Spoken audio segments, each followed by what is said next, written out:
In a lifetime week. What a week. And now we go to what I call what a head-to-head match. This is the final. The winner, $25,000. The loser, $14,000. 21-year-old Marshall Holman, first time in the Firestone, going against the man that won the very first Firestone Tournament of Champions in 1965. Holman shooting first.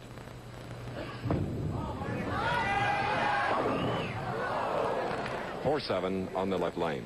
Looking at his thumb, Chris, I looked at his hand. It is bleeding. His thumb is now bleeding. This tournament is 48 games long. The other tournaments are 42. We bowl 16 games a day for 3 straight days.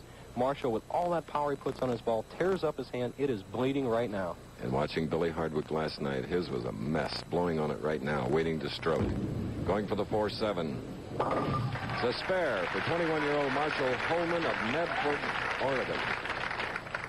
A contrast in styles. The power of Marshall Holman against what the players call the fudger of Billy Hardwick. But how he gets his job done. The straight trajectory, nice, smooth, and slow. And tough as they come. So, 34-year-old Billy Hardwick, in his younger days, winning here in 1965. And here he is again. You talk about a man who fears no one. Marshall Holman fears no one. Billy Hardwick beat the great Dick Weber. He has no fear also. Leaving off last week with a great victory, and he started right back with a strike. Taking a little extra time. This is the big one. 17 PBA titles plus a Bowling Proprietors Association of America All-Star Championship. He stuck at the line, but nevertheless in the pocket for a double. How does he do it, Chris? Everybody wonders how Hardwick does it. Sticks at the foul line, but notice the ball is free and clear already. He has already made a shot. What we say, you must release the ball in your slide. Notice he was still sliding when the ball was released, and yet the stick came after the release, had no effect on it at all. The thumb. His hand is as sore as Eddie wants, Chris. He has a big blister on his right side that he said he's just almost ready to pop at any time. Now, with a spare up, Marshall Holman shooting in the second. Gets the strike in this match. Live coverage by ABC Sports. They are bowling for $39,000. Let's look at positions 12 through 17. The great Carmen Salvino close to the lead at one time. Mark Roth and Jim Godman, a 2-time champion, doing well. George Pappas, who's got through. Nelson Burton sneaks up there. And Mike Lemon Joe, who really made a charge but fell back the last 8 games. And Bo, $1,900. Pretty neat. Not bad for a week's work, Chris. Marshall Holman with a chance to even the match. The sore thumb Hardwick. Oh, 360 pirouette. The antics of Marshall Holman, Chris, may affect some players, but not the man stepping up on the right-hand lane now. He knows that he is a control player, and he can put all the balls in the pocket. Billy very carefully drying those hands, especially the right thumb. Has a chance to be the third 2-time winner of the Firestone. The defending champion Dave Davis and Jim Godman, the only 2 players ever to win the Firestone twice. On the right lane, double up. 3 in a row for Billy Hardwick in this final match. It's almost unbelievable, the control and accuracy of Hardwick. He does not depend on the power strikes like Marshall Holman. He depends on splicing a small target out there at the arrows. When Hardwick's right, he can hit a half a board consistently 20 foot down the lane, Chris. Put it right in the pocket. All 3 strikes he's got so far are perfect packed strikes. Sharon and Christopher Hardwick. Billy's greatest rooters. Much pressure on the wives almost as the husbands.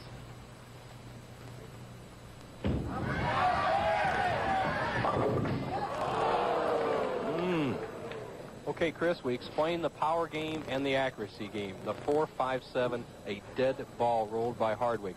He releases it a little early, does not quite get the lift, and maybe that thumb that is sore actually had an effect on it, but headpin goes to sideboard. Normally would come back over and kick that out for a wall shot. Now, the 4-5-7. So there's an open frame in the fourth for Billy Hardwick, the tournament leader, going against Marshall Holman, who will now be shooting in the fourth frame. First, though, let's take a break here at Riviera Lanes in Fairlawn, Ohio.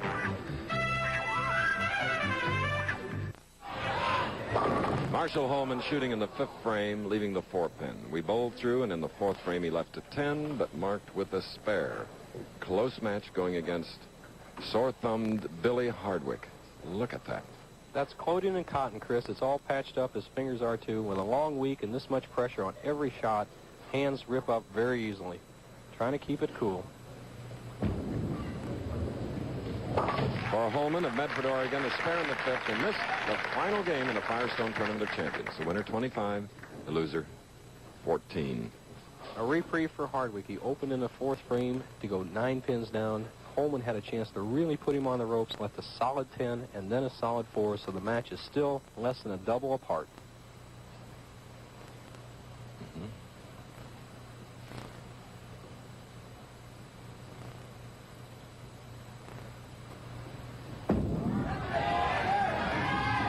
Coming up high. Oh, the 7 went out at the last moment, leaving only the 6-10. The natural tendency, Hardwick leaving the 4-5-7 in the fourth frame, did not get enough lift on the ball. Comes up in the fifth frame, hit it too hard. When I mean hit it too hard, the fingers coming through and the wrist coming through the ball too hard. Not Hardwick's style. He must keep the ball straight, solid, and in play. Okay. Now cross lane.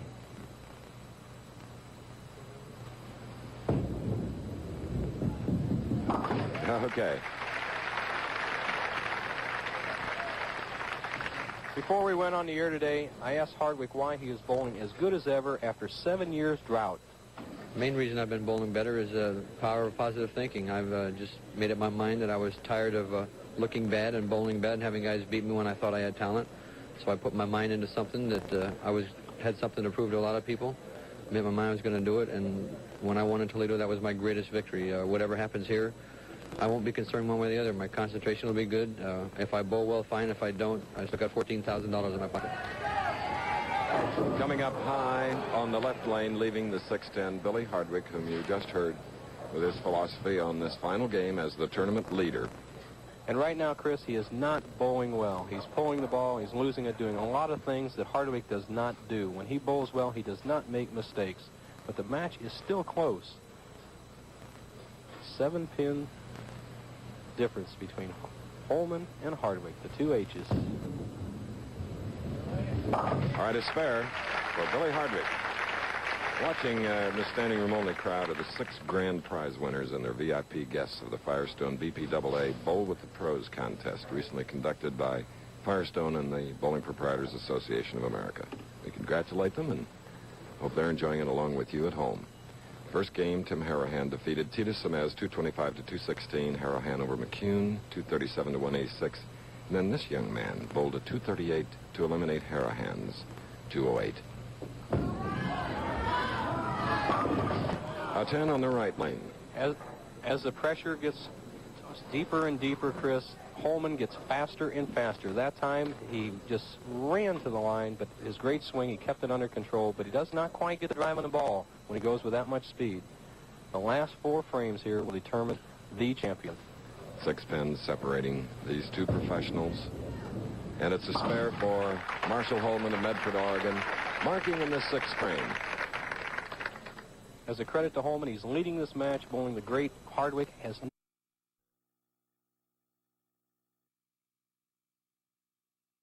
not missed the pocket yet. His first game against Harahan, every ball in the pocket. His second game against Hardwick has 107 in the 5th, working on a 200 game, has still not missed the pocket. Leading by 6 pins. Both players have completed 6 frames. A pin a frame.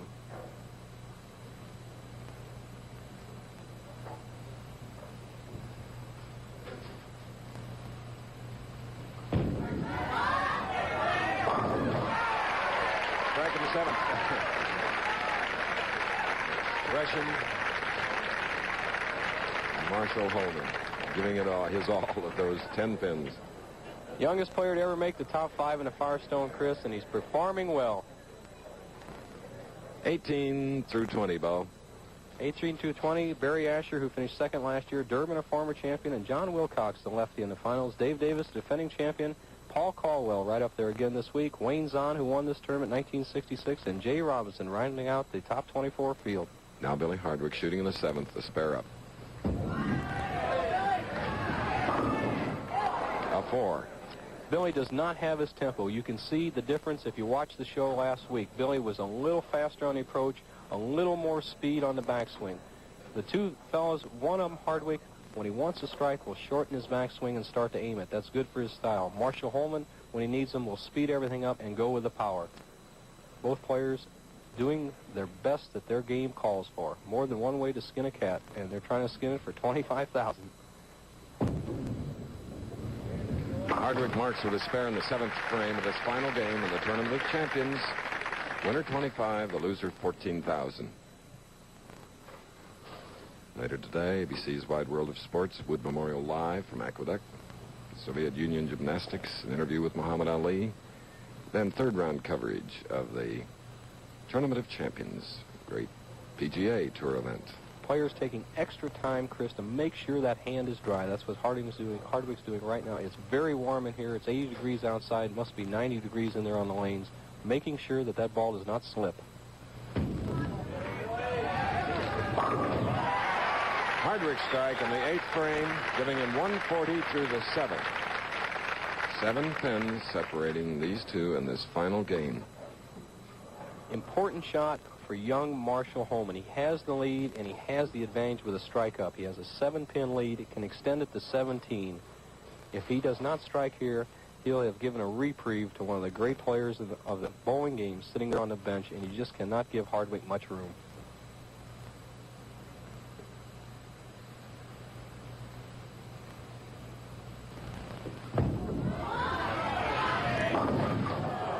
Leaving the bucket on the right lane, 2, 4, 5, 8.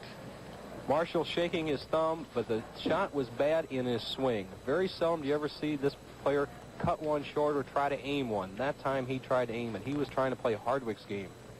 He must cut it loose.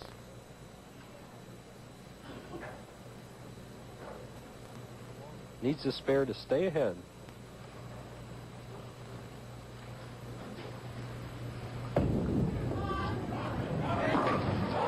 Gets it. His power saved him there, Chris. With a not quite as strong a ball, he would have never driven that 8-pin out. The ball just got a piece of it. Still has a 7-pin lead coming up in the key 9th frame. This match, as the Firestone did last year, is going right to the 10th frame when Dave Davis threw that memorial double, memorable double, to defeat Barry Asher.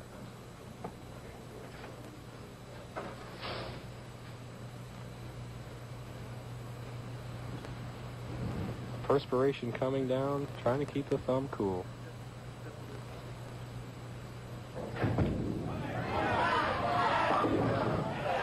A 10-pin on the left lane. Marshall kind of getting a little anxious, showing inexperience right now, Chris, is he shouldn't be bashful to do that, but the ball, he's actually double dribbled that ball. The ball hit on the approach before it released from his hand, the reason he left the 10-pin. The end of our 15th year of Professional Bowlers Association competition here on the ABC as Marshall Holman marks with a spare. And having been the host of that length of time, I'm really proud to give credit to men behind the scenes that really do it all. Like our executive producer, Roone Arledge, our producer, Bob Goodrich, our directors, Roger Goodman, who's directing today, and also pat on the back to Jim Jeanette. Technical director, Bob Bernthal, our associate director, who helps us so much up here, Jeff Cohan. Engineering supervisor, Bob Armbruster. Unit managers, Gene Rinklin and Murray Schwartz. Assistant to the producer, William Wallace. And our lighting director, who was given an honor today, a lifetime honorary member of the PBA, Tony Azzolino. For the first time in the match, near the end, Hardwick can take a lead with a strike. Going to give it his best shot.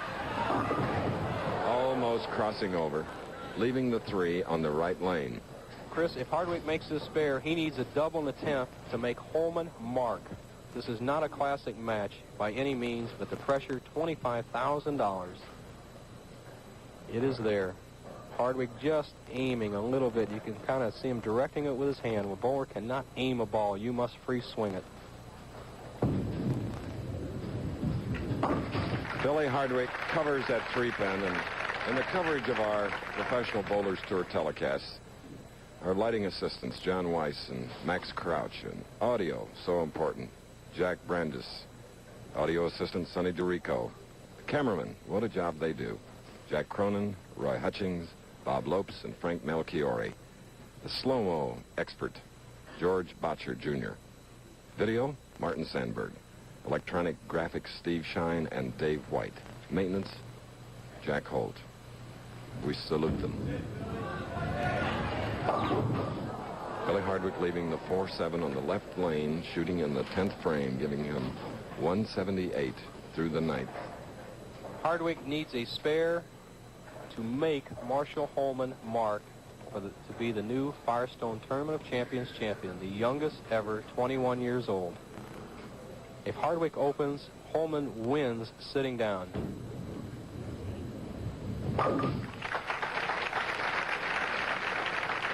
Billy with the spare and a strike will shoot 198, will force Marshall Holman to mark. Count is immaterial at this point. Last week, Hardwick in the clutch at the Monroe-Matic in Toledo threw a double in the 10th. He won the tournament. This week, he was a little high, but it's not over yet. So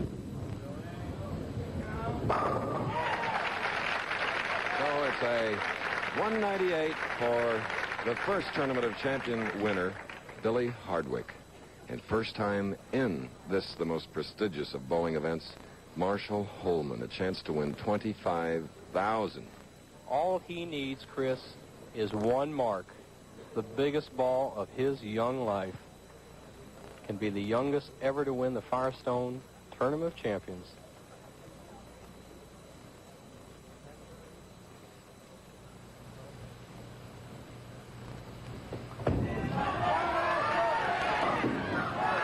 Leaving the 4-7. He almost threw it away, Chris. He just cranked it too much, cut it short, and almost left the 4-7-10. He still needs this spare. Needs this spare and a 5-pin count. The 5-pin count is almost automatic, and you would think the 4-7 is almost automatic. But here at Firestone, many strange things have happened.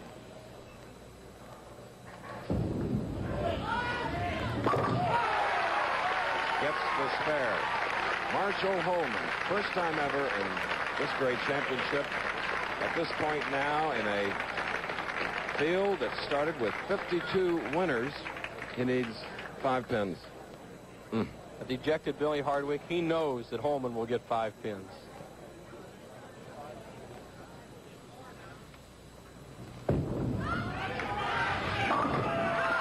Crossing over and getting 9. And there is a winner of $25,000 with a 203 to 198.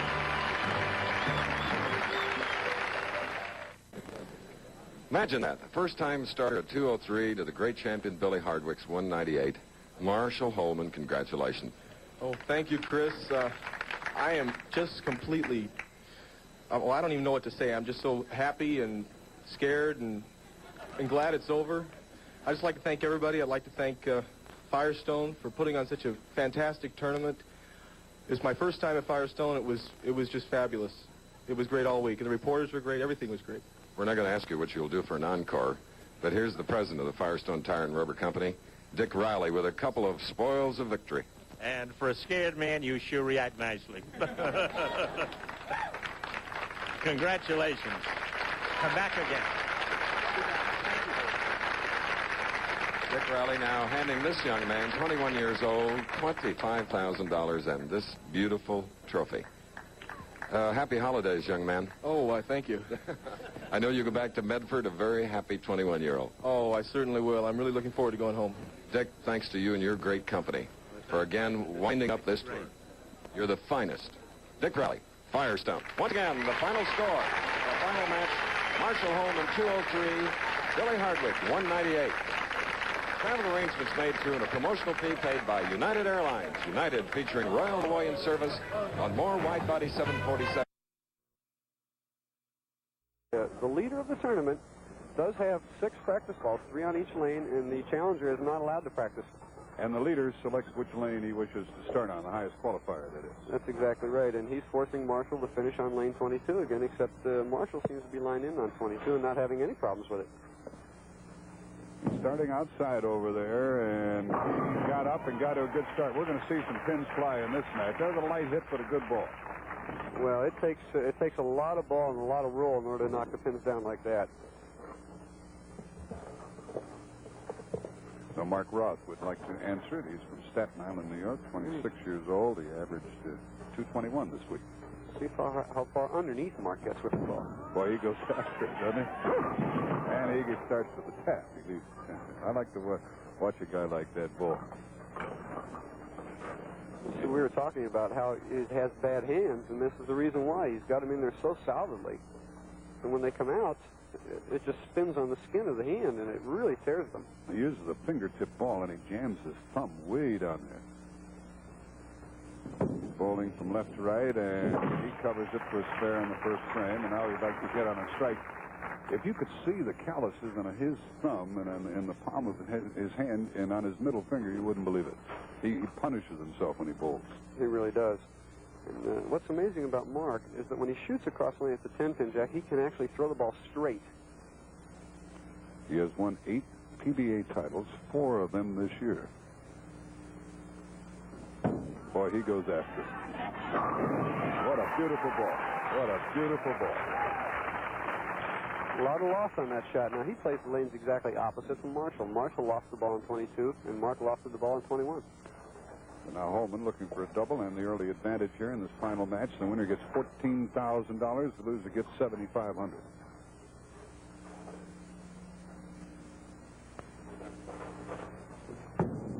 He sort of dropped that one, but he got you. All right, left the...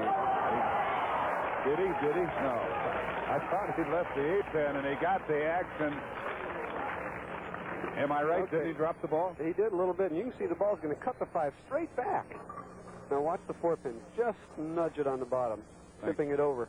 When you consider that was for a double, how important it was. That's Gives right. him a 10-point advantage. It could have been a 20-pin swing here. Look at this. Yes. All right, he's giving us a little show, isn't he, Mr. Holman? Instead of being 10 pins down, he's 10 pins up as a result of that carry of the 8 pin. Well, Marshall just re-racked on the left lane again. So he's trying to start with 3 in a row. He's not going after the $10,000. If he bowls a 300 game here, he comes away with 10 thou from the Brunswick people. And that's a challenge that Mr. Roth has to answer. He is working on a strike and bowling in the 3rd frame. He's down 20 pins.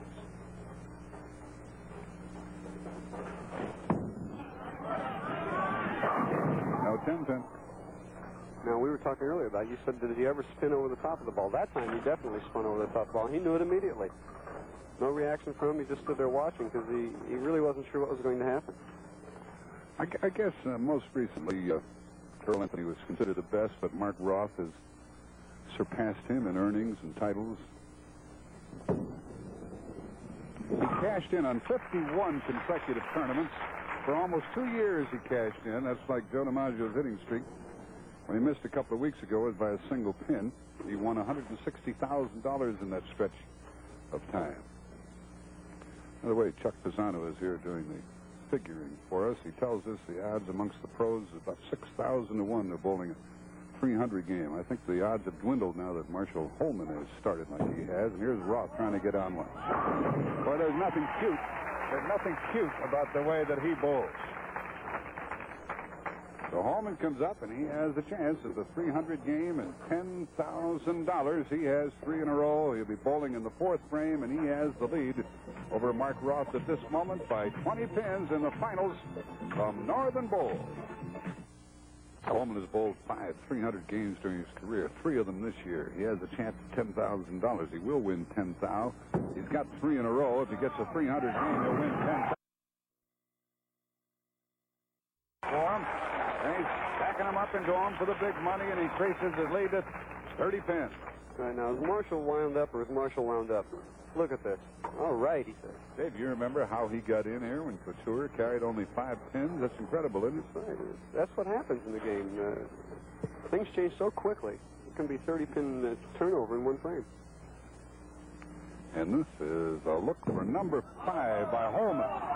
Yeah! Bang! tell you one thing. He has a reputation that causes him to be disliked by some people, but they're rooting for him here today. Now, does he run this one out, or does he run it out? Look at this. Yes. And is he putting some pressure on Mr. Roth? Roth has a strike up of his own. He's bowling in the 5th frame. He's down by 40 pins, and he needs a double to cut that deficit to 30 pins, and he did not carry the 4. Right now, there's the adjustment Mark made on the right-hand lane. He left a solid 10, and then he left a weak 10, and this time here he really ripped the holes out of that ball coming out to get a little more on it, and it's conversely hooked too much, and there's a solid 4. Holman has won 4 PBA titles and won this year, and he might be on his way and might be beating the very best of the day. By the way, these two bowl together in doubles, don't they? They sure did. They won the PBA Doubles Classic this summer in San Jose, California. And if Mark's going to get over that $100,000 mark this week, he's going to have to do it from right here. He has no choice but to strike out from here. Yeah, because second place money of $7,500 won't put him over the 100,000 mark. But he needs a strike desperately to start a string, and he gets it with a late carry of the 10. Don't count him out. No, but I'm just sitting here looking at Mark's face as he comes back off the approach, and he is pretty disgusted, and yet we're only halfway through the game. There, 5 in a row for Marshall Holman. When you're playing for $14,000 first, those first 5 look awfully nice. That's the way to start a game. Is this number 60 high? But he got it!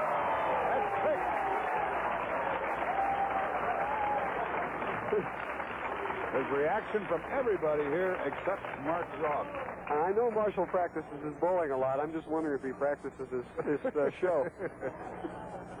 Better come back down, kid. You have a little more bowling to do. He's 50 pins ahead. No, he lost the ball. He carried away with a fine hit. That's 7 in a row. It might be say the last 2 hits have not been very good, so he might just very well do it. They've been a little bit shady, yeah. And he is ahead by 60 pins right now. So relaxed. He is There's so Mark relaxed. Roth. He's the only one who's not reacting to the activities of this fellow. Give me a drink. Give me a drink. He's up on the ceiling. We better take a commercial here and get this fellow. Let's get him back down off the ceiling so he can go for another one in the 8th frame. He's got everybody rooting for him here. That's what you folks doing in Medford, Oregon. Are you as excited as this fellow, Marshall Holman? He was charged up last night after qualifying. He knew going in here, Dave Davis, that he was a hot item, didn't he? Oh, he sure did. We talked to him earlier today, and he was really wound up about this tournament. Now, Mark can strike out from here all the way to the 10th frame and shoot 250. Mm-hmm. Marshall is working on a 250 plus right now, so this game isn't out of the wood yet. Good roll there. A big hit for Roth.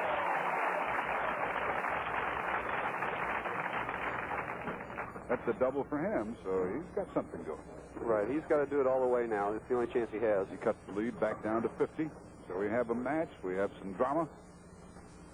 We had a lot of things here in the last hour and 15 minutes. Tremendous bowling action at the Northern Bowl. I've really gotten a bang out. Hope you viewers have too. Let's see if Roth can make it a turkey for Thanksgiving, which is right around the corner. And there he is. He's back in the match. And right at this point, he's only 40 pins down.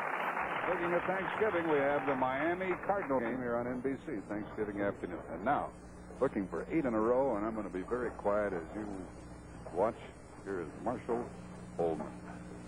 Hal Myers, the Brunswick Corporation, just went to get the $10,000 check. He's pretty confident. Looking good to you. That's a better hit than he had before. That's 8 for Mr. Holman. 300 games are not strange to him. He's bowled 5, 3 of them this year, but there have been one on TV, Dave. How many? Only 3 on TV. One by Jack Biondolillo, John Gunther, and Jim Stefanich. We've had 2 99s, 3 of those. He's asking for a re-rack from Harry Golden. So Harry's talking to the people back behind the machines. He was granted the re-rack.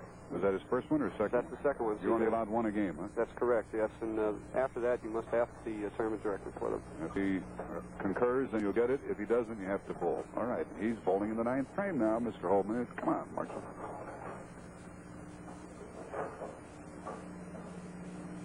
Come on, Marshall. Get one. Get one. Get one. Yeah! That's nice.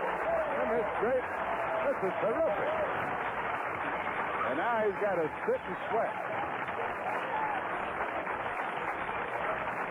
excellent shot. You can see the reach in the follow through. Now watch the ball turn on the end. Takes the 5 out like it wasn't even there. And now Roth has a possible 250 game. Yeah, Mark's just about out of it now, Jack. As opposed to the possible 300 game. He's got 3 in a row. Comes back with his own answer. That's 4 in a row for him. Now, this is the disappointing thing about the televised finals. Mark has led the tournament for 60 games and 3 taps on the right-hand lane, and the tournament's over for him. Yeah, but the same for everybody, though. That's exactly right. And he has 4 in a row, and he's bowling in the 10th frame. In a possible 250 game, he could bowl 250 and lose but plenty. 50 to be exact. 50 we hope. Come on, get another, Mark. Show him what a champion you are. Yeah, he did. Boy, isn't this great bowling? This is just thrilling. I get a big bang out of it. See, Mark's a little bit disgusted. You can't blame him. He can shoot a 250 game and lose. When you're going for a major title such as the World Open, it's tough to lose with a 250. We're live. We're live at the Northern Bowl, Glendale, Illinois, right outside of Chicago, and firing strikes after you one after another. He lifted that one, and he drove it into the pocket for another. Okay, one hit for 250. Isn't that incredible? And Holman is smiling and laughing down there. He's a gay spirit, that kid. I like him. I can tell you one thing. When he steps up in that approach in the 10th, he will not be smiling. Okay. He's got 9 in a row. I'm worn out watching this stuff. There's another by Ross for 250. All right, I got to join in the applause there. I got to join in the applause for Mark Ross, who is the leader for the leading candidate for Bowler of the Year. And here's the fellow who's another one of the contenders, Marshall Holman. Let's keep it quiet. He's got 9 in a row. What it works out to, Jack, is this shot is worth $3,300. The next one is worth $5,000. He had to get it out, and he did not get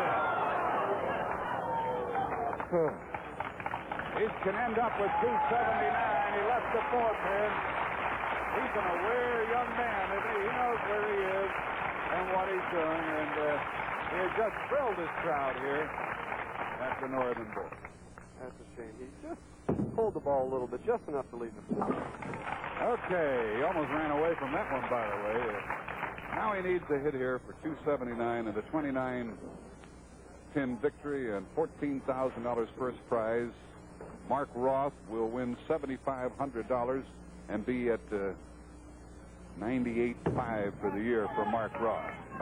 So an 8 count and 277, and our winner of the Brunswick World Open is Marshall Holman. Excellent performance today, wasn't it? I don't know. You know, I don't rub shoulders with him that much. I don't know how people can dislike him, because I think he's just a happy kid who knows what he's doing. He's very good at what.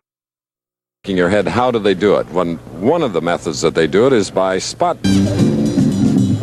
So now we go into the Quaker State Open championship match against 2 greats. Mark Roth, the tournament leader, against Marshall Holman, who came through with flying colors in the semifinal to defeat Dave Sutar 230 to 224. And Bo, Marshall is shooting first. And that's the same thing that happened last year. Just last year, the final match, 216 to 213. Mark Roth, being the tournament leader last year, decided to let Holman start and finish last. This year again, Roth, tournament leader, has decided to let Marshall start. Mark up first on for his 2 frames on the right lane, finishing first. There it is, matching Holman strike. Mark Roth, the 27-year-old, now living in North Arlington, New Jersey. And we're here in Grand Prairie, Texas, not too far from Roanoke, Texas, the home of our hero Byron Nelson, who won 11 golf tournaments in a row, and here a man that won 8 in 1 year. Total of 16 titles, and that's 10 pin on the left lane. The lane that Mark was a bit skeptical about, he got 3 practice balls in this lane, and look at the footwork of Mark Roth driving to the line. See that ball lifted well out over the line. You watch his footwork, but the key point was right when he let go of the ball. Does not lay it down. Gets it well out over the foul line. Stylized bowlers, both from the right side and both wearing red-hot shirts here today if you want to adjust your color television set. And I might add, Bo, that these are two of the fast bowlers. Once they get on the approach, look out. They're the contemporary young players. They bowl quickly, they throw very hard, and once again, Mark Roth decided to start second, so he will finish first, hoping that Marshall Holman will struggle in the 10th frame.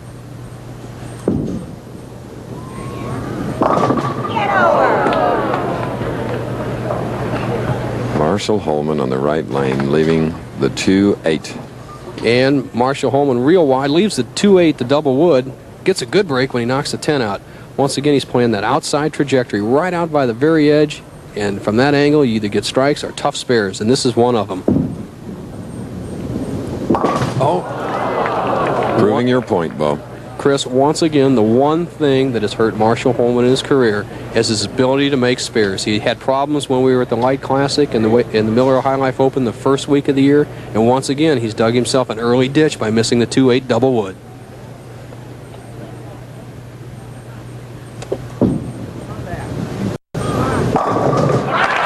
Motioning crossover, it did. It did.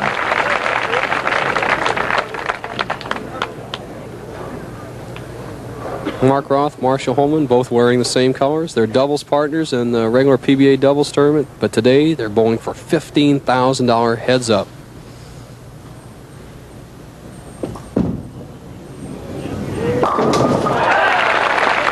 Mark Roth opening with a strike, a spare in the second, now a strike in the third frame of our final championship match.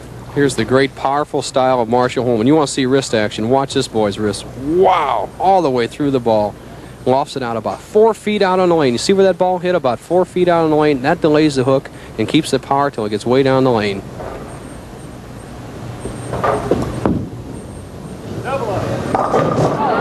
Oh, a high hit leaving the 3-6. The lane everybody struggled a little bit with.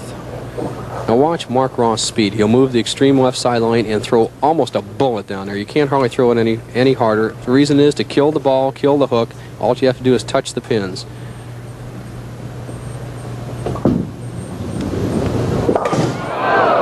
So now both have opened. Chris, what a replay. In the Grand Prix, Marshall Holman and Mark Roth missed the 3-6, and again he's missed it here. Back to even as we come back in 1 minute. How long do you want your car to last? Forever. Now, don't laugh. She's already gone over 90,000.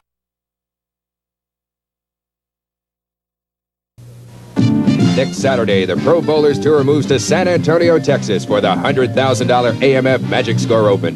Bowling's finest professionals battle it out 3:30 Eastern and Pacific, 2:30 Central. Today we're in Grand Prairie, Texas. Next week, back to San Antonio for the Magic Score Open, followed by the Rolaids Open in Florissant, Missouri. That's Dick Weber's house, and then to Sterling Heights or Detroit, Michigan for the Dutch Masters Open, then North Olmsted or Cleveland, Ohio for the Cleveland Open. Right now, we're in the championship match. Live head-to-head coverage. Marshall Holman has a strike up in the third, now shooting in the fourth. So we have a 3-10. The last 3 shots Marshall Holman has thrown have been very poor. He's losing the ball in the bottom of the swing. In between frames, he has changed the tape in his thumb hole, putting new tape in there to tighten the holes up so he doesn't have to squeeze as much. But once again, he's getting a little wild. Beautiful conversion of the 3-10. Grateful, Marshall Holman. Just nicking the 3-pin. What a good break. Watch this ball sliding with extra speed. Just nicking the 3-pin. Keeps the match all even through 4. This is just the way it was last year. Went right down to the very last ball. Winner of this game, $15,000. The loser, $8,000.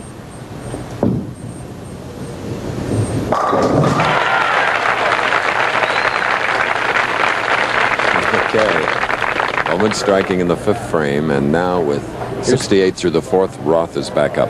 And here's the 4th frame again, just barely nicking the 3-pin. Might be the whole difference in the match, that pin right there.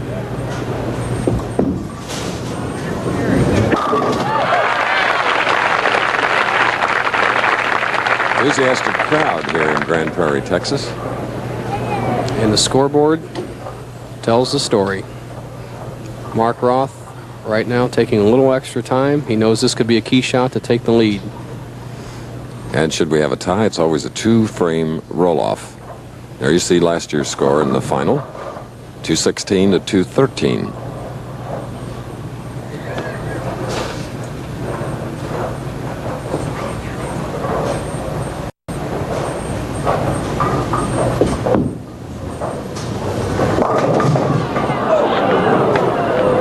An overpowering attempt at a strike.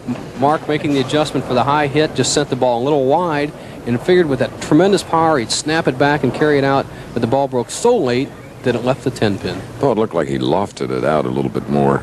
That's the key. On the hook and lanes, you want to go a little more with the loft. Okay.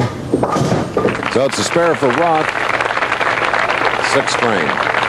And what that loft does, Chris, is just delay the hook. If you loft the ball out an extra foot, it'll delay the hook about 3 or 4 feet on the back end. It'll still hook as much, but a little sharper. And better pin action. Chance for a double right here. Comes through. He got into the final by defeating Dave Sutar, who had won 2 matches. Holman shooting a 230 to Sutar's 224. I'll tell you, the way this match is shaping up, it's going to be the man that can hit the left-hand lane, and Mark Roth has to finish on the left-hand lane. I don't know if he's made a good choice this year letting Marshall Holman finish on the right.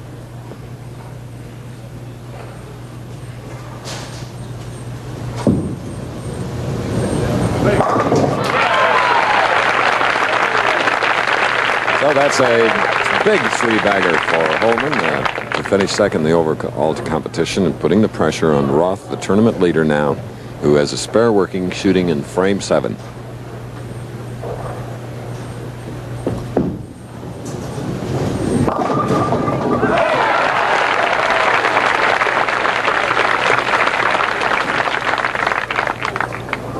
Mark Roth trailing by 20, coming up in the 8th frame, has to put some pressure on Marshall Holman. Winner gets $15,000. The loser takes a pay cut, only $8,000. $7,000 difference rolling on these last 3 frames.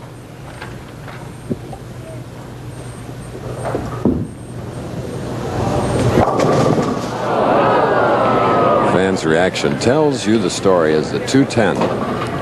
Mark Roth, that's what he said in the interview. He might struggle on the left-hand lane. He's really opened the door for Marshall Holman. Now coming in very light, ball breaking sharply, but not enough, leaving the 210. Has to go for it.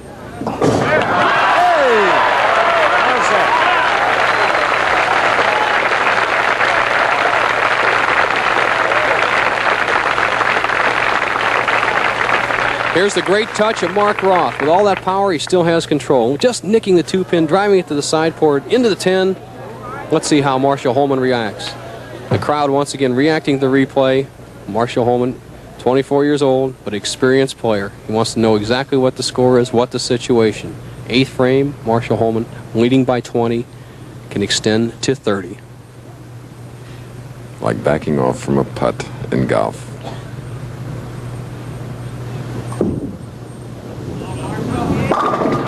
And Holman continues his string at 4 now, taking a 30-pin lead here in the final match. And he truly has Mark Roth's back to the wall. The best Roth can bowl is 208. Marshall Holman right now is going at a 218 pace. He can close the door with a strike here. Look at this. 10 dropping at the last moment. It's not over yet. Marshall Holman going high on this lane, gets a great break, breaking down the 310 and leaving only the single 3-pin. Cross lane.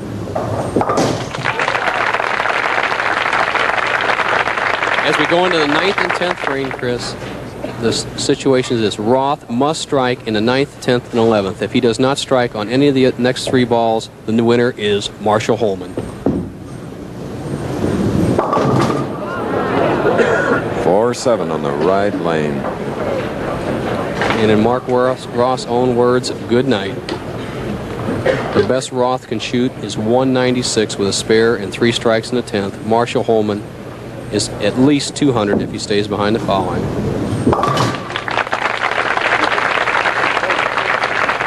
Well, for all of you professionals, it's certainly been an interesting week here at one of the attractive bowling houses as we look at the score sheet of our championship match. Well, nobody would figure that it would be that separated, but the tournament leader has had trouble this year, Chris. No one has won from the #1 position yet. 4 weeks, 4 losers.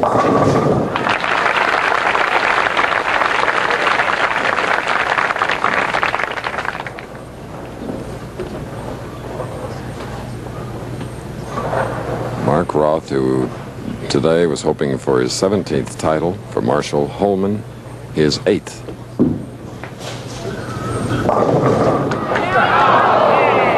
Mark just going through the motions. With this Sparrow finish with 196, Marshall Holman cannot lose. He's already has 186. Marshall Holman, the worst he can do is 187. A big smile. But we might be looking at a trend, Chris. The tournament leader 4 weeks in a row has been defeated. We'll have to see next week. So they have owned this event the last 2 years, these two young professionals. Holman at 24, Roth at 27. And it's been an interesting event with a woman owner, Jeannie Halsey Cooper, and we have one of our favorite ladies producing our telecast today, Eleanor Rieger. So you ladies certainly can do it.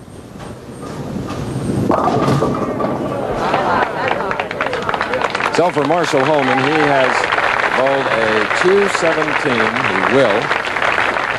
And for Mark Roth, a disappointing 186 here at the Forum in Grand Prairie, Texas. And smiling to the crowd, he's $15,000 richer.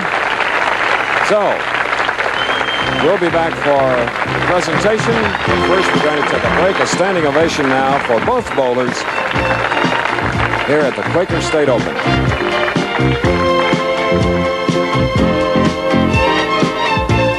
So coming up to congratulate Holman is the tournament director, Harry. In 19 winless in 7 Big Ten, he's standing by with today's winner, Marshall Holman. Chris? Marshall Holman winning at 217 over champion Mark Roth, 186. And Marshall, we're in Texas where Ben Hogan and Byron Nelson used to go head-to-head and have these tremendous matches. It looks like you and Mark are going to own bowling in Texas. Well, Chris, I don't know. I tell you, when you're bowling the great Mark Roth, you've got to get everything you can possibly get. I was fortunate. I threw a Brooklyn one frame, and Mark had a little trouble on left-hand lane. And I came out #1 this year. It was #2 for me last year and #1 for Mark. But, boy, it feels good. You had to feel awfully good in the semifinal match, too, because Dave Sutar was a tough opponent. Oh, yeah, he put it right on me. You know, I needed 2 strikes in the 10th just to stay alive. And, boy, those are hard to throw when you're throwing off the gutter. I visualized Dale Glenn's ball, you know, as he put it in the gutter a couple weeks ago, and boy, it's just it's a tough line to play. First, I'd like to say hi to my wife, Barbara. Barbara, I love you. Okay. How long have you been married now? Oh, been married for about a month and a half. Oh, an old-timer. Let's bring a bachelor in here, Mark Roth, and see what he has to say about your performance. Mark? Well, it was just a little too tough for me today. Last year I won, this year Marshall won. Maybe next year we'll have best out of 2 out of 3 next year. Okay. Now, listen, is there any significance to the fact that you have black slacks, burgundy shirts? No, it was just a freak incident. I told Frank I was the wear this last night. Marshall came out with it this morning, and but our shoes are different. Okay. You still want to be his double partner? Oh, yes, definitely. Okay, Mark. Good luck, and I hope your Rangers will win some more, too. So do I. Thank you, Chris. Okay, Mark Roth. Okay. Now, let's get to the presentation. Yeah, we're going to have ladies first. I talked about this lovely lady. What a hostess here in Grand Prairie, Texas. Jeannie Halsey Cooper. Thank you very much, Chris. Marshall, you put on a tremendous show. Beautiful. You had me excited. I'm almost speechless. And have you ever seen me speechless before? No. It is my pleasure to present you with this $15,000 check, but I think really maybe I should mail it to Barbara. I think, well, she's going to end up getting it, so you might as well just do that. Thank you very much. You're great, you know. You and Bobby are just tops, and we always enjoy coming down here. You put on a nice show for us, and we just love you for it. Thank you very much. We just love having Quaker State here in Texas and all of the professional bowlers and the ABC TV crew. You're all just super. Come back to Texas, will you, gang? Oh, we will. The only lady I know that has 30 chandeliers. Well, this is a beautiful establishment. Okay, and here, speaking of something attractive, look at this trophy. Phil Petralia, advertising director, Quaker State. This is a most unusual trophy, Phil. Well, thank you, Chris. We hope it is. We've designed it especially for the Quaker State Open. And, Marshall, you told me yesterday how good you felt, and you thought you'd be bowling good and had a good chance to win. We're proud of you. You're our 1979 champion, and on behalf of Quaker State and its distributors and all of the good folks here at Grand Prairie and the Forum Bowl that worked so hard to put on this tournament, congratulations once again, our 1979 Quaker State champion. Thank you very much, Phil. I'd like to thank everybody involved with Quaker State.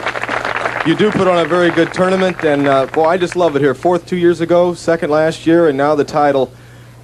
It's just great. I love it here in Dallas. It's great. Grand Prairie, excuse me, Grand Prairie. Love it. Right. Marshall Holman, who defeated Mark Roth by a score of 217 to 186. We hope you enjoyed the action. We're going to take a momentary break, and we're going back to New York. And our colleague Frank Gifford is there with some sports news, and here he is right now. Frank, 8th Professional Bowling Association Championship, doing it here in Grand Prairie, Texas.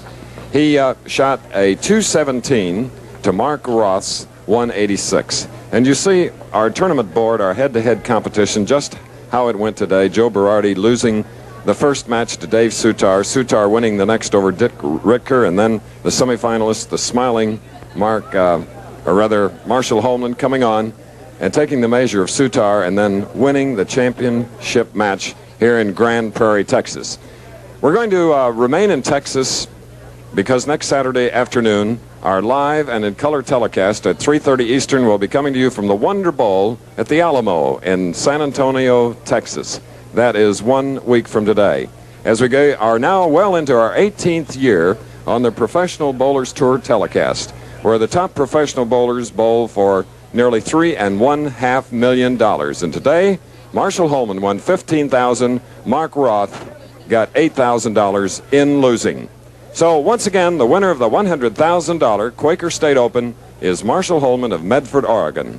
Our next stop on the Professional Bowlers Tour, the event is the $100,000 AMF Magic Score Open. And that's 1 week from today, and reminding you of the time at 3:30 Eastern and Pacific, 2:30 Central Time. The executive producer of ABC Sports is Roone Arledge. Senior producer of the Pro Bowlers Tour is Chuck Howard. Today's coverage was produced by Eleanor Rieger, directed by Roger Goodman, technical director Bob Bernthal, associate director Larry Cavallina. Now this is Chris Schenkel along with Nelson Burton Jr. saying so long from Grand Prairie and inviting you to stay tuned for ABC's Wide World of Sports. Coming up next, live from San Juan, a heavyweight fight, Ocasio Young.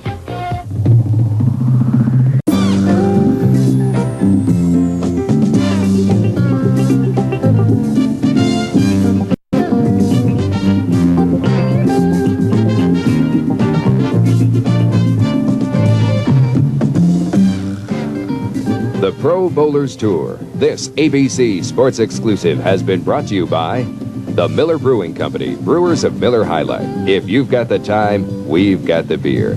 And by Ford and your Ford dealer, who invite you to see and test drive their exciting new 79 lineup, featuring an all-new breed of Mustang and LTD, a new American road car.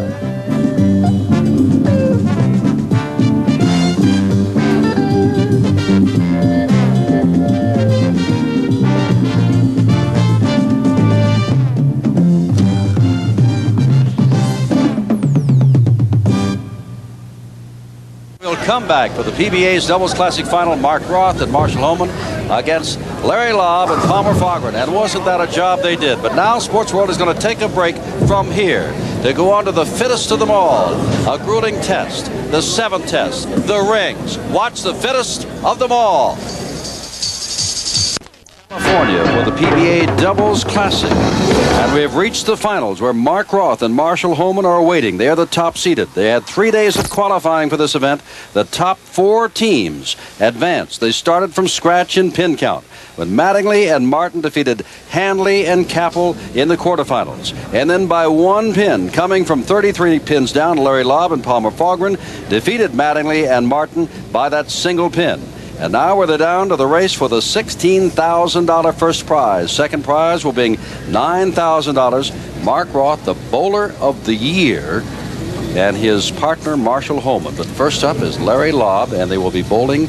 They will not complete their frames. They'll be bowling 2 balls virtually at one time. So keep your eyes peeled and your ears open as Lobb starts out by leaving himself the 4-7.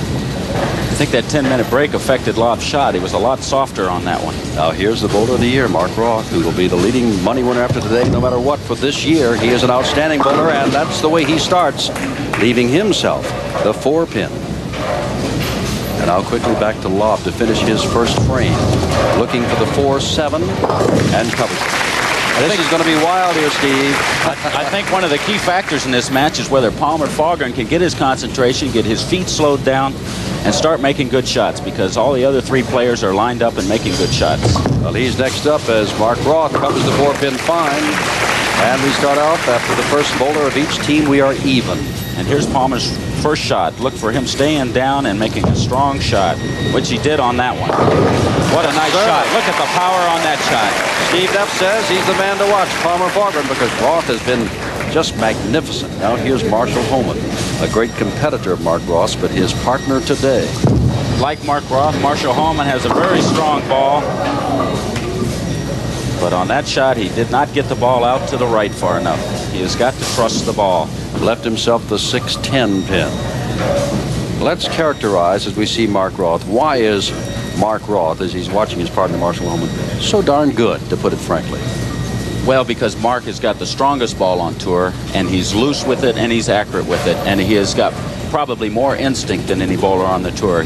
When he hits the line to release that ball, he can feel whether he's pulling it or whether he's losing it a little bit, and he makes last-minute adjustments better than anybody. Marshall Holman, 24 years old, out of Medford, Oregon. And I look at that. He missed both the 6 and the 10 and starts the first frame with an 8. And that immediately puts them 12 pins down. And that is unbelievable for a professional bowler to miss an easy spare like that. Mark Roth started out with a spare and comes back with a strike. Saw what his partner did and came immediately back with a good ball. Larry Lobb. Larry Lobb with the long approach and the earlier release. Good straight arm swing. Larry Lobb putting a little pressure on, he was hoping, but left himself over there with 7. And on that shot, Larry's arm swing wasn't as straight as it had been in the last match. Got on the side of the ball, got the ball turning more and not grabbing the lane as much, and it deflected when it hit the pins.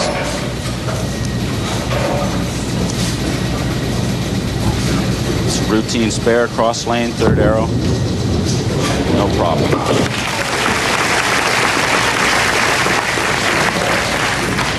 Saratoga Lanes, this is the 19th consecutive year the PBA has stopped here. Now here's Marshall Holman, who opened in the first frame, coming back with a vengeance. Bingo, a strike. And that was an excellent shot. Marshall Holman stays down on his shots better than anybody on the tour, and that's the main reason for his success on the tour. Palmer Fogren started out with a good ball on a strike in frame 1. Here he's in frame 2, leaves it out a little and gets some pin action and gets the strike. Yes, and Palmer's shots are much better this game than they were last game. That is something. So here we are. There's a 21 pin difference right now. Lobb and Fogren are leading in the race for the $16,000. These are the finals, and we'll be back after this. My professional Nikon and I made history. Alcoa can't wait. 21 pins, and we'll see their next rolls in just a moment. But now we pause briefly for station identification. This is the NBC Television Network. This is KGW-TV, Channel 8 in Portland. With Steve Neff, former Rookie of the Year and U.S. Open champion, I'm Jim Simpson, and we're live from San Jose, California. Here's Larry Lobb. He's had a spare in the first and second frames, and yes, they call him the Lobster. He's got a few nicknames on the tour. Another one is the Leaping Lizard. Right now, he's looking for a good ball. Larry got very soft on that shot. It's the same thing that happened starting this match after the last break. Now, that's a difficult one. A 3-10 split. As Mark Roth steps up here, working on a spare in the first, and now a strike here in the second. Mark's working on a strike. With a strike here, he can cut the deficit to 11 pins. I'm glad you said that, because he just did it. Mark's going to be tough today, as he is always. And look. And meanwhile, Lobb opens in frame 3, and all of a sudden, from being up by 9 pins, Lobb and Fahlgren are a little bit of trouble. They're down by 1. And that's just how fast this match can change in doubles competition.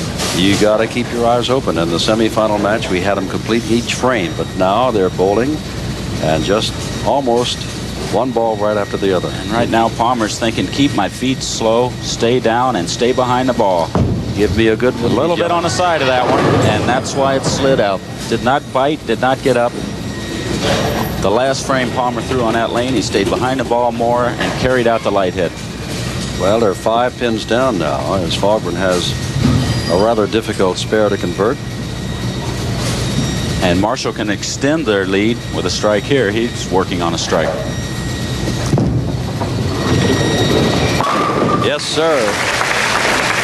Marshall Holman opening in the first had strikes in the second and third, and now Palmer Fahlgren has the 2-4-5 pins. One of the most difficult spares on tour. Well, no problem with it.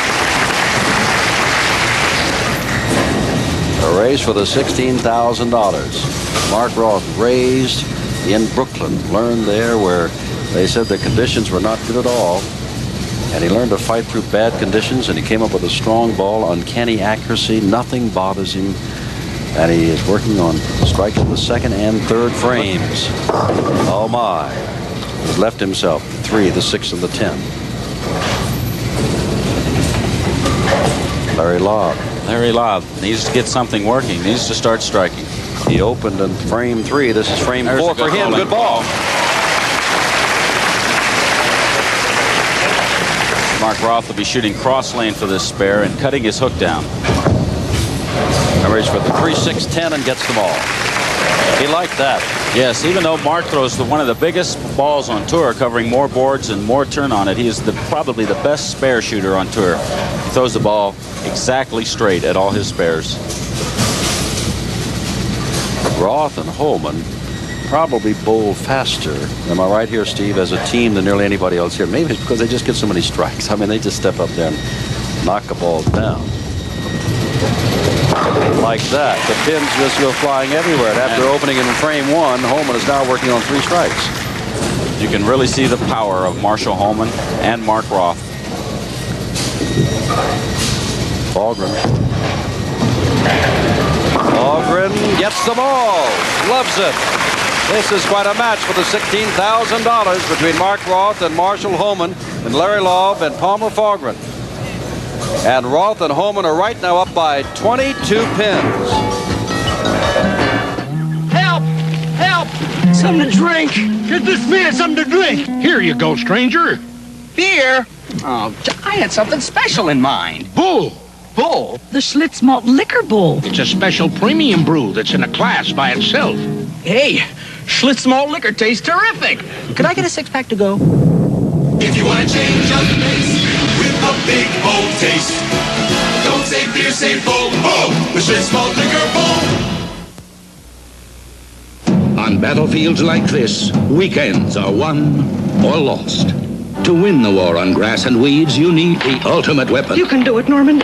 The new super lightweight, gas-powered Weed Eater trimmer. Its nylon line trims and edges easily where tools with cords can't. The new gas-powered Weed Eater trimmer. For people with other things to do than their lawn. See the yellow pages or call toll-free for your nearest Weed Eater dealer. Whoops! Out of House of Windsor cigars again. House of Windsor Palmas, please. Yes. Let me show you another brand. Don't you know me? Is there a reward out for you? Look, House of Windsor's my cigar. Tastes good. Has a mild imported wrapper, choice rich tasting tobaccos inside, and it's triple sealed for freshness. House of Windsor cigars. Ooh. House of Windsor cigars. They taste like they ought to cost more. Well, when you see the 22-point difference there, just forget that, would you? Because everything we've seen today, the winner has been down by 33, up by 40, only to win by 1, whatever. This match is still up for grabs, and here's Larry Lobb, who did not start out well at all. A couple of spares, and then he opened in the third, but now he's working on the strike in frame number 5. You know, the same thing has happened to Larry in each frame after a break. He's gotten softer and let the ball hook through the nose. Mark Roth, spare, strike, strike. Now working on the spare in frame 5.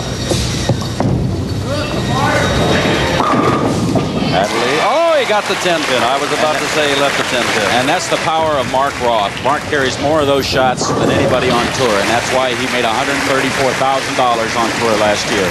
And Larry Lobb has just quickly stepped up and knocked down the 6 10 pins to complete his spare. And now it'll be Palmer Fogren. Well, thus far, the third-ranked team in these final 4 teams beat the fourth-ranked. The second-ranked beat the third-ranked, and now the top-seeded team, Roth and Holman, have a 22-pin lead over the second-ranked team. There's a very nice shot for Palmer. Oh, there's a 10-pin. That's the story of the day, and you say the story anywhere place in the country. That's right. That's the plastic surfaces that all the proprietors are using all across the country now. It's harder to get the ball into a real good roll to kick that 10 out. Down by 22 pins. Roth and Holman are trying to put them down even more than that. But Marshall has left himself the 6 and the 10. Palmer shooting cross lane for the 10 pin.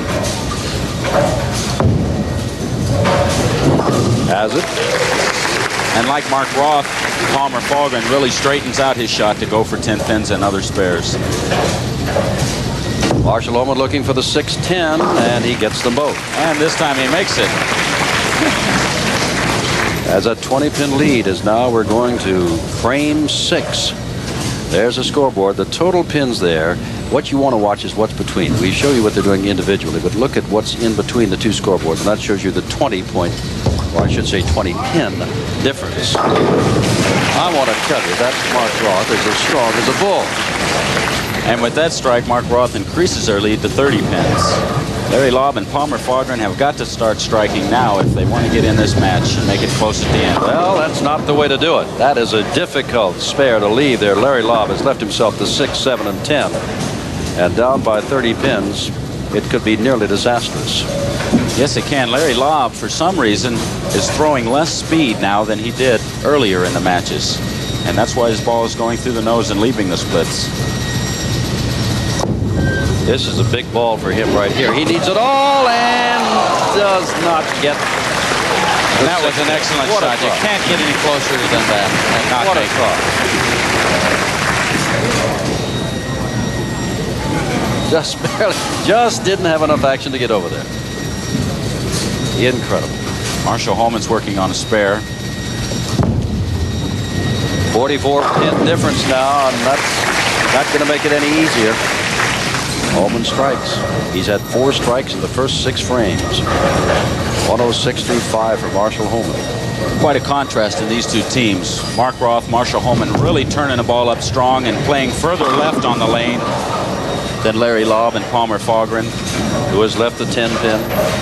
We said it when we came on the air. Mark Roth, an outstanding bowler. Marshall Holman, an outstanding young bowler. They are real competitors. They take turns beating each other head to head around the country, and now here they are teamed.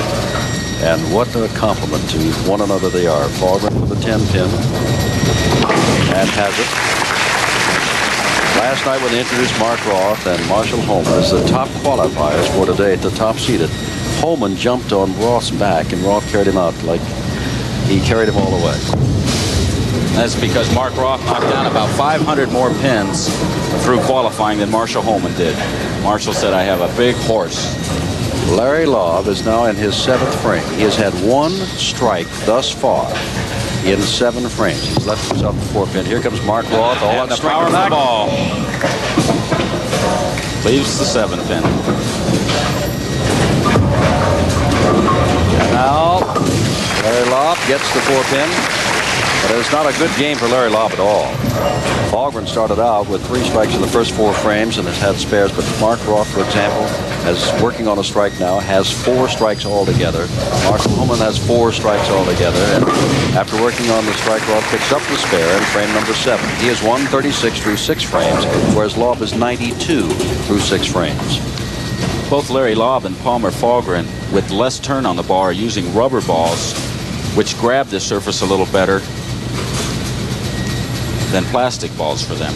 Fahlgren throwing now is tied with Holman. They've been going head-to-head, and Fahlgren puts a little pressure on right there with a strike in the 7th frame.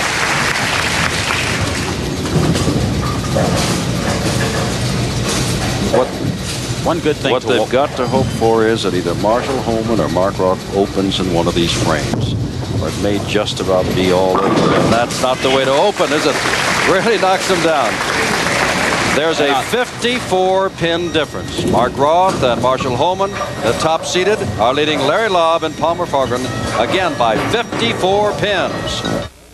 Meet the only... Mark Roth and Marshall Holman are 54 pins ahead of Larry Lobb and Palmer Fahlgren.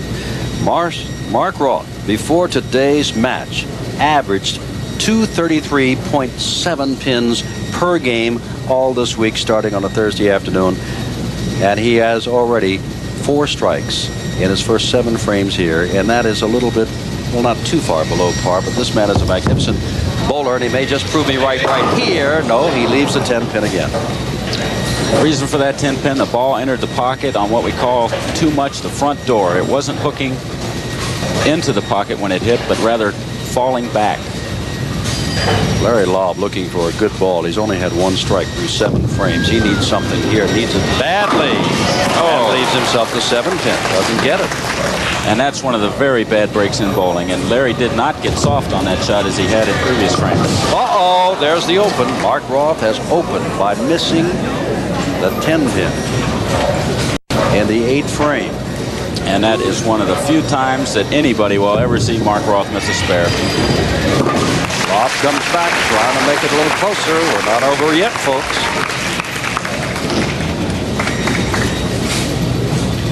43-pin difference, remember, thus far.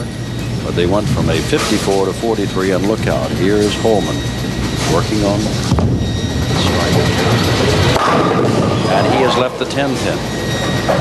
So very quickly, if Lobb and Fahlgren can get a little hot, we've got the same kind of turnaround we saw in matches 1 and 2. With a strike here, Palmer can cut that lead another 10 pins. Needs to stay low. Needs to stay low, stay down, and stay behind the ball. Did he do it? No, he didn't. Straight on the pins. 2 straight on the pins. Did not stay low. Did not stay down and through that shot. Left himself to 3, 6, and 10. Marshall Holman now looking for 10. Doesn't want to open as Roth did, and does not.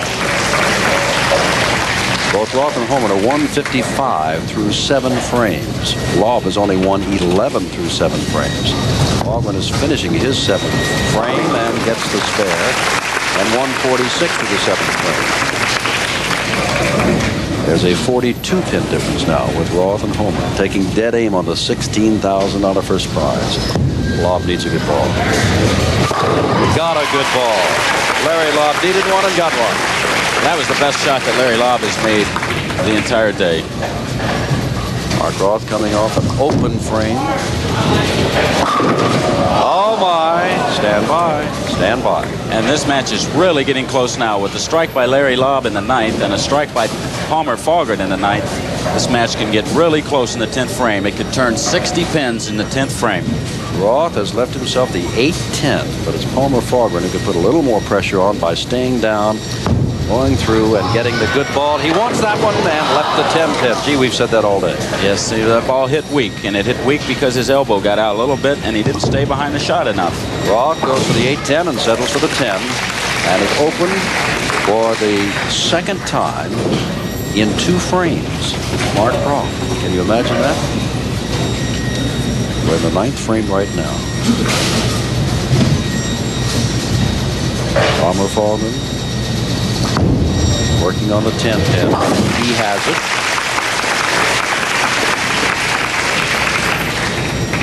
.32-pin difference at the moment.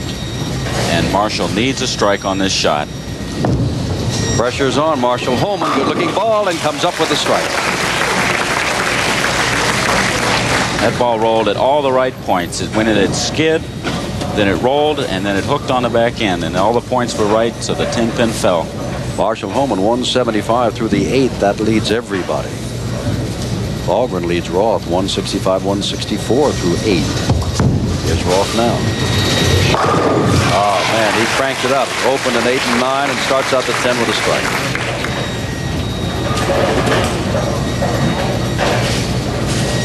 Larry Lobb has a 191 possible if he strikes out. That's a good-looking ball. And guess what, folks? Story of the afternoon. Isn't it, though? What might have been. And that is the 10-pin standing over in the corner. Roth with a strike to open the 10th frame. Coming back, looking for another one. Didn't get it. No, that ball hooked just a little bit harder on the back end, and it hit a little bit high in the pocket, leaving a 4-pin. Roth goes over, picks up the 10-pin.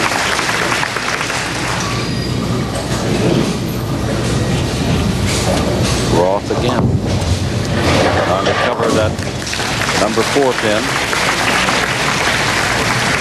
And winds up with a 193. Now remember, he averaged 233.7 pins all week long. Today, 193. The scores were extremely high all week. It took a 218 average to cash, a 220, almost a 223 average to make the finals. Rob finishes with a 171. They started this 10th frame 32 points apart. Roth and Holman leading. Here's Marshall Holman. First ball, 10th frame, working on a strike. Left himself the 7th.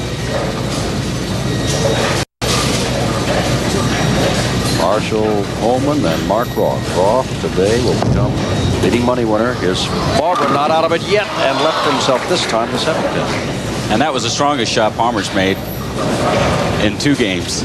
Roth and Holman have this all wrapped up, Steve. It is all over. There's nothing that can be done now in this frame. Mark Roth and Marshall Holman well, they've won it. Their 2nd PBA title.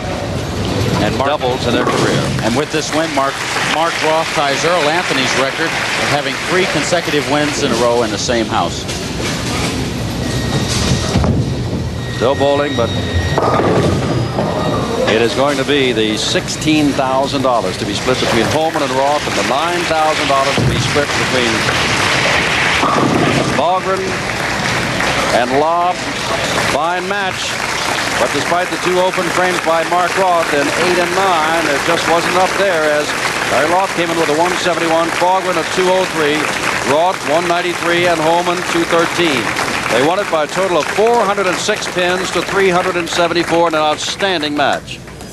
Yes, it was. Very good match. The difference in a match was the difference in the type of shot the 2 players throw. Mark Roth and Marshall Holman with the strong balls using plastic equipment and kicking the 10 out, and both Palmer, Fahlgren, and Larry Lobb with straighter shots, not as much turn on the ball, trying to keep up with them by using rubber balls that grab more. Couldn't quite do it this afternoon. Well, there's the scoreboard you just saw, and the wives are very happy. And we're going to have an interview with the 2 winners in just a moment. Audience, which is behind me a little soon. I said, if you want to give these 2 gentlemen some applause, you can. Why don't we do it again? Mark Roth and Marshall Holman. My congratulations. 2 great competitors. And I've got to go back less than 24 hours when these 2 gentlemen came out last night and qualified to go in position number 1 today, just to wait for the final match. They announced them as the ones going number 1. This man jumped on his back, and he carried him out. And I don't know if I'm going to ask you to put Mark on your back today, Marshall, but you did a fine job along with Mark. Well, thank you very much, Jim. I'll tell you, Mark bowled better than a human should bowl this week. It was just phenomenal. And I rode him hard, and I was digging in, and he held me up the whole 36 games, and I was just happy to be able to bowl good today. And Mark bowled a good game, too. And, boy, I'm glad we won this tournament. Mark, we keep talking about how tough you really are. Accuracy, a hard ball, outstanding. You're now the leading money winner on the tour thus far this year, the bowler of the year. And even though he's your competitor, today he was your partner, this week he's been your partner, and it's got to be an outstanding 79, plus the fact, I think on Tuesday you will have been married 2 weeks. Today is 2 weeks. Today is 2 weeks. I'd like to thank everybody here at San Jose lanes, Saratoga lanes, and it's just been a great week. I love to bowl in San Jose, especially Saratoga lanes. I've won here. This is the third time now in a row. And, well, today was Marshall's day to carry me. I just had a little tough luck, and he deserved to carry me one game. You know, we could talk all day, but if John Rizzo of San Antonio doesn't step in and give you the checks, my name is Mud, and you won't get your money. This is John Rizzo, a great friend of bowling from San Antonio. I'll hold it, John. On behalf of the PBA and Saratoga Lanes, I like to make these presentations to the M&M boys, as I call them. Back during the baseball times, we had Roger Maris and Mickey Mantle. Today we have Mark and Marshall that represent the bowling. And to you, Marshall, I'd like to present this check. Thank you. Thank you very much, John. And Mark, to you. Thank you, Jack. Thank you. John Rizzo, thank you. And thank you, ladies and gentlemen, who've been here the whole time, all through the week at the Saratoga Lanes. $8,000 apiece, Mark Roth and Marshall Holman. Thank you very much. Our thanks to Frank Esposito, Butch Soper, who did our scoring for us, and our thanks also for Steve Neff. Don Olmeyer. Coordinating producer, Linda Johnson. Coordinating director, Bob Levy. Fittest to them all, produced by Bernie Hoffman. Director of photography, Mike Hoover. Technical director, Dick Roker. Supervising unit manager, Lance Sherman. Associate director, Matt McCarthy. Next Sunday, the LPGA Championship with the defending champion, Nancy Lopez. And on Sports World, the USGF National Gymnastics Championships, weightlifting from Leningrad, the 200th running of the English Derby horse race. And on Fittest of them all, the final test, the survival run.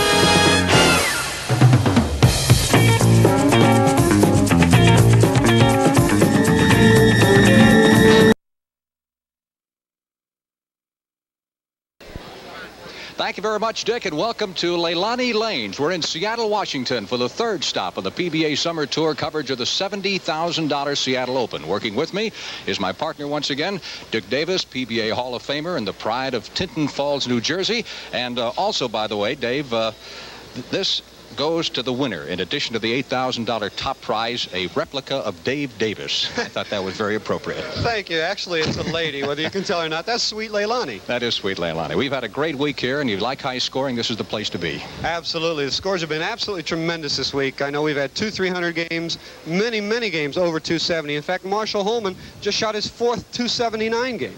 We had 144 bowlers start the week on Tuesday, down to 24 the other day, then 5 last night. And, of course, the elimination matches today. This is the first elimination match, and this is the way it turned out. Right, and you can see that Bill Coleman lost 213 to 226 to Larry Lobb. Quality player, Larry Lobb. You just don't make mistakes against him, and Bill Coleman did. That qualified him to meet Ernie Schlegel, of course, and Lobb continued his fine play. Absolutely, Frank. Larry Lobb is one of probably the highest underrated bowlers there ever was. I know when he bowled Ernie Schlegel, he'd never missed the pocket. Ernie again made a few mistakes. Larry capitalized on them. And then along came Marshall Holman. When you bowl that good, you don't have too many problems winning. That's right. When you shoot 279 and it's your fourth one of the week, you're in a pretty good groove. I know Larry did what his opponents had done earlier. He made a few mistakes, and unfortunately, it cost him. Let's talk a little bit about Marshall Holman, his style of bowling. He's done very well for a young man. Yes, he has. Marshall's been one of the greatest players of all time. I know that he's won more money in his first 5 years than any other pro bowler in the history of the tour. And if this match upcoming between Holman and our #1 qualifier, Jeff Mattingly, is anything like the position round match last night, it's going to be something else. I definitely think so. You know, I'm really looking forward to bowling, Jeff, and I think that's why I pumped up so much against Larry, just to get a chance for a rematch with Jeff Mattingly, because last night he got me 257, 258. I felt I bowled a good game. He got a little bit of a break his first ball in the 10th, and I want a chance at him right now. Holman also has a reputation as being kind of the Jimmy Connors of the bowling world. His emotions are on his shirt sleeves, and he will show them to you, and occasionally he'll get in a little trouble with the crowd. Yeah, last night after the game, Marshall's a little upset, and they gave him a few boos, but it's not unusual for him. His nickname is H-Dog. I think that's short for hot dog. All right, here we go. Leaves that solid 10 to open up. When Larry Lobb and Ernie Schlegel bowled on this pair, they left a lot of 10 pins. You can see how they were hanging off the back there, those feet. He gets lined up. That hurt. Yes, and he's definitely upset with himself. You just can't miss spares in the final match for the championship. You can't make those mistakes. And it's so important how you start off to get in the proper frame of mind in that first frame. Absolutely. Here's Mattingly. All right. Viewers at home can watch how he cups that ball to his wrist and extends through it. Hometown favorite. Lives 53 miles from here. Mattingly picks up the spare in the first frame. Now, there's something unusual. Marshall Holman is known as an excellent spare shooter. Jeff Mattingly has a reputation of missing the 10-pin, missing spares at certain times during his game when he's getting a lot of strikes. The roles were reversed in the very first frame. He's 5'10", 225 pounds.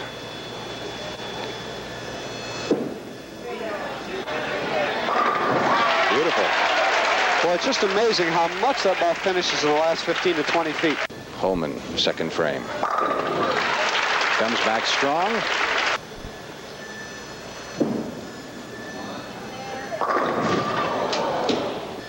Marshall's going to have a little bit of trouble striking. Mattingly, 11-pin advantage in the third. Well, you watch the head pin do some work here now, Frank. It really takes the pins out. The last one to go, the 7. Tremendous hit. What do we say, goalposts? That's a tough break for Jeff. He threw that ball extremely well. So he opens. Here's Holman, trailing by 7 as he bowls in the fourth frame.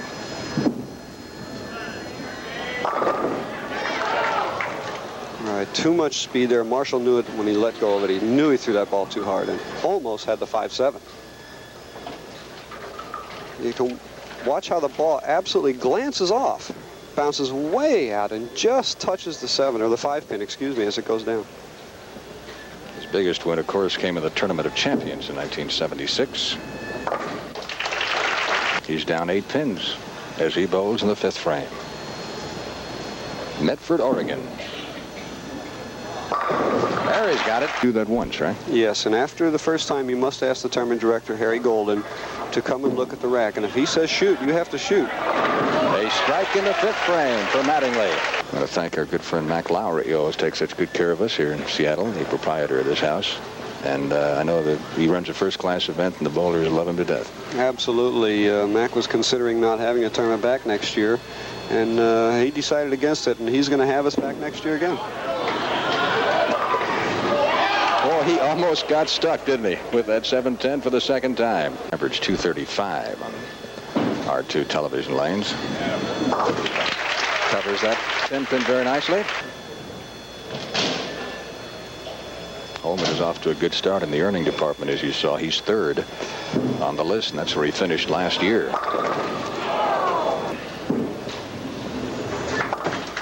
You know, the bowlers, like the pro golfers, have qualifying. You have your so-called rabbit squads who try to get into the tournament, and that's tough. We had 150 bowlers bowling for only 62 spots this week. And again, the 10-pin. Marshall doesn't look too happy. He just looked up here and gave me that what is happening look. I know that he'd much rather be bowling on the other pair of lanes on 11 and 12, but that's the leader's choice. He can get up there and make Marshall bowl right where he wants him to.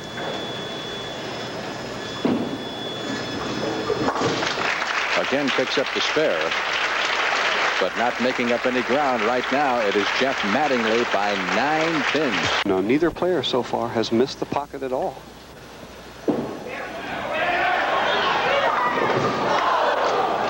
Ten pin seems to be welded there.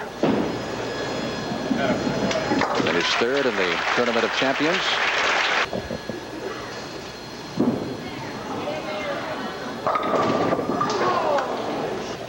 A lot of spare leaves in this particular game for Marshall Holman. But he's picked up all but 1.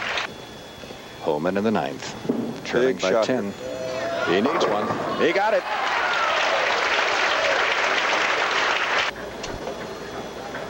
He allowed the first one. He's making him shoot this one. 9th frame. This man has a 10-pin advantage. Right, if Jeff strikes out in the 9th and 10th, it's a 216, and it's a sure win.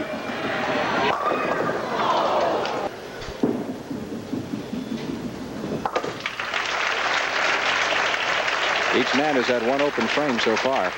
Right, and the situation is this, Frank. Even if Jeff Mattingly strikes out, it's only 205. Marshall Holman can then strike out for 206. The roles could be reversed today by 1 pin. We get any chance of a tie here? Oh, absolutely. There's so many possibilities right now. If Jeff strikes here and gets a spare in the second ball of 10th, Marshall would need a spare and a strike to win. And if that's the case, we'd have a roll-off. There's a fine strike. But in the first 8 games of match play, Jeff Mattingly struck out in 7 out of the 8 to win them. He had to strike out to win, and he did. Last night he had to strike out to win, and he did. And that was the crucial match because it gave him this #1 qualifying position against Holman, made Holman #2. But he should take his time. This is a big spare. And traditionally he's had problems with spares, but not that time. All right, now he finished with a 195. Marshall Holman needs a first strike on the first ball in the 10th, or a spare and a strike in the second ball in the 10th. He's been there. He's won 9 times. A lot of pressure on this ball. He's got a strike. And boy, he gets it. He reacts to it. Absolutely great shot. Had trouble getting the 10 out, and you can watch the 5. It just dissolves into the air here. Look at those pins scatter. Now a strike to win. A 9 will give him a tie. 9 and a spare is a tie. And you know that Marshall's thinking about leaving that 10 pin. He's left it 3 times in that lane. He doesn't want it anymore. Watch his reaction, too. If he gets it here, he has it.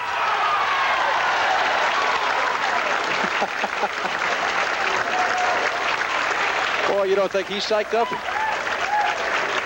Well, Marshall Holman is called H-Dog, and now you know why.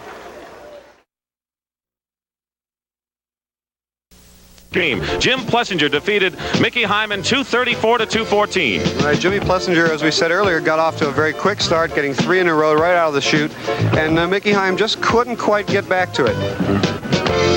All right, then in game number 2, Plessinger, 8 strikes in a row off the top, and he defeated Eddie Ressler with ease, 279 to 215. One thing we have to say in Eddie Ressler's defense, though, Dick, is that he bowled an excellent game, leaving 2 solid 10 pins very early in the match, and of course with 8 in a row thrown at you, it's very difficult to beat it. So Plessinger was a hot bowler when he went against Marshall Holman, but Plessinger had that 13-pin lead, go by the boards, and Holman edged him 204 to 203, and now we get to the finals, and Marshall Holman from Medford, Oregon is with us right now. Did you expect to win that, really? Well, I expected to win at the start of the game. Going in the 10th frame, I thought for sure that Jimmy would shut me out. It's almost instant replay 1977 when Pete Couture left the 5 count. I got 3 in the 10th, 1 by 1 pin going into the final match. So maybe I'll take this one down, too. We're back at the Deerbrook Lanes in Deerfield, Illinois. $130,000 in total prize money in this tournament. The winner of this game will receive $21,000. The runner-up, $11,000. And on the left is Steve Martin and Marshall Holman going against him. And during the week, they were seeded 1-2 with Martin #1 and Holman #2. Right. Steve Martin is one of the excellent young players, as we said at the top of the show. But I'll tell you one thing, this kid can really turn it. He can make it hook as much as Mark Roth, Marshall Holman, anybody in the game. Starts off with a strike. Steve Martin, who has won 1 PBA championship. That was the Sarasota Open in 1978. Here's the form. You can see Steve Martin, that long push away, and watch the extension, the power through the shot. Really rips through that ball. Perfect finish on that shot. Nice and solid, not off balance. Good extension through the shot. Now Marshall Holman needs a victory in this game to earn over $100,000 for the year. All right, and I know Marshall is definitely up and ready for this thing. Look at that hook. And he's got a strike. Look at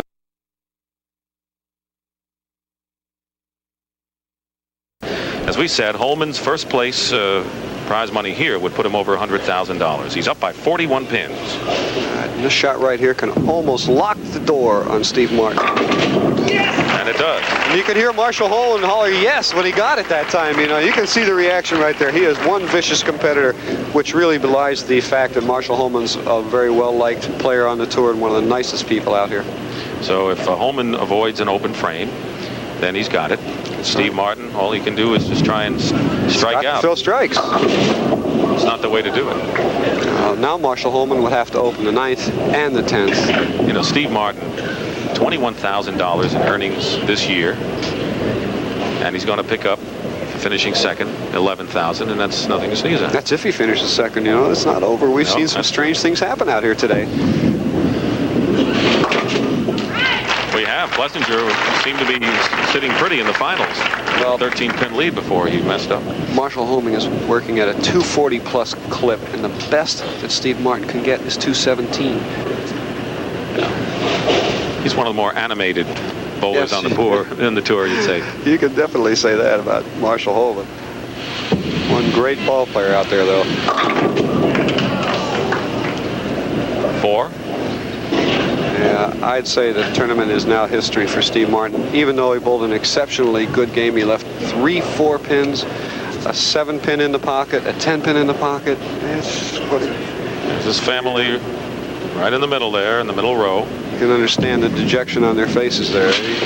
So Martin only's had 3 strikes in the game, and that's not the way to win a champion. That's right, especially against a player like Marshall Holman, who has the ability to throw so many strikes. You know, if Marshall gets up and strikes out, he's going to shoot 280. Look at that hook. Well, he left a few. Well, he won't shoot 280 now. He won this championship in 1977, beating Mark Roth as he converts the spare here. By the way, Mark Roth needed a victory to surpass his record earnings set last year when he picked up $134,000, but Mark came in 10th. I guess all the bowlers may be a little bit tired at the end of this long, grueling tour. Well, Mark certainly was. He finished first, and second the last 3 weeks out here in the tour, and it really drains you to be that pumped up every week, and this week it really showed at Mark. All right, he leaves the 4, does Holman, as he's bowling here in the 10th. Marshall Holman, though, is going to be our winner and becomes only the second bowler to capture this World Open twice. Don Johnson was the other one, 71 and 72.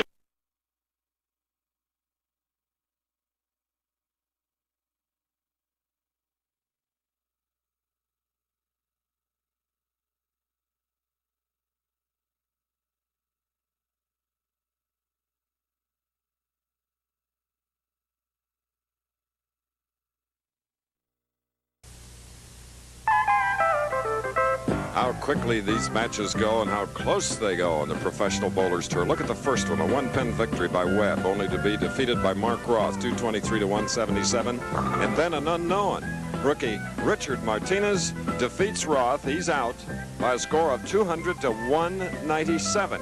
Now, the mini-series tip of the week. Today, Nelson Burton Jr. is going to...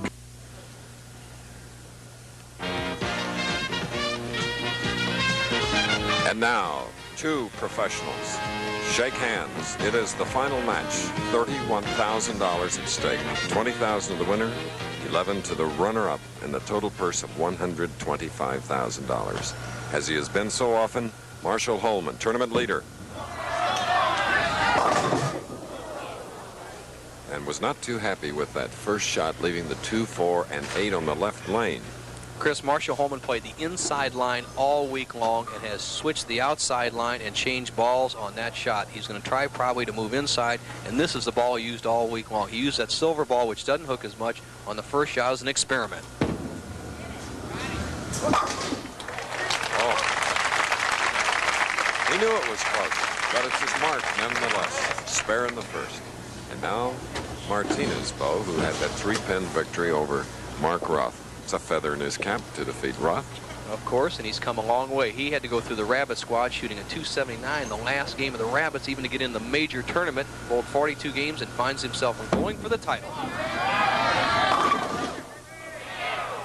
And gets all but the 6-pin. We have a replay of that stroke. The powerful left-hander uses all the approach, very much like Marshall Holman. And he's nice, smooth, methodical, and slides through right down. Good deep knee bend, a little off balance, but that's because the ball was pulled through a little late, leaving the 6-pin. Cross lane. Oh, the match is all even after 1 frame. This is our final game. And in the past, Bo, we've had a lot of no names, at least from the standpoint of producing victories, come in here at the Quaker State Open or at the Forum and win their first title. and go on to be super players such as Steve Neff. Last year, remember, Hugh Miller, a left-hander, went right through the field and bowled a tremendous final match, winning the Quaker State. Now it's Richard Martinez, second frame.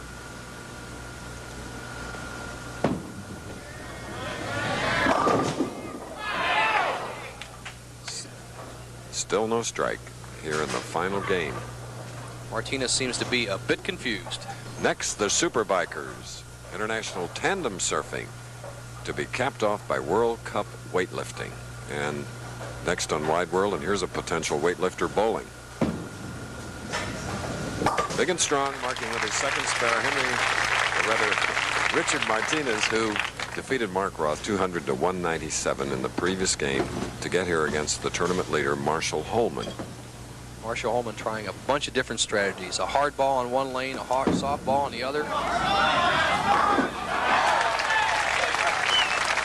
Chris, as I recall, that silver ball is the exact same ball that he won the title with in 1979. The low profile of Marshall Holman, the steady head, the powerful swing. As Earl Anthony said before we went on the telecast, this player is the best player in the game of bowling right now, Marshall Holman.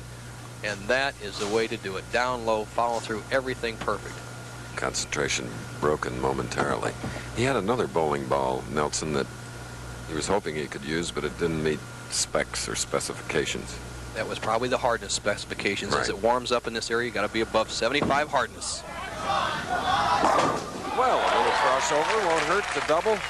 Marshall Holman on our telecast 3 of the 4 weeks here in 1981. Marshall Holman, very exuberant with that shot, a really good break. Marshall didn't get any breaks last year bowling on television. He was 1-6. He finally got his first break this year, crossing over and capitalizing with a double. Richard Martinez. All right, a strike in the third.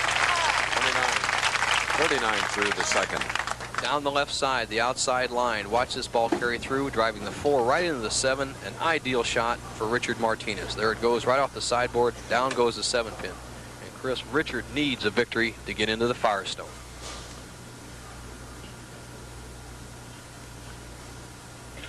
Martinez, who finished second overall out of this large field, is now in the final match.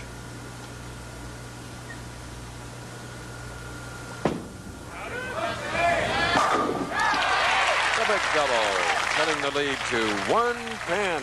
We're going to take a break now. Leaving you, we'll be returned to Grand Prairie after this.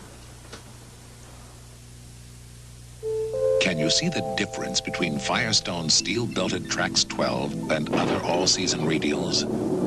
Firestone has special traction bars for pulling power in snow, but they're Really close final match live from Grand Prairie, Texas. Marshall Holman with a double up, leading by 1, can increase it. And the silver ball finds the pocket, an 11-pin lead by the Medford, Oregon professional. Marshall Holman, cool champion player, and he took advantage of that lucky crossover strike in the 3rd frame. Many players will get a lucky strike like that and try to make an adjustment or panic. Marshall just forgot about the errant shot, took advantage of it, and now leads by 11. And the youngest bowler ever to win the Firestone Tournament of Champions in 1976 has a 21-pin lead. But Richard Martinez, who defeated Mark Roth in the previous game, 200 to 197, has a double working. Martinez has found the line again. He bowled very well in the 3rd and 4th frame, but he has his back to the wall now. Time to perform.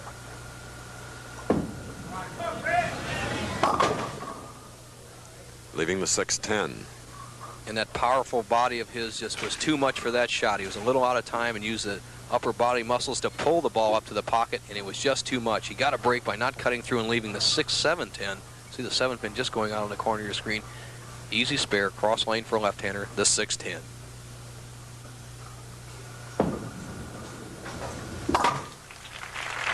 You just joined us. Let's recap how the games went. This is our 4th game and final. As you see, the fact that Martinez is trailing by 23. Wayne Webb defeated George Pappas 212 to 211 in the first game. Then Roth ousted Webb 223 to 197. Martinez eliminated Roth 200 to 197, and now the final game.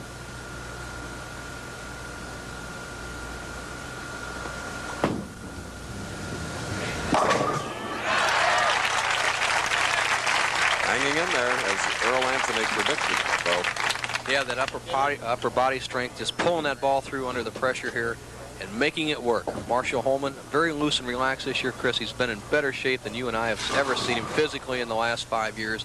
A determined young man. I think he's going to be in tremendous contention all year long. complaining a bit that he hasn't had time to go snow skiing, which he truly loves.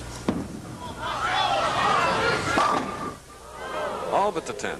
And Can't believe it. Had the crowd oohing. He almost put it in the channel. The old saying that Billy Whaley, the great Billy Whaley, had, trust is a must or your game is a bust. Watch Holman, the low profile, the good swing, but he sends this ball right out to the very last board. There's his finish at the line.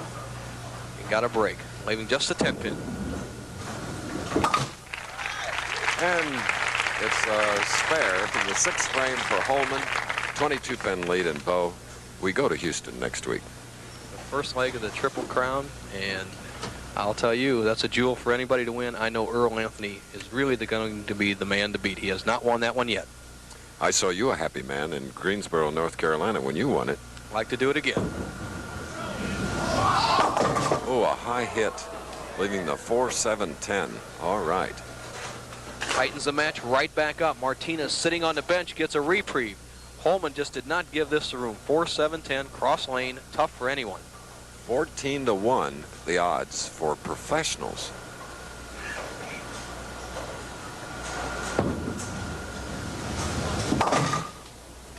All right, the Open coming in the 7th frame. 155 through 7. Martinez is up in a hurry. Strike in the 6th, now shooting in the 7th. This match is now the two pros separated by only 8 pins. Hugh Miller in this situation last year, the left-hander, took advantage of open frames and went on to the title. Martinez right now has a strike working in the 6th, up in the 7th, can take the lead for the first time in the match.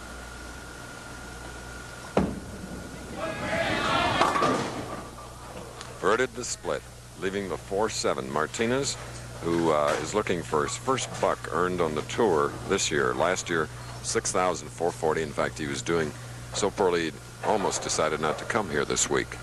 Well, Chris, he's worked on his game. He has that ball rolling really well, and he's in the title match. Definitely improved. 127 through the 6th with a spare up. The thing about Martinez is that he's showing a little shaky right here, and Marshall Holman can sense that shakiness. Holman's back there, his grit in his teeth. He leads by 8. He will not let Martinez off the hook if possible. Marshall not looking at Martinez, studying his own game.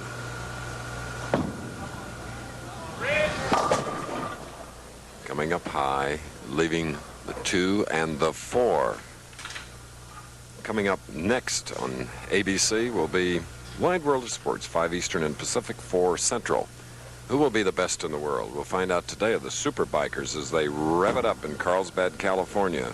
Martinez marks with a spare in the 8th frame. Also in Wide World, tandem surfing from Hawaii and weightlifting from Spain. See if Holman, with a 10-pin lead, coming up here in the 8th, gives the ball as much room as he had in the previous frame on this lane. No, he didn't. Leaving the 3-6-10. Marshall's accuracy is definitely off. You can see it when you have that channel to your right in relationship. He went out to the very first board like the frame before in the 8th frame and left the 10-pin. That time he hit around the first arrow. The 5th board went high, leaving a 3-6-10.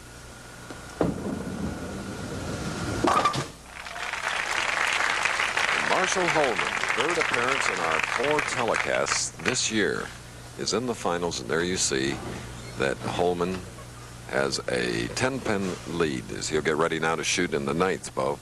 9th frame is always one of the most important frames in the foundation frame to any championship. Good time to set up a strike. Another 3-6-10.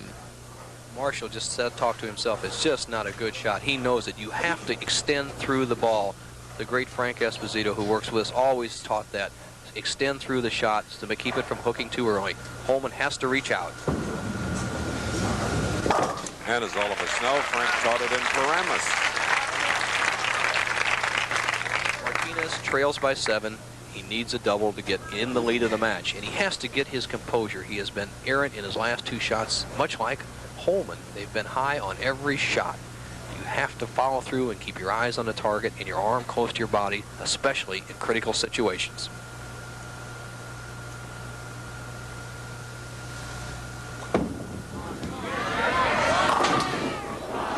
All right, all but the 10 pin in a very close final. Last week, Bob Handley won it by 2 pins. Martinez also was not eligible for the Firestone coming into this tournament, so he needs a victory to get into Tournament Champions. And he did make a good shot on that one, kept his arm close to the body, just didn't carry the wall shot as the 10 pin left.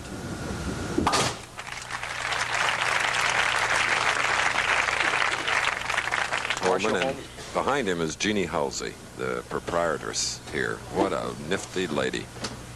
Martinez coming up in the 10th needs a double to take the lead. Holman will be finishing on his best lane, lane 40, the right-hand lane. So advantage Holman, 10th frame.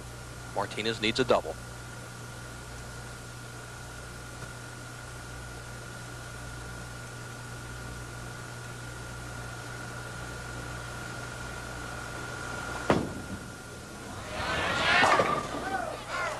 All but the 6. Made a really good pass at that ball and broke very sharply at the back end, leaving the 6 pin. This open with this conversion here opens the door for Marshall Holman to just mark and win the title. Martinez needs this spare to force Holman to spare. So Martinez, who defeated Mark Roth 200 to 197, having trouble here against Marshall Holman in the final game, worth 20,000 to the victor, 11 to the runner-up. Martinez has not had an open frame in both his matches, has been very competitive. The best he can finish is 203. That would force Marshall Holman to at least spare in the 10th.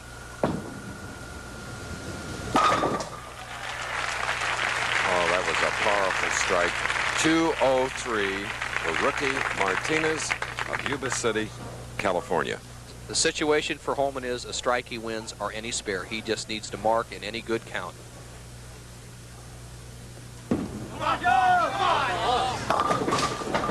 It's not over. He let up on that ball and got a great break by not leaving a wide open split. That's 3 shots in a row right through the nose, Chris. He has the 3-6. He's converted the first 2 times. Once again, he needs this spare for the title.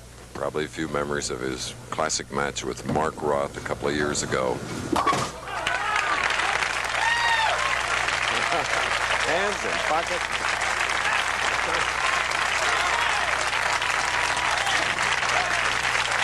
Marshall needs just 4 pins for the victory. He'll throw it right down the middle. He won't take any chances. Watch this shot. There it goes. All right. Again, a close match. Last week by 2 pins. Today by 6. It's 209 to 203, and Holman is the Quaker State Open champion.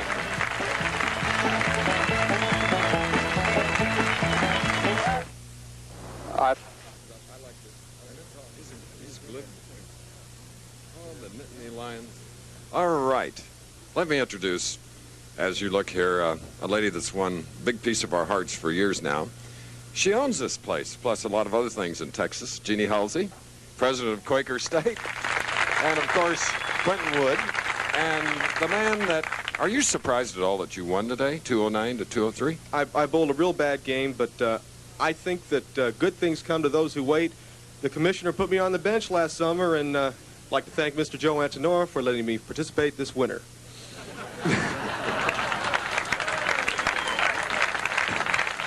Marshall talking about a slight suspension and a fine. How big was the fine? It's 2,510 weeks, and boy, it hit me close to home, right in my wallet. And I'm thankful that I've come back out and I'm bowling good, and thank God for Quaker State and Jeannie Halsey. You people are great. This is my 2nd win here. This is without a doubt my favorite place to bowl. In fact, my father, I want to say hi to my dad and my mom.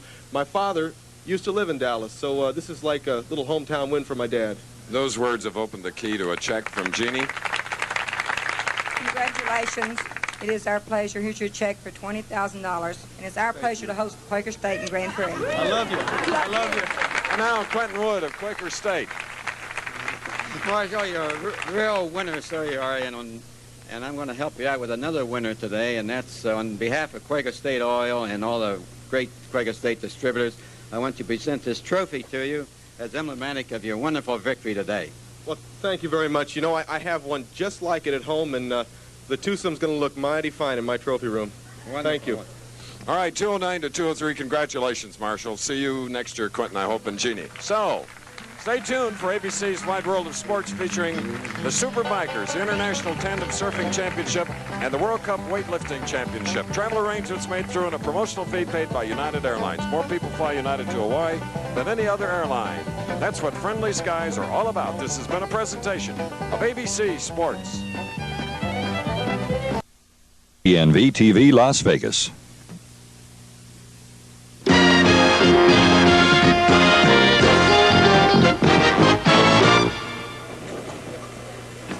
There you see what has happened thus far in the United States Open. Laub winning the first game, Marshall Holman ousting him with 9 strikes, then Holman with 9 more strikes. That 248 to 225 win in the semifinal, and now Mark Roth, who has been the greatest bowler in 3 of the last 4 years, has never won a major title. Here's his chance today. Marshall Holman, 26 years old, has the Firestone Tournament of Champions to his credit. What a match live coming up. Now, to help your game each week, the Rolaids Bowling Tip of the Week. Nelson Burton Jr. is a great teacher. Today, it's finding your spot, finding your mark. Watch and listen. So we hope you'll have a chance to practice what Nelson told you. Now, this is a perfect confrontation. Live from Houston, Texas, the U.S. Open Championship one-game head-to-head match. Mark Roth against Marshall Holman. Couldn't script it any better, Bo. The 2 top players in the country today, and there's a saying on the tour, if you crank the ball, you go to the bank. If you stroke, you go broke. Well, they've eliminated all the strokers, and we got just 2 crankers left. It's going for the big money. Title they want. There he goes. He's had 18 strikes in 2 games. He comes up with 1 in the first frame. And now a look at Mark Roth looking for his first major title.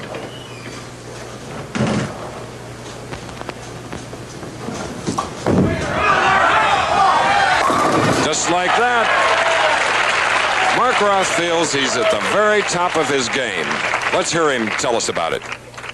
Well, this is definitely my best start, and the reason I feel is I was home during the break, and I was only bowling twice a week, and I really wasn't into the game, but when I came out back on a tour, I really wanted to bowl, and my desire is better than it ever has, and I'm concentrating and bowling better. I think that's the reason why I'm bowling well at the beginning of the winter. That's right, he led from the start. This man, match all even after 1 frame. Now he's on the left lane. Went over to get a piece of tape in between frames, tighten that thumb hole.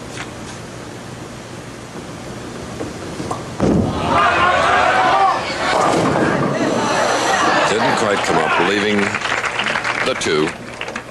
The feel the players try to go for is where the thumb hole and the finger holes are fairly tight, and they don't have to squeeze the ball. There, Mark Roth hung the thumb a little bit, and you see the ball break late, leaving the 2-8, and the pin rolls around, knocks out the 8 pin, makes it a much easier spare.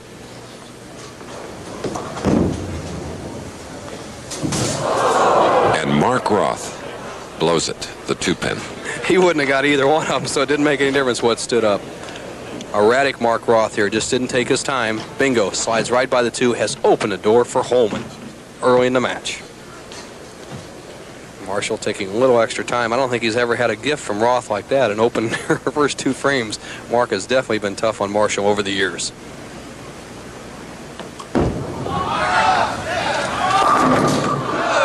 All but the 10 pin on the right lane for Marshall Holman, who has won 2 games up to now. And I know what's going through his mind, Chris. I would have carried that against anybody but Mark. Marshall with the spare will lead by 12. All right, this is the title game for the U.S. Open Championship. 240 started. We're down to the final 2. Mark constantly working on that bowling ball. And out of that 240, Chris, we had 96 league players, 144 touring pros.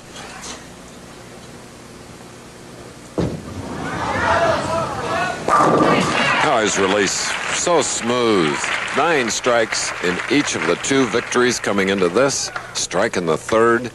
And now after an open, missing the 2 pin, here is Mark Roth, 3rd frame.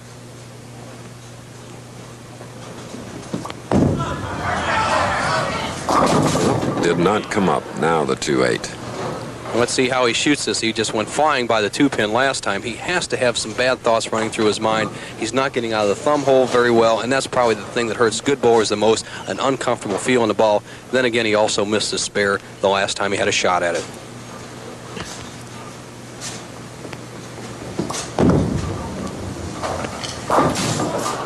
Chopping the 2 off the 8 back-to-back open frames by a great champion, Mark Roth. Chris, major titles have avoided or eluded Mark Roth. He's dominated the tour for the last 3.5, 4 years. Once again, the U.S. Open, his first chance at a major title this year, has an extremely bad start. He trails by 23 with 2 misses, both in the second and third frame. And then comes up with a high hit and a split, the 3-10. I don't know if it's psychological or what. It has to be working on his mind. It has nothing to do with the lane conditions. It's the feel of the ball. Mark hung in the first ball he threw. He tried to change the tape. You can see the shot there for the pros. Not too tough, 310 cross lane. But Roth is struggling within himself and with his equipment.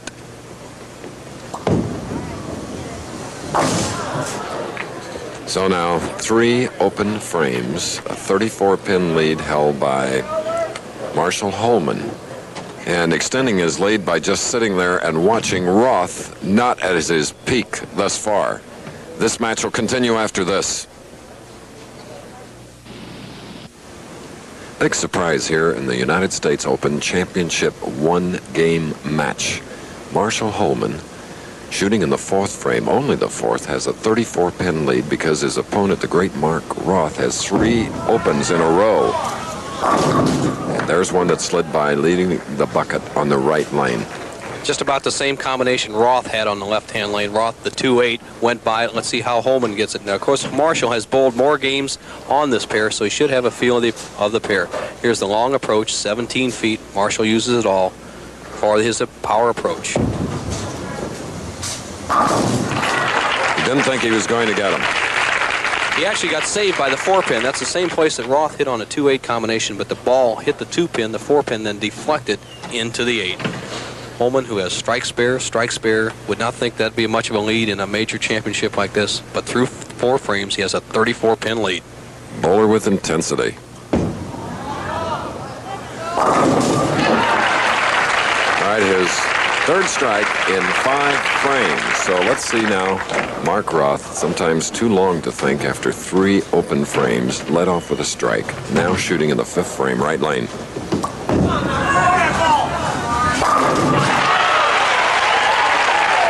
It's more like it. The crowd was almost completely silent after Roth opened for a 3rd time in a row in the 4th frame, but he started taking a little more time, as you noticed on the approach with that one, Chris. Starts setting himself, starting using a little concentration, not bowling with just complete low momentum. He's got his thumb hole right. Look, he's taking his time now. Watch him come back. All right, a double after 3 open frames for Mark Roth. 24-pin lead held by Marshall Holman. He has a strike up, shooting in the 6th frame. The final match live from Big Texan Lanes in Houston.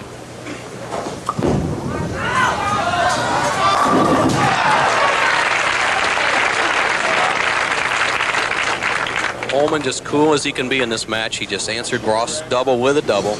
Taking a little extra time. Marshall's calling for a re-rack. He's entitled to 1 a game. Wants to settle the match down, get it in perspective. He leads by 34. He can really put it on Mark Roth with 1 more strike. And he gets that re-rack. Marshall Holman of Medford, Oregon. Following our Professional Bowlers Tour, ABC's Wide World of Sports. Oh, there is a 3-bagger that increases the lead to 44 pins, and Roth is up with a double working.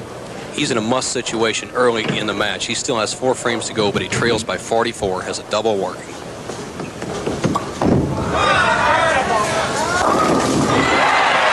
in a row for Mark Roth. If you just joined us, he opened with a strike, 3 open frames, then 3 strikes in a row.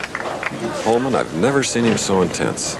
He always has a lot of tension. He's doing exercises. He's cranking his neck. He's getting up doing half knee bends, a little psyching maybe, against his friend but an opponent, Mark Roth.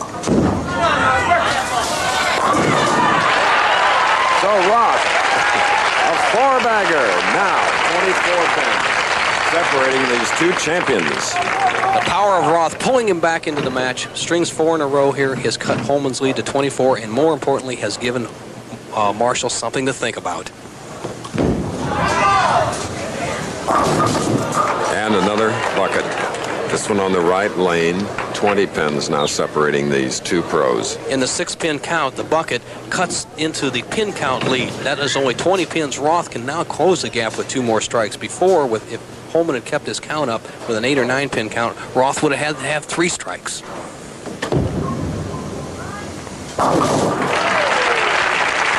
Well, he's shown you twice and in 2 different ways how to cover the 2, 4, 5, 8. Well, the pressure's starting to get to Marshall Holman. Sometimes the hardest thing in a game of bowling is to start off with a tremendous big lead like Marshall had, and then have Roth come charging back. Still 20 pins is a big deficit. 2 frames to go. U.S. Open Championship on the line. A 10 pin on the left lane for Marshall Holman, the leader. Once again, Marshall loses another pin to count. If Marshall makes his spare, Roth can get up with strikes in 9th and 10th and take the lead.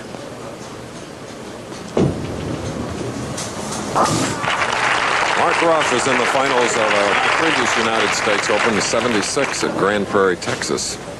It was won by Paul Mosier, and our colleague Nelson Burton Jr. won it at 78, Petraglia 77, Joe Berardi 79. Coming up high, leaving the 3-6. And really a crucial shot to push the pressure on Holman. Roth just absolutely is not getting out of the ball well at all, Chris. His follow-through was so short that time. We'll have to ask him afterwards what the problem was, but I believe it's his thumb hole. When you lose the thumb hole feel, you don't have that smooth, even stroke and that good wrist action. While Marshall was checking the official score sheet held by Harry Golden and Frank Esposito, Roth was marking with a spare in that foundation frame. Chris, Mark Roth must double in the 10th to force Holman to mark. Nothing that Roth can do can shut out Holman, but if he doesn't strike here, Holman will be the winner.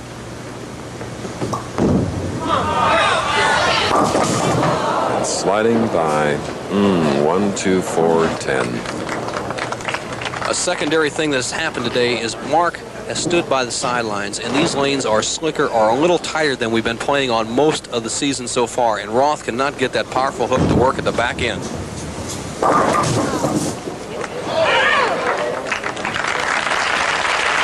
it's a 179 for Mark Roth. Holman is up, stroking in a hurry. It's a high hit, leaving the 3-6-9-10 on the right line. But it's all over. Roth with a disastrous game, 179, 4 open frames. Can never recall Mark having such a poor game on national television. There has to be a reason. It's funny it happened in a major tournament. Holman opening the 10th is still secondary, has a 200 game and a U.S. Open Championship.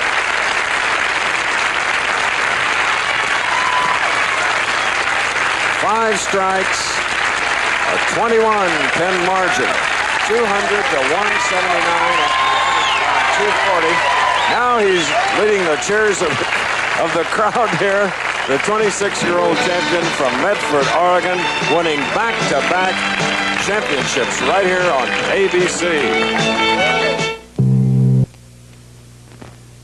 All right, Marshall Holman has now won 2 major titles. He's won 2 back-to-back tournaments on our live telecast. Here's the United States Open champion, Marshall Holman. Hey, thanks a lot, Chris. This is just super. You know, last week when I won in Grand Prairie, I said I want to make that Texas sweep, and I love Texas. This is just great. I can't believe it. You know, after last year being on the bench for those 10 weeks, now coming back, I'm in great form, and well, it's like a new life, you know. It's just a new beginning for me. You seem more pumped up today than I've ever seen you. Well, I am pumped up, although I've got a new strategy that I'm not... Well, I'm trying to keep my emotions a little more tame towards the start of the match. I'd like to thank Pete Couture, who's a fellow pro. He's the one who told me about that, and it really helped out a lot. It keep my emotions level, and then when I really need to make the shots, pump up for the big ones. What can you say to the great champion you defeated here today, Mark Roth? I can only say that I have been in the position leading the tournament by 400 or 500 pins, only to lose in the TV match. It really isn't a fair and equitable way to decide a professional bowling tournament, but it is our way, and we live with it, and Mark has to live with it.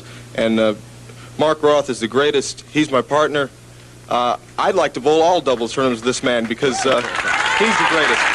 All right, very well said. And Mark, while you have a chance to think about what you want to say, I know it's hard. Here's $11,000 runner-up in the United States Open. Well, Marshall bowled good today. He made some great shots when he needed them, and I didn't make any. I just was out to lunch today. I had trouble, but I'd like to thank the Bowling Prize Association of America for hosting this tournament, and I'd like to see him back next year, too.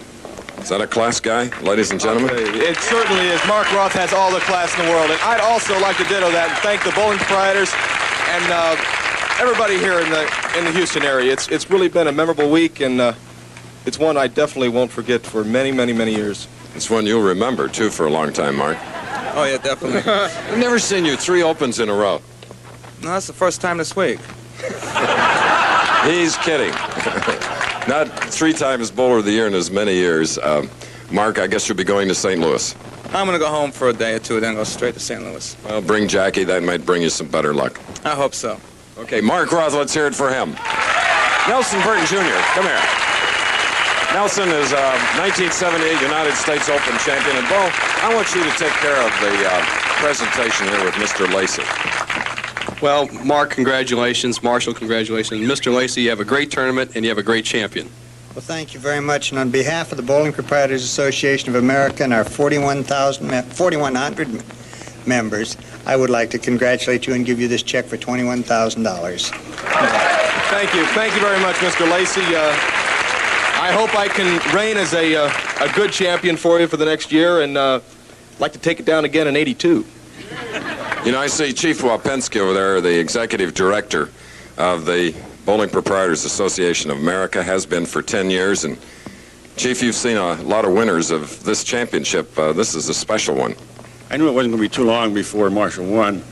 And this trophy, which is symbolic of your victory and crowns you as our 1981 BPA champion, is yours to display and let the people know that you're our boy for the next 12 months, and we're very happy to have you, and congratulations. You mean it's not his to keep? Well, at least for 12 months, and then if we can't afford to buy a new one, why, we'll take it back. Well, you're not getting that one back, I guarantee. I got a place for that at home, and I'd really, really like to thank you very much. This is just another dream come true for me, to be back here in the winner's circle, to win the U.S. Open, which is definitely one of the most sought-after tournament victories. It really is a feather in my cap, and thank you very much, Chief. Appreciate it. And Marshall, being fined hasn't hurt you one bit. What fine? I forgot all about it. See? It's the way they do. After opens, you come back and strike. Marshall, we'll see you next week in St. Louis. There'll be another great champion waiting there for both of you, named Dick Weber. It's his house. Maybe he'll bowl well. Well, I'd like to see Dick bowl well. I really would. He's a great champion and one of my idols, and it's a pleasure to bowl in St. Louis at Dick Weber Lanes.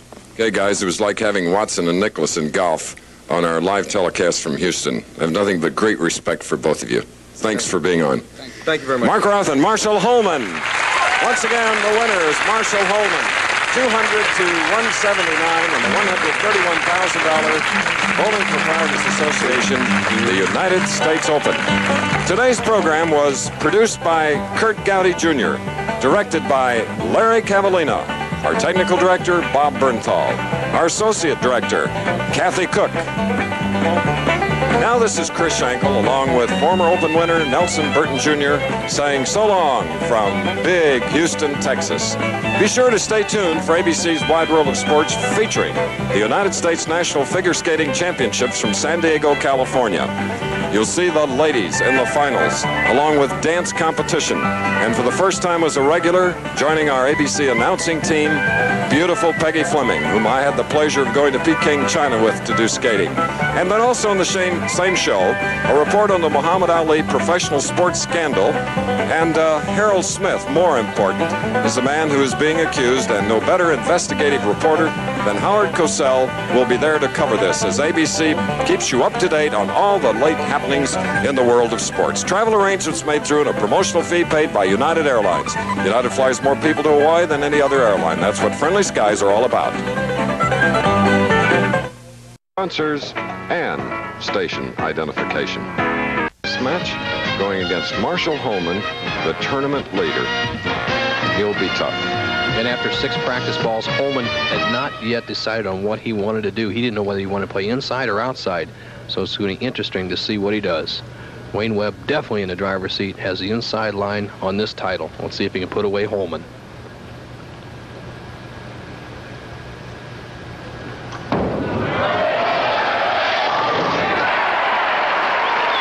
Good mixing action. And the opening strike for Wayne Webb of Tucson. And now from Oregon, Medford, Oregon, Marshall Holman.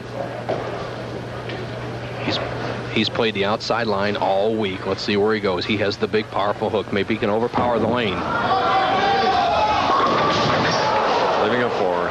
Didn't like it. Here's the man that's been in our telecast for the 6th time in 10 weeks. He did not bowl in Peoria. And the other 3 weeks, he really wasn't in the hunt. It's amazing. When he is in the hunt, he's right near the top. That's the characteristic of Holman, Roth, and Anthony. When they're close, they're tough.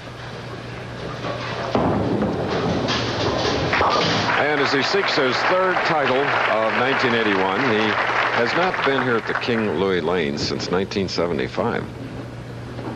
Chris, Holman has an amazingly great talent. He has the touch that it takes to be #1 in the game. On that particular first shot, he let the big hook break at the back end, but he threw it very slow so it would roll true.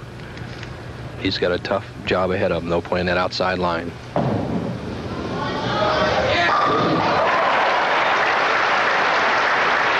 right. 26-year-old Marshall Holman in the equine world, a great 3-year-old named Lord Avey who sustained an injury, and we'll be keeping you informed on just how that Derby hopeful, how he's coming along, and we'll do it on ABC's Wide World of Sports. Webb with a chance to get out to an early 10-pin lead with a strike. Oh, well, it's the 4-6 for Wayne Webb. Chris, when you're bowling against a great champion, such as a Marshall Holman, and I'm taking anything against Wayne Webb, it's just a little extra pressure. Both these players are great competitors, but the pressure becomes absolutely supreme when you know you're going against a great player.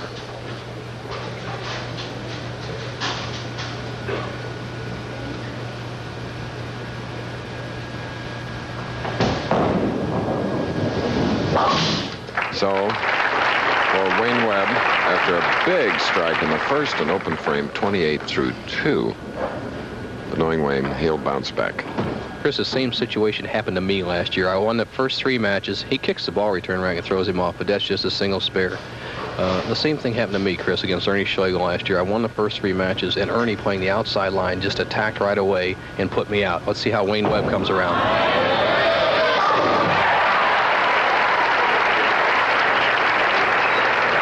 Wayne Webb, originally from Massachusetts, now bowling out of Tucson, and always from Medford, Oregon, Marshall Holman. And we're getting a re-rack for Marshall. Look at that, 13 titles. And he's in super shape this year. He's added at least 10 pounds through weightlifting. And Chris, last week at the Millers, he was out of the hunt, but yet I saw him out running 5 miles every day. He wants to be #1. One reason why he's the United States Open champion.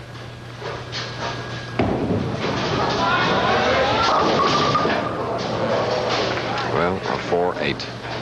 Wasn't satisfied with that shot. Very seldom do you ever see Marshall Holman top a ball. He went right over the top of the ball and spun that with no leverage. And when you don't get the good leverage from underneath with the wrist, you don't get the finish. And Bo, we don't see a 4-8 too often. No, Marshall Holman with that powerful spin, though, broke down to 2-5.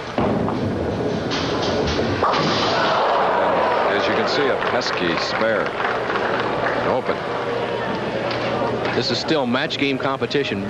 Holman takes the 4 off the 8. The match is all even through 3 frames. Pressure of this final game worth 13 to the winner, 7,500 to the runner-up, and it's live coverage from King Louis Lanes.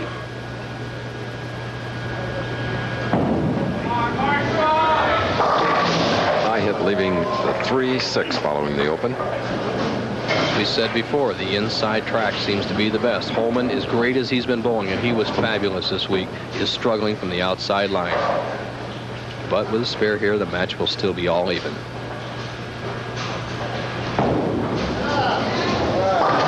Two bowlers that weigh This is the final match. It's all even. Don't go away. Wayne Webb came into the final after 3 wins, now going against the tournament leader, Marshall Holman. Webb can take a 10-pin lead with a strike here. He has a strike up in the third.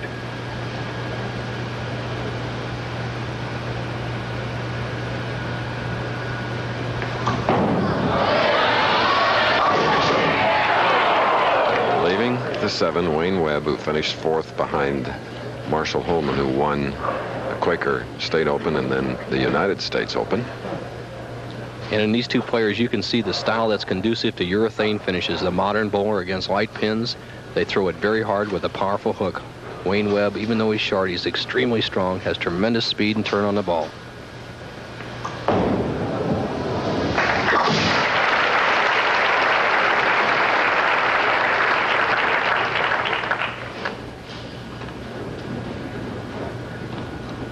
Who just joined us, Webb won the first match 201 to Martinez 176, then against Steve Westberg 187 to 136, and then with a big 245 eliminated Mal Acosta in the semi.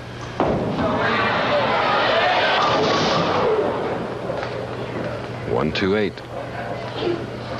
With all that effort, using all that speed, he just lost it at the bottom of his swing, slid by the head pin.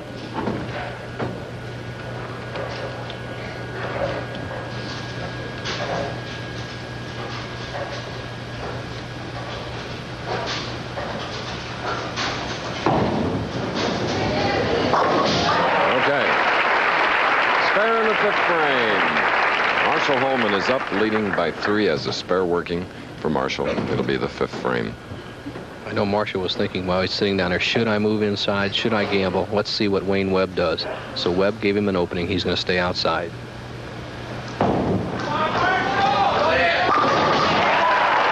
young man who overpowered the field this week by 397 pins in the match game, 20 wins and 4 losses, while Webb was 14-10.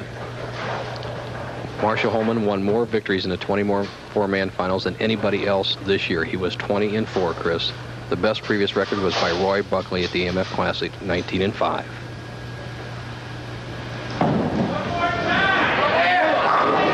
And now it's a 13-pin lead with the double for Marshall Holman. And he knows this is a big one to put the pressure on Wayne Webb. Very interesting climax to this tournament. Players have been playing inside all week, outside all week, and that's the way the finale comes down. The inside player against the outside player.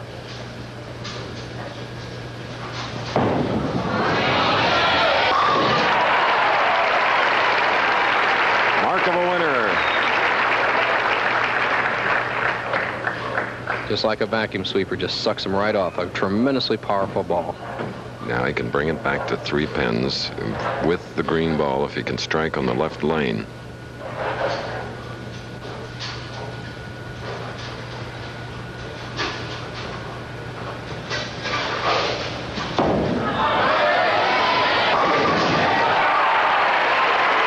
And he does. We're in Overland Park near Kansas City. And Bo, when we visit these cities, it's fun to go to their museums, and I did that while here with director Greg Stock, and KC, like St. Louis, has a great one. Yes, they do. Marshall Holman leads by 3.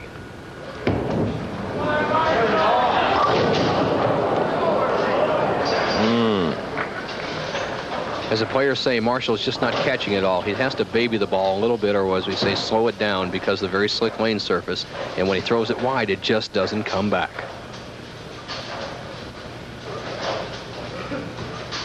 There you can see how much of the approach Marshall uses.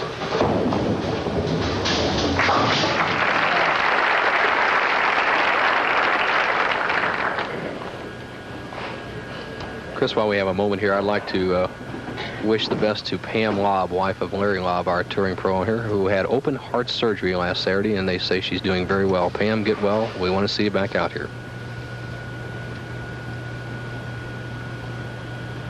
Left lane now for Marshall Holman. There's a big strike in this very close final match. 13 to the winner, 7,500 runner-up. Bob Palin president of the King Louis International, there in the dark suit with the vest. And his buddy Mike Milans on his right. Two great guys who've led this corporation a long way. Webb with a chance to take the lead with another strike.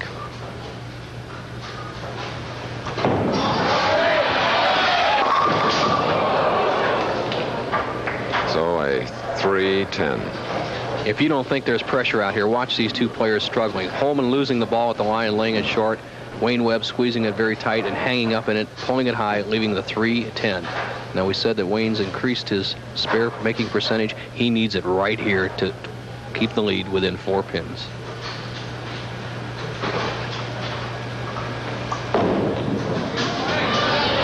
Oh, close can you come? He thought he had it, but he played that outside trajectory, which makes the 3-10 very tough to make.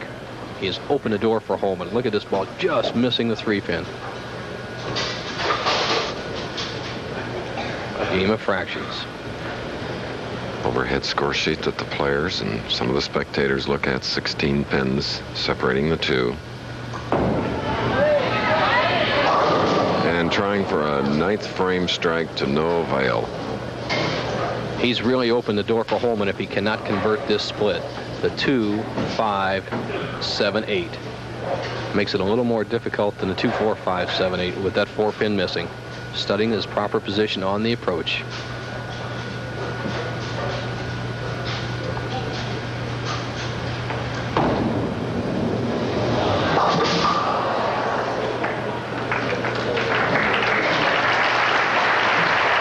Wayne Webb, and this has happened before where they win 3 matches and then get into the final game. Chris, I did the exact same thing on this pair last year. It's tough to go all the way with 4. The situation for Holman becomes this. He needs 1 mark in the next 2 frames. If he strikes on this ball, he's the champ. It's not over. No. Because we're looking at the 1, 5, 8, 10. Here's the situation. If Marshall opens here and opens in the 10th frame, Wayne Webb could get up and throw 2 strikes and win the tournament. Marshall cannot be happy with his performance on the right-hand lane.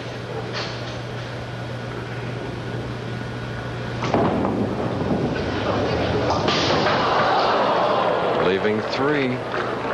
He cuts his lead to just 12 pins. That also brings in the situation of having to fill at least 19 in the 10th. Look at this. Marshall Holman going at a 181 rate. Wayne Webb 169. Just 12 pins separate these two players going into the 10th.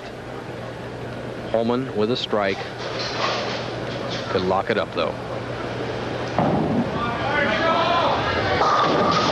Leaving the 3, 6, 10 on the left. The situation becomes this for Marshall. If he spares, he needs 9 to win. He needs spare and 9.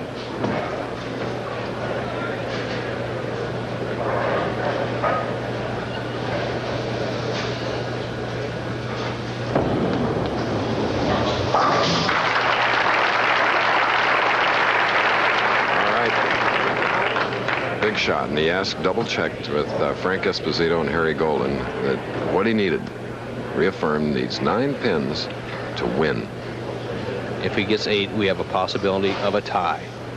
7, Webb could win.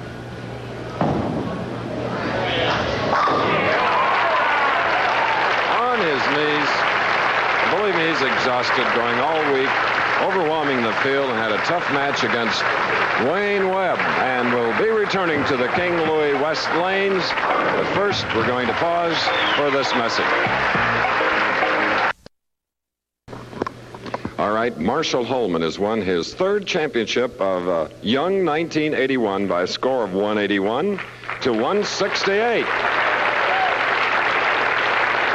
Okay, Pro, I know you're happy. Chris, I'll tell you, I'm very happy. I look better out on the ice rink than I did today bowling. I'm very fortunate. Wayne Webb, he let me off the hook, and I'm just very pleased to win the tournament. And then, you know, I haven't been here since 1975. Kansas City will be seeing me for a long time coming. We have bowling fans here, and one of the great ones is the president of King Louis International, fellow Purdue man, Bob Phelan. He not only has a neat check, but I love that trophy. Bob, how about the presentation? I traveled with the Coleman family from Kansas City to Miami as they went on the road again.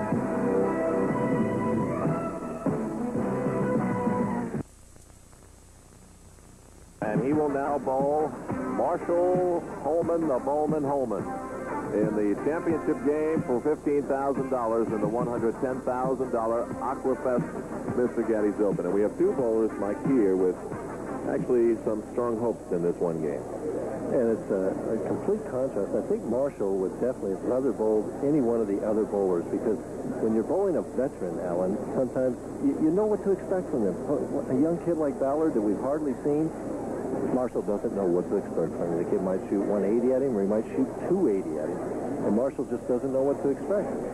Well, Marshall, he's had a fabulous week here. He's had a fabulous week, but in practice, he wasn't hitting the lanes as well as he might need to defeat Del Ballard in today's match as he starts to take his practice shots now. What is Marshall Holman thinking? Let's find out. I talked to him earlier. On the long, grueling PBA Tour in 1982, no one shot a better average than this man, Marshall Holman. But during that time and continuing through 1983, in 19 television appearances, he is winless. And it's a long streak that he's tired of talking about, and we certainly hope that you can stop all the questions by winning here in Austin, Texas. Thank you, Alan. You're right. You know, every week I go to the press room, and the same question is asking me, when am I going to win? When am I going to stop the bad string? And I'm tired of answering it. I think the press is beginning to be tired of asking, and I hold the gauntlet in my hand right now. This is the time for me to just change it today. Marshall, an athlete would understand the frustration that you've gone through and some of the really tense moments that you had during that string. What was the worst moment? What was the worst result of the 19? Well, you know, it's hard to pick one out. But this year in St. Louis, I was bowling the semifinal match. I needed a mark. I left the relatively easy 2-4-5, and a pin mysteriously came out of the back, knocked the 2 out, left me with a split, and I didn't convert. Last year in Sarasota, David Husted needed 2 strikes in the 10th to force me to get 1. He re-racked 3 times before making a bad shot, tripping a 2-pin, then getting the next strike, forcing me to strike. I made a good shot, didn't fall. That was disappointing. There are a lot of disappointments, but I feel strong about my game, and it should come through for me. We recently had a situation where Don Janella miscalculated in the last frame, needed 3 pins, had 2, threw the last ball in a lousy fashion, and lost the tournament. Has your concentration suffered as a result of this string? I don't really think so. You know, as evidenced by the fact that I bounce back and I come back from week to week. I don't think about what's happened in the past. It's over. There's nothing I can do about it. It's gone, and I just have to look for the future. In one word, how's your golf game? Mediocre. Actually, his golf game is fine, but it's his bowling game that he is concerned with now. Marshall, 14 PBA titles, a bowler of great success, but that unfortunate string is something that's been eating and gnawing and chewing away at him. I would eat it, gnaw, and chew away at anyone, Alan, at anyone. I'm just thankful I never had to go through anything like that. And here's Del Ballard looking for PBA title number 1 in the championship game with the home folks behind him. He stepped up to Mike and I and our statistician, Mark Williams, a moment ago and said, I wish I had time to go back and take a shower. It's hot under these lights. Well, Del, we don't have time for that. And interestingly enough, Marshall's choosing to finish on the right lane. Most players have chosen to finish on the left lane. Marshall's choosing to finish on the right. And you thought he would choose to finish on the left. Right, I did. Maybe he found something on that right lane. You get a lot of strikes in your practice ball.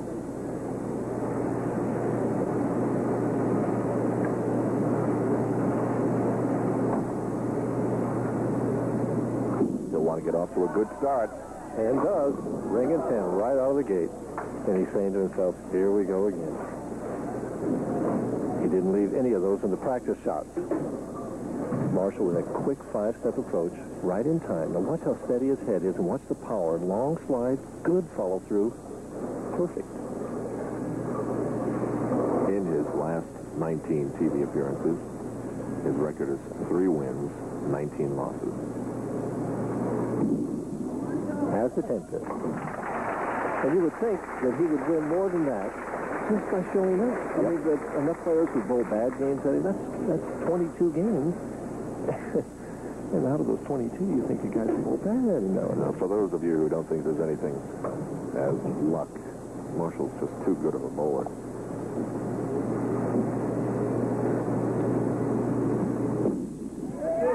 Ballard's right there.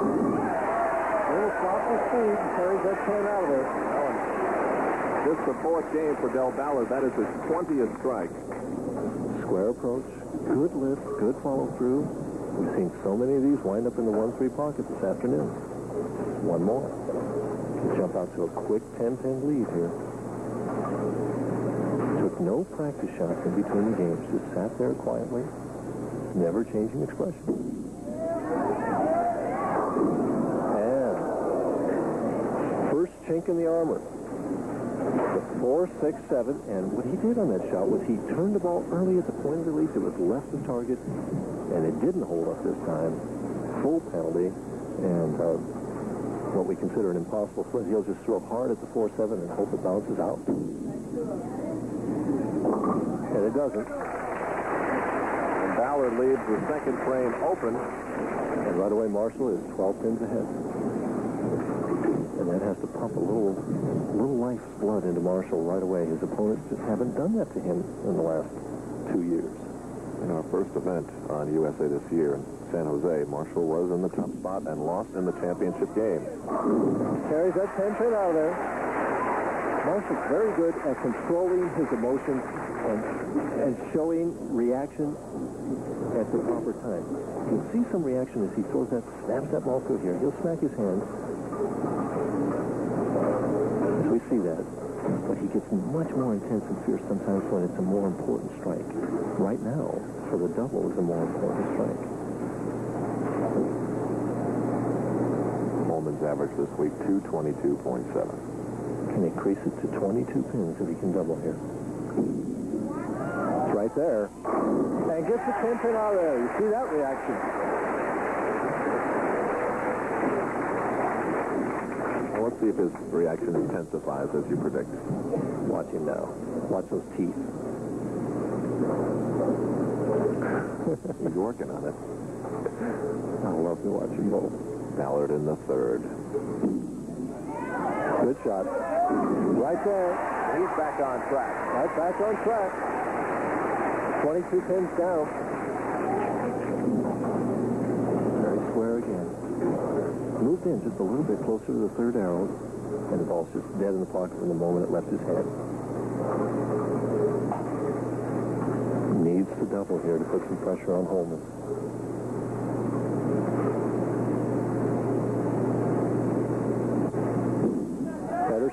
Better shot.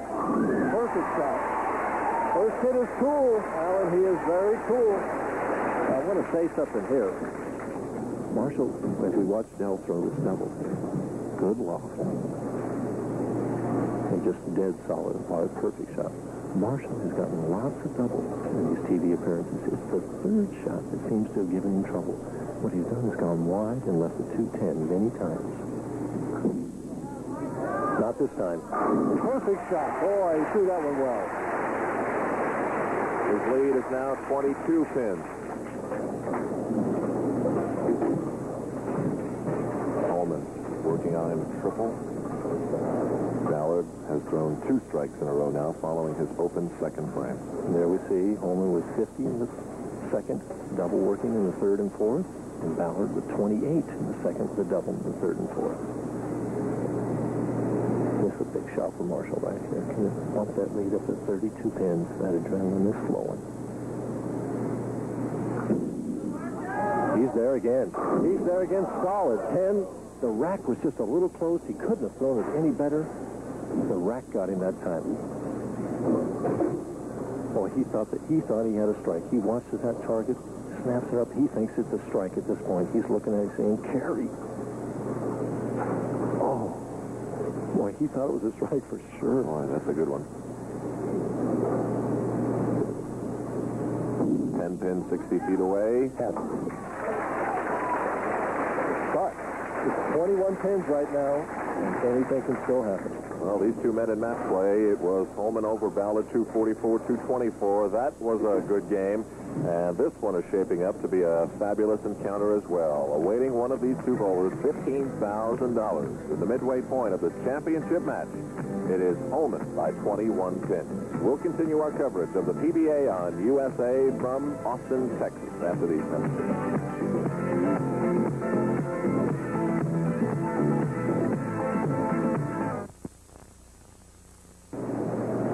This is it, the climax in the 1983 Aquafest Mr. Gaddy's Open.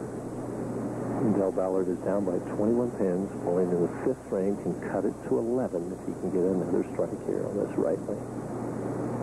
Very little time. Five. Busted up, leaves only the 6-10.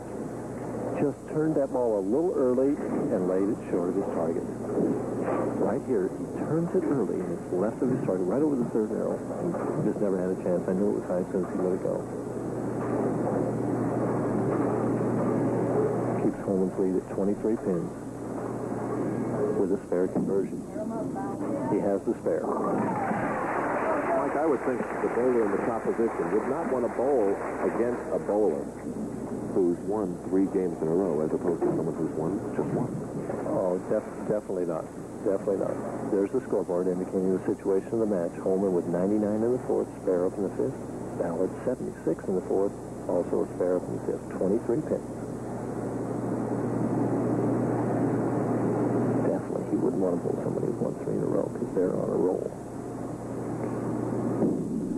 Right back in the pocket. Carries that 10 pin out of there. Well, to his credit, Mike, he has followed every bad frame with a good, solid ball. And that's the mark of a champion. Which he has not been yet. Marshall asking for a re-rack. He's allowed 3. We've changed our rules now, and the players are allowed 3 per game during the telecast, and then anything after that, the tournament director, Harry Golden, has to take a look at. There's the re-rack on the right lane, lane 20. Marshall has got 23 pins. Right in the pocket. Ooh, just blows it out of there. Holman in the 6th gets his 4th strike of the match. Marshall very quick, just to left and then comes back. Doesn't get around this ball as much and is a little left of his target, but it holds up and then comes in light and just saws that 5 right into the 7th. And so through 6 frames, both bowlers have 4 strikes. It is the 2nd frame that Ballard left open that really hurt him. 23 pin difference favoring Marshall Holman. Both the strikes up in the 6th frame. Marshall can increase it to 33 if he can double. 2 solid 10 pins on this left lane. And Harry. He's pumped. He is pumped, right. And Mike, we really don't have to say anything about this one. Vintage Marshall Holman. Vintage. He's still going. That heart is really pumping away. Ballard in the 7th. He's high. It doesn't trip the 4. And all of a sudden, the breaks are going Marshall's way. Right. The breaks that were the strong point of Ballard's game through the first 3 matches seem to be breaking up. Marshall's very intense. So this probably means more to him than when he first won back in the summer of 1975. I think that this victory to win here is more important to him. Because, as he said, he's just beleaguered by the media every week. When are you going to win again? Well, you know that no matter... Well, even if you win, say, the World Series or the Super Bowl, the next year you have to defend. And as soon as you start losing games, you seem to forget your great triumphs. You seem to have to win again. He's like a cat on a hot tin roof there. He can't sit still. And keep himself alive. Try again. Right now, Ballard is still potential 226. Holman right now is going at a 229 pace. Marshall's fate is in his own hands. If he strikes here in the 8th and strikes in the 9th, he would lock it up, Ballard. No matter what Ballard did. He didn't like rack Marshall. He didn't like that rack. The 3 pin was in close. I didn't like it either. right behind. You get a perfect shot here. Very little time. A little tight, and leaves the floor. He was just a hair softened speed that time, just a hair. But it's not a fly line or anything like that. He's still right there. And it keeps Ballard in the match. 22 pins. Or 32 pins right this time. Ballard checking the scoreboard. Ballard looking over at the scoreboard. Cross lane at the 4-pin. Hold it ball. Makes the set.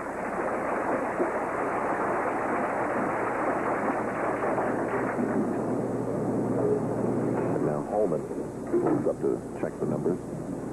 He knows the situation. He knows this is his best opportunity in the last 2.5 years to win that title. This is his best opportunity. And there's the scoreboard. And we see 32 pins, Marshall with a spare of the 8th, Ballard with a strike. Both bowlers getting ready for the 9th frame. Marshall bowling first. Very little time. Back in the pocket. And gets the 10-pin out of there. That forces Ballard to go to the wall. Just to go to the wall. Look at that lift and that long slide. Great follow through. Great little reaction here. No, just a little grinch. That's all. No, we don't have to put our cameras on the pins. We can tell exactly what's happened by watching him. Ballard in the 9th. And that's it. Marshall throws his towel in the air, and he's going to win. Ballard just couldn't give that shot the room that he needed to give it. And he slaps with Gary Skidmore, last year's winner here. He knows the time. He just discussed it with himself.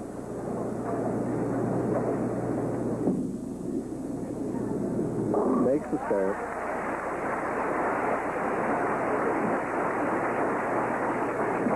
The pressure is relieved.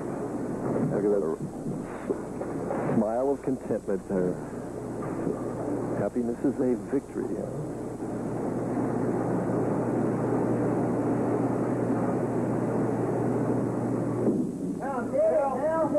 Back in the pocket, leaves the 10. Chipped elbow very well all day today. He ran into a buzzsaw against Holman. Holman bowled a super game. 2 solid 10s and a 4-pin and the rest strikes. Well, it's difficult enough to bowl 3 winning games in a row, and then even more difficult to bowl a 4th one to follow that up with. Especially against a bowler that you idolized as a junior player. That's right. And that's exactly right.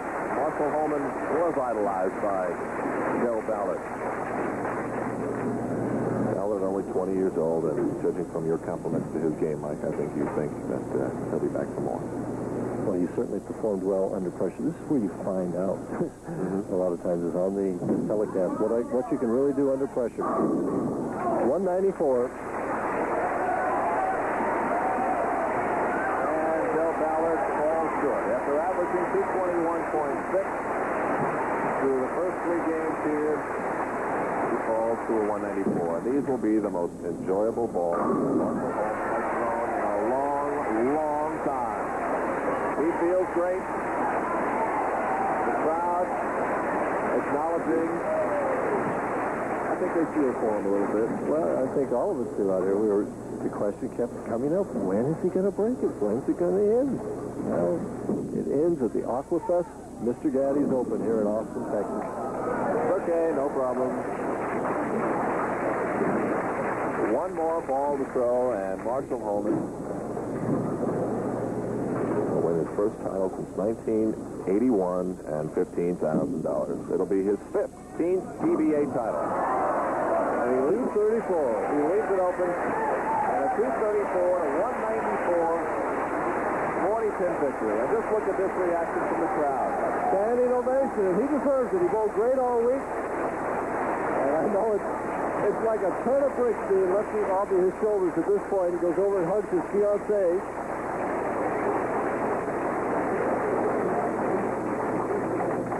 Well, it's a great story that has been told here in Austin, Texas. Marshall Holman getting a hug from Harry Golden, tournament director. The next round of golf they play will be a fun one, and the pressure is off. And so, 28-year-old Marshall Holman from Jacksonville, Oregon, is victorious. And we'll be back to give him his first check in 2 years, right after these messages on USA.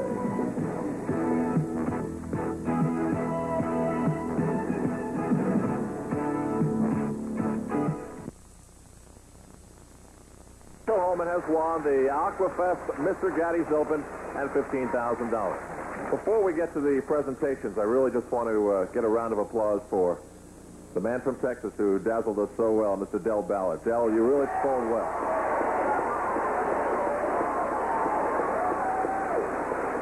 A good job for a bowler only 20 years old, and we're going to now talk to someone who also breaks the string in the 20th opportunity, Marshall Holman.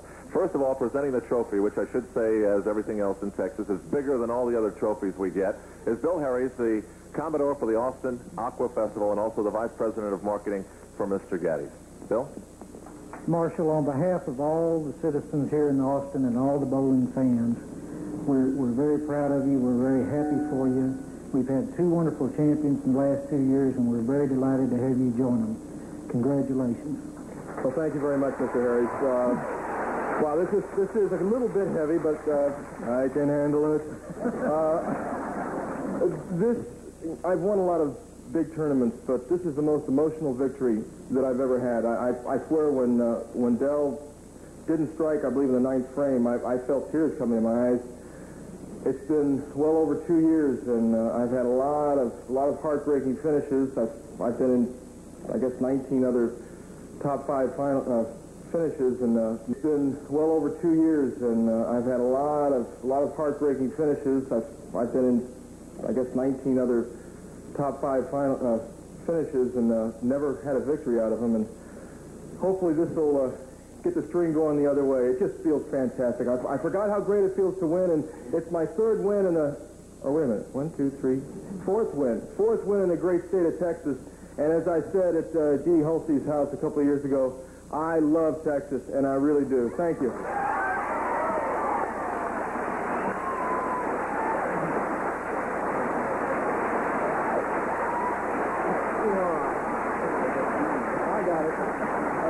Okay, as you all know, Mr. Gaddy's Pizza is one of the major sponsors here, and we have $15,000 worth of dough for you, Marshall. Here to make that presentation is Mr. Gib Lewis, who is the Speaker of the Texas House of Representatives. Mr. Lewis? Marshall, first, welcome to Texas. We're glad you like Texas. And I think what you're going to take home with you from Texas is going to make you appreciate Texas a great deal more. So on behalf of the Austin Bowlers, there's a check for $15,000. I know he needs it. Thank you very much, Mr. Lewis. I really appreciate you coming down here for the finals. Like I said earlier, this is one of the biggest thrills of my career. It's been a long time, and I finally got to win again. I generally have very little trouble thinking of things to say, but I'm a little on the speechless side right now. I'm just so thrilled. I've spent so many very, very disappointing nights after losing on television, and I'm looking forward to going out, doing a little celebrating, and just being able to finally bask in the glory of a win. It's been just so long, and it feels absolutely fantastic. Thank you. Mr. Harris, Mr. Lewis, thank you very much. Marshall, just step forward a little bit here. I'm glad to see you weren't superstitious in all of this. What did you pull out of your pocket there?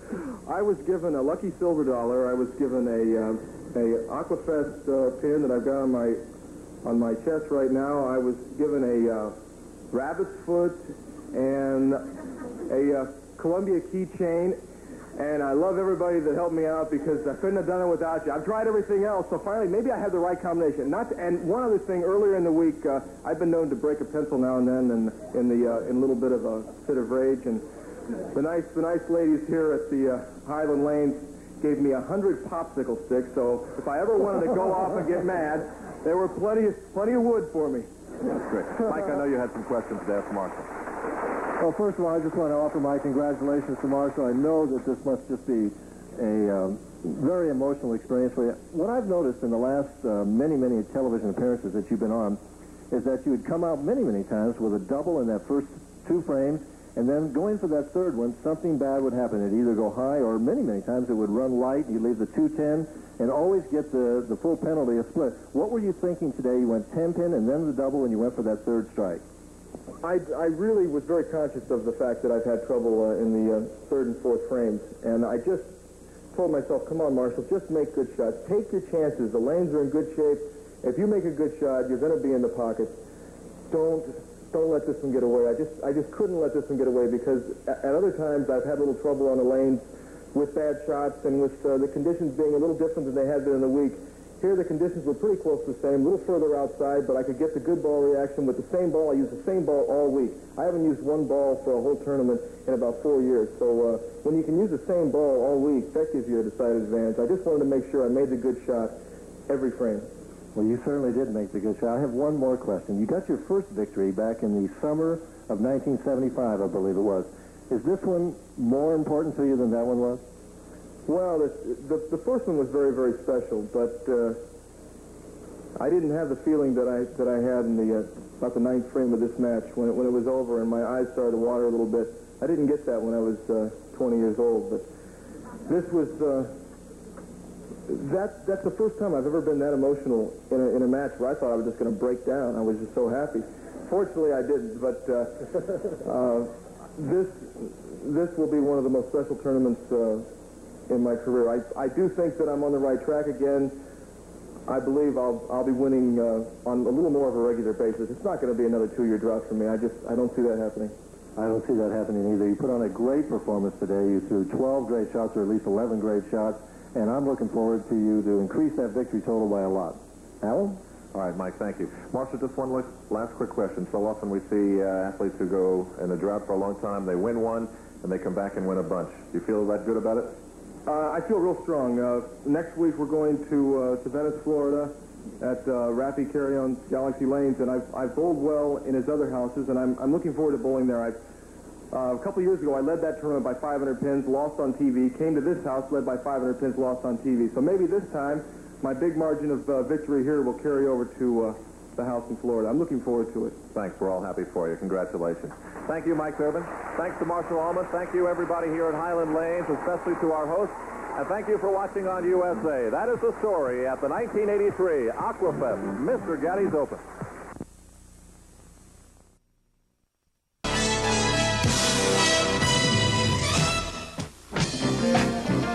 Better than a 30-foot birdie putt. That's how Marshall Holman described his victory moments ago to push him into the championship match.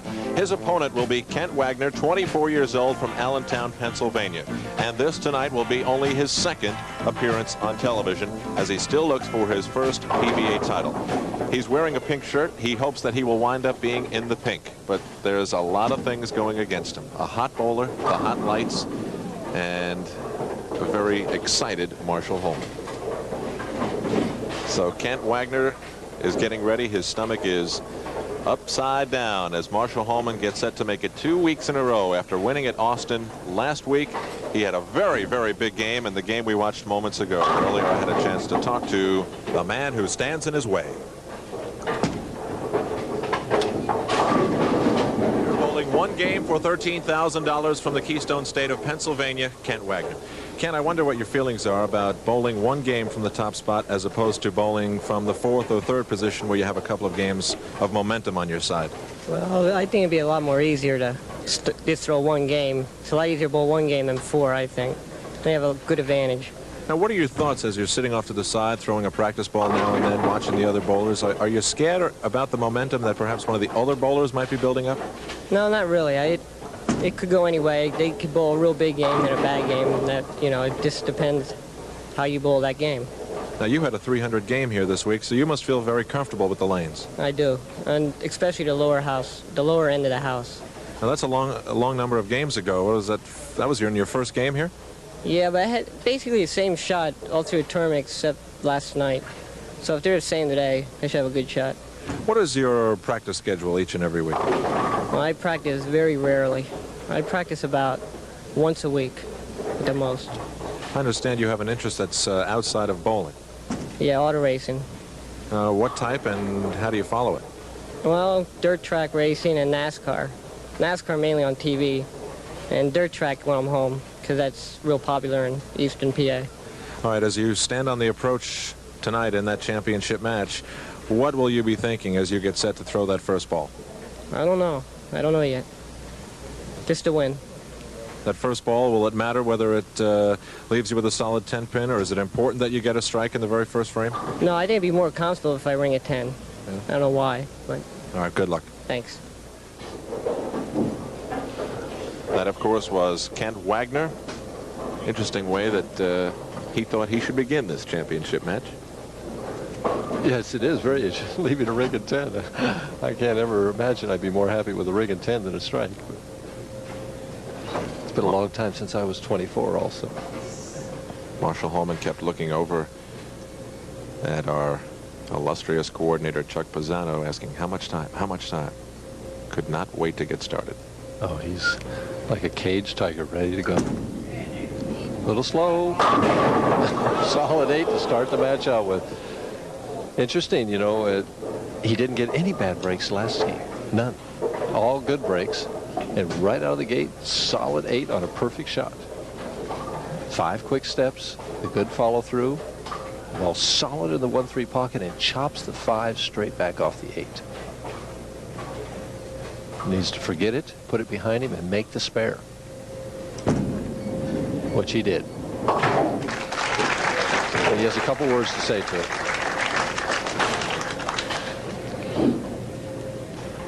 Well, again, the way to beat Marshall is to get out ahead of him early. Wonderlich did it last game. Marshall was able to come back. Let's see whether Wagner can do it now. He had a fine week, averaging a little over 223. And winning a lot of games in match play. Snaps that weak 10 right out of there. Well, he didn't get his wish. He started with his strike. He throws it out there like a shot put, doesn't he? Oh, yes, he does. He lets the ball down early and then runs after to catch up with it. 4 real quick steps here. Gets it way out on the lane, kind of plants and snaps it through. Good lift and turn. And got a good result. Again, it's not a style that you would recommend, but he makes it work for him. And right through the nose, breaks it up. Leaves only the 10 pin. Could have been worse. Looks at his thumb. He just never got out of that ball cleanly. Never got out of the thumb hole cleanly on that shot. The ball was left of target right away. Really saved him. See, right here, he hangs in the thumb and it's left of target. When you let a bowling ball go, you want the thumb to let go first and the fingers to lift up. And to do that with a clean release as he makes the 10 pin. Under pressure, all of us have a tendency to shorten the span a little bit.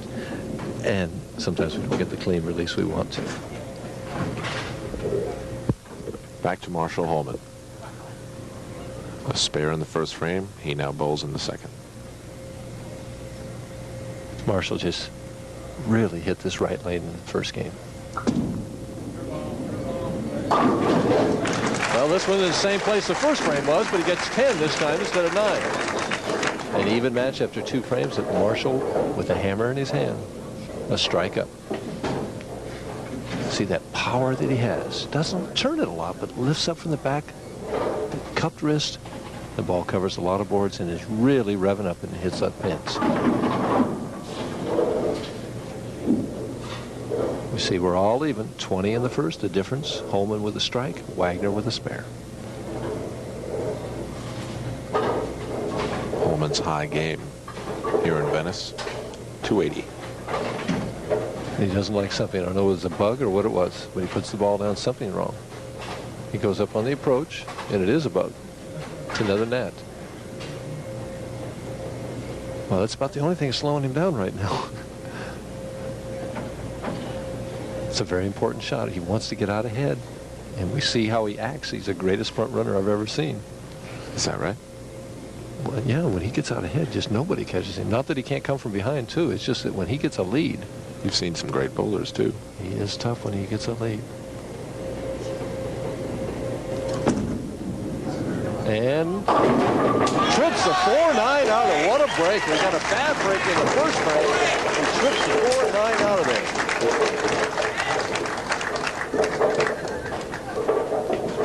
Speed seemed just a hair softer. He just didn't get through this ball the way he wanted, I didn't think. It goes high. The 2 pin goes to the wall, trips the 4, and the 9 pin, something else nudged it, and it fell. Yeah, he's pumping. Wagner down by 10. Good loft. Right there hard again. And he looks at his hand. He just, again, the pressure. It just seems like he's not getting out of the ball cleanly. Leaves the 6-10. It's hard. You're coming up on the hottest bowler on the PBA Tour right now. who's just bouncing in his seat back there, and you're trying to win your first PBA title at 24 years of age. 6-10 makes it spare. Cuts that hook down going cross lane. Mike, what about his practice schedule? Only once a week. Seems to be very light. Well, it's individual again. I know that in my career, the times I practiced a lot sometimes and practiced a little other times. As I've gotten older, I've practiced less. See how he cups that wrist there? The wrist cupped around the ball. Thumb buried in the ball. No push away, just drops it down. And blows it out of there. If you throw a ball like that, you don't need to practice.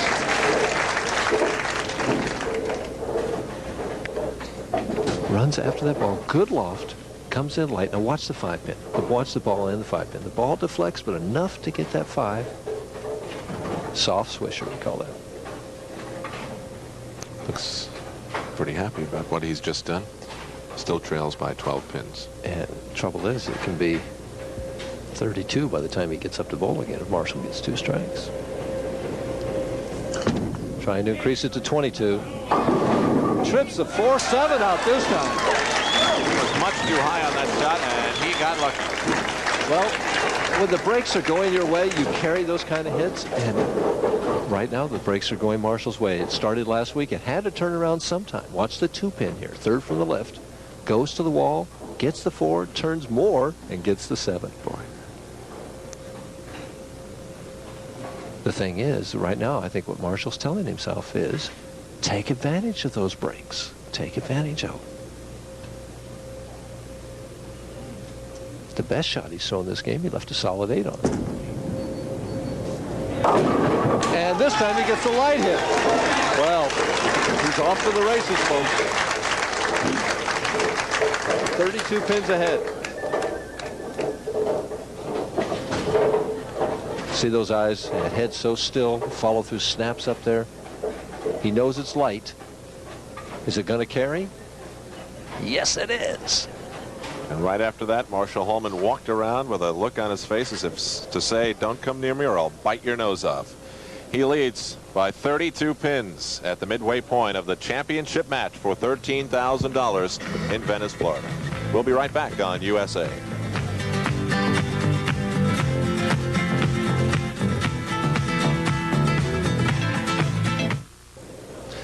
There we see the husband of that beautiful lady we saw earlier, Dottie Golden. This is her husband, Harry Golden, our illustrious tournament director. He runs the show. Never missed a day's work. And I don't know how many years he's been doing it now, 20 years. And on we go in this championship match to Kent Wagner of Allentown, PA. Down by 32 pins. He needs to knock them all down. It's a must-strike situation for him. Must. And gets it. We have seen some of the funkiest strikes in this game. There's been a variety. Yes, there has. He comes in light here, and the 5 falls right into the 4. Right over about the 3rd arrow, maybe a little right of it. Watch the head pin. The 5, well, something else hit there. The 5 never even got to the 4. Right now, 58 to 80, both working on doubles, 22 pins. Wagner can cut it to 12 with 1 more. And another line hit, and she smacks his hand. Well, we've got a little hand striking contest going here, too. If Marshall can do it, so can I. Let's take a look. Watch this reaction here. Ball comes in light. The head pin goes to the wall. It just cleans them out as it comes back off the wall. And can't wait. I've never seen him show that much emotion ever. He's trimmed Marshall Holman's lead to a dozen. And Marshall puts it right back up to 22. I'll tell you what. He knows he made a perfect shot here. He's just saying, don't leave another solid 8-pin. Please carry. Yes, it is. When your opponent strikes, the only thing that you can do is answer him with strikes. There's nothing more discouraging than to get up there and throw 2 or 3 in a row, and your opponent comes right back after you've bit into that margin and answers you with strikes. That's what Marshall wants to do right now.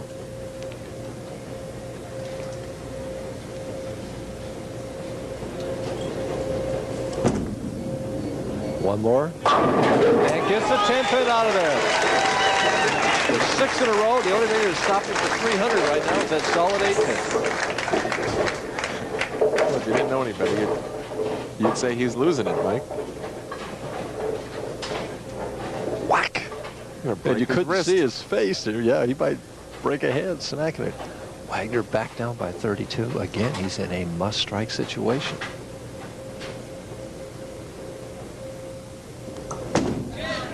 He's right there. And snaps that pin out, and he smacks his hands down. Back to 22. Going to the 8th frame. We're seeing a lot of strikes, I'll tell you. And this full house at Galaxy Lanes is cheering on these two bowlers. Here's 140 to 118. Holman working on 6 in a row. Wagner on 4 in a row. The difference, 22 pins, can cut it to 12. 8th frame. Must strike again. He's there. Oh, and where Marshall tripped the 4-pin, he left it.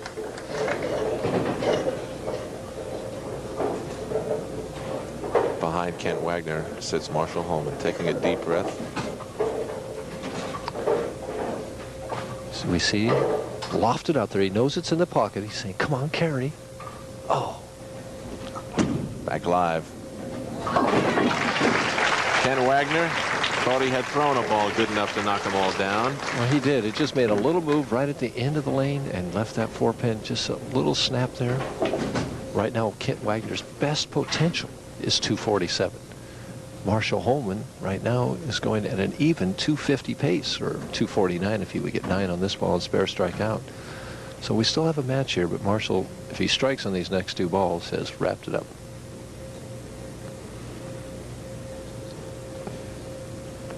Absolute silence. What he wants to do is maintain his concentration because he's got the pair wired. And he gets that slight hit like that, even though he knows he didn't throw it the best in the world. He came back and carried. No reaction by him at all that time. But if he strikes this one, see, this is the lock shot. He can open in the 10th if he strikes on this and still win the match. Kent looking on, nothing he can do. There's no defense in the sport of bowling. He's shooting a good game, has a potential of 247 bowling for his first title, and can be locked out going into the 9th frame.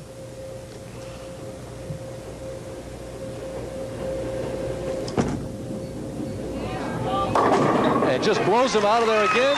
2 in a row, he says, just like that. An amazing, very little reaction. He says, that's it, safe, he said. He knows.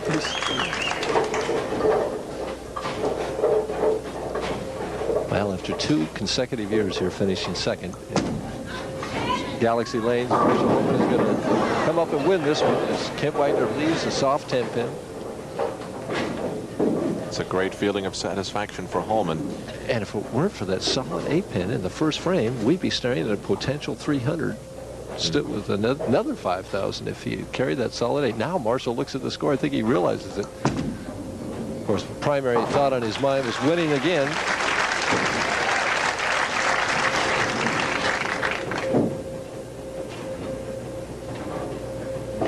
So pay to the order of Marshall Holman, $13,000. You can fill it in.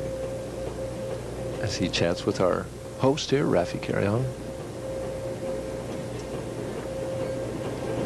Kent finishing out the string. Bowled a good game. Comes in light. Doesn't get the 7-pin out of there. Pins laying absolutely everywhere, and none of them able to knock out that 7-pin. Well, he bowled a nice game. Good enough to win many, many times. Just not good enough to beat Marshall Holman today.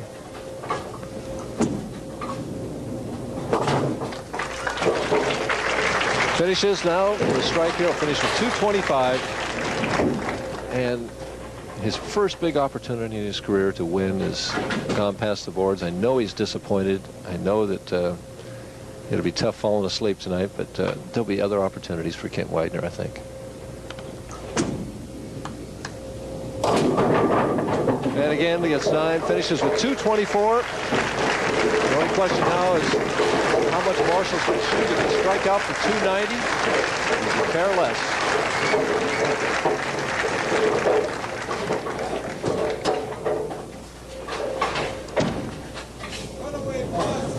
One more. Boy, he's just giving us a bowling exhibition here. 256 and a potential 299.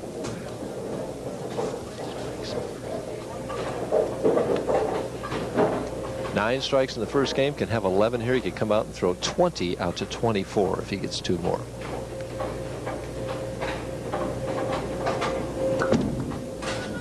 That looks good.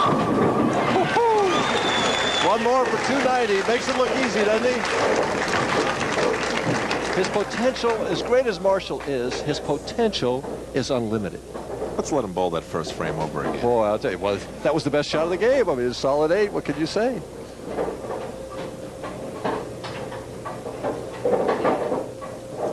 No matter what Marshall gets on this last ball, it's going to be the highest game in the history of USA television. As he brings it in, one more at 290. Wow, what a performance. Just a tremendous performance. A standing ovation, the highest game we've ever seen bowled on the USA Network. 290 for Marshall Holman, 224 for Kent Wagner. You said that Marshall couldn't wait for this game to begin. Well, no wonder if he's going to shoot scores like that. And now he can't wait to shuffle off to Buffalo. But $13,000 for Marshall Holman, his second PBA title in as many weeks. He is the hottest bowler on the PBA Tour. And we'll get back to the celebration and the check presentations as USA continues to cover the $100,000 Venice Open. We'll be back.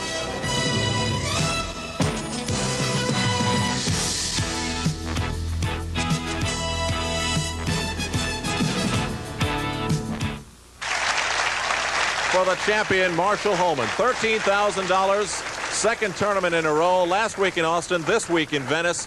He is a happy man, perhaps a little bit nervous, but he gave us the best game that we have seen on USA Network's coverage of the PBA Tour with a 190. Very mundane, Marshall, I must say. 290. I'm sorry, 290. It's one of those nights, what can I tell you? With us is Mr. Dominic Iovine, the general manager of Galaxy Lanes in Venice, to present Marshall with half of the trophy. This goes with it right here. Marshall, congratulations. See you again next year, I hope. Oh, without a doubt, Dom. Thank you very much. I'd like to thank everybody at Galaxy Lanes, Rappy Carrion, Dominic, the whole staff. And I finally broke the jinx in Florida. I've had all sorts of jinxes going. I'd been second 5 times in Florida, finally won in Florida. A couple of years ago, I ran away with this tournament, finished second, went to Austin, ran away with that tournament, finished second. I've avenged those 2 second-place finishes by going back-to-back in Austin and Sarasota, or Venice, pardon me, in Venice. Got to get that right now. I am very, very pleased. I was planning on taking next week off, but I probably ought to go to Buffalo. I'm on a hot streak. I've got to take it to the limit. I feel like I can go up there and win again. You know, last week I felt like I bowled great. Today I felt like I was very lucky. I may have left a solid 8 in the first frame of the title match, but I had a lot of good breaks, and I'm very, very fortunate to have won this tournament. Kent Wagner, I think he deserves a fine round of applause. He's a talented young bowler, and you're going to see a lot of him. He'll be back. You can count on it. Okay, Marshall, you want your money? Yeah. Oh, be quiet over there. Here's Rafi Carrion, the president of Galaxy Lanes, to present Marshall Holman a check for $13,000. Rafi? I've waited 3 years to do this, and I'm really happy that I give it to you. Thank you. Thank you. Thank you, Rafi. And I know you're sincere in saying that it has been a long wait for me to win one here. I've been so close, and to finally knock it off, I'll tell you what, this $13,000 looks awful sweet, and the last 2 weeks have been very good to me. I'm looking forward to next week, and you can count on it. I'll be here next year, and the year after, and the year after. Thank you. Thank you. Thank you very much. Rafi Carrion and Dominic Iovine, our hosts here at Galaxy Lanes in Venice. Marshall, would you like to have that first frame over again? I certainly think you might. Well, you know, I'm not sure I would, because the game of bowling is a very, very mental game when you get to the professional level. And had I have struck in the first frame and gone on to strike maybe 5, 6, 7 times, then you're thinking 300. 300 is very, very difficult to bowl because there's so much mental pressure that goes along with it. 290, the pressure isn't there. If I had struck in the first frame, chances are I wouldn't have bowled as good as I did. I wouldn't have had a 290. I may have shot 250, 260. But the title match, when you get that first strike and you go on to throw a few, there's a lot of pressure that's put on you. Mike? One quick question. One quick question, Marshall. You were animated last week in your facial expressions and everything, but this week you were especially animated. Was that intended, or is that just the real Marshall Holman? Well, I think it's possibly the real Marshall Holman, but before I went on to bowl my match, I was over in the, hanging out in the wings, and I was scared to death. I just won last week, and I know things are going well, but I was still nervous, and I just came out and just erupted, Mount St. Marshall, I guess. It just happened. That's a good expression for it. Well, congratulations, Marshall. You bowled great. Thank you. Thanks to Mike Durbin. Thanks to you folks here, and congratulations to Marshall Holman. We're going to shuffle off to Buffalo, but for now, that's the story from Venice, Florida. Good night, everybody.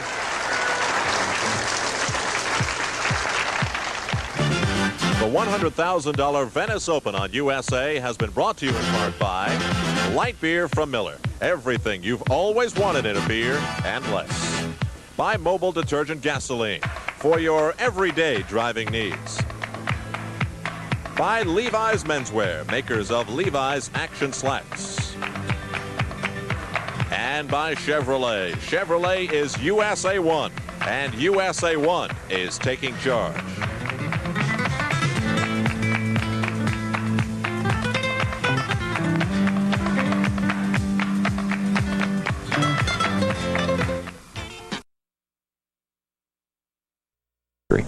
That do not charge admission to come see the events.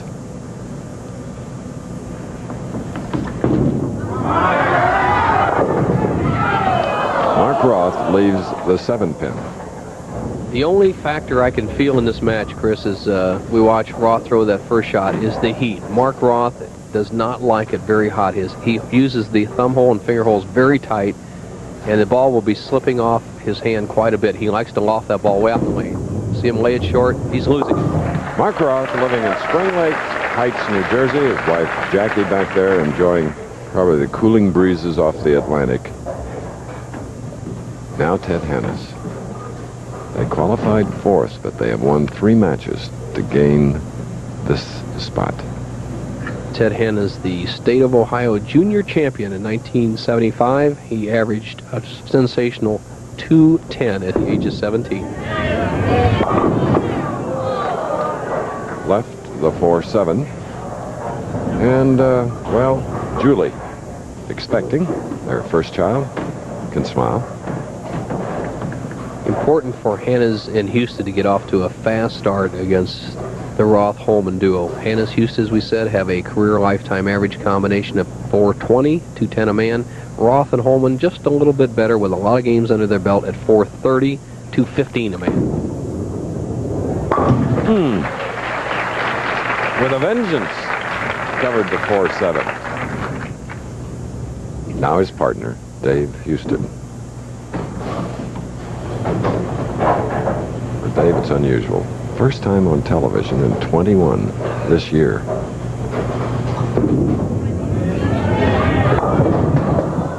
And then this.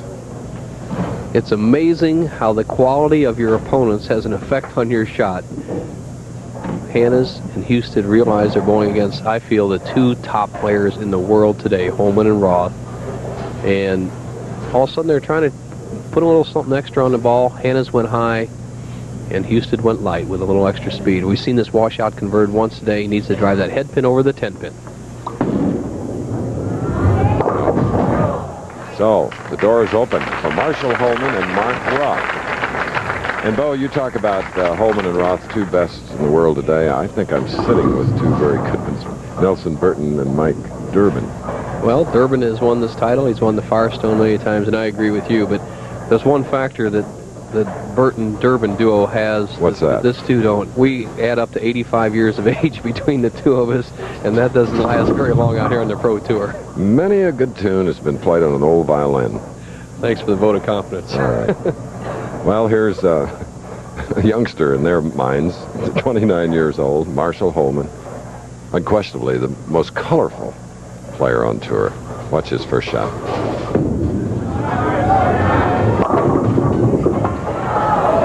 He's trying to stare it down. Doubles, you only get 5 shots on each lane. Roth has been around the pocket but light. Here's Holman with that nice steady head, that good solid profile. Look how he doesn't pull up at the line, just keeps that hand underneath the ball, shovels through it, good lift. He's got it all. He's now the leading average on the Professional Bowlers Tour this year with 212 plus. And that's 10th on the money list this there, 55,085, is bowling with the leading money winner in Mark Roth with 83,340. Durbin is in second. And this is the man that's second behind Earl Anthony in about everything. Titles, money won.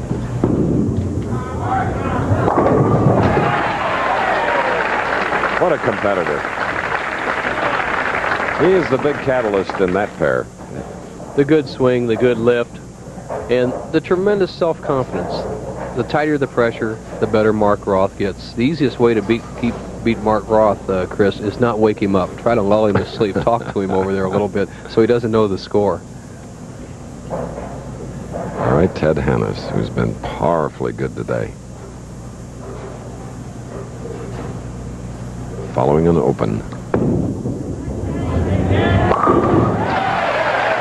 Jumped right back.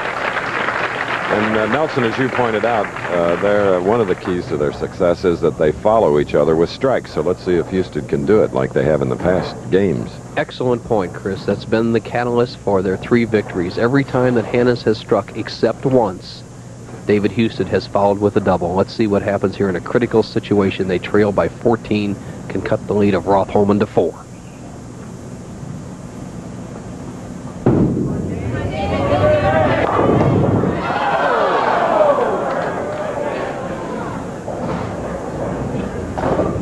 Not to be.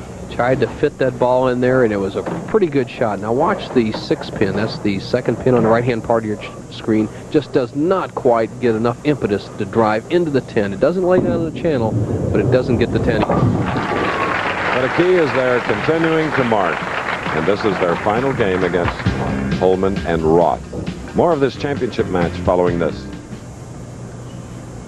These are the Showboat Lanes. Following will be ABC's Wide World of Sports, the WBC World Lightweight Championship, and a special report on the United States Olympic Track and Field Trials from Los Angeles, California. From Oregon, Jacksonville, Oregon, Marshall Holman.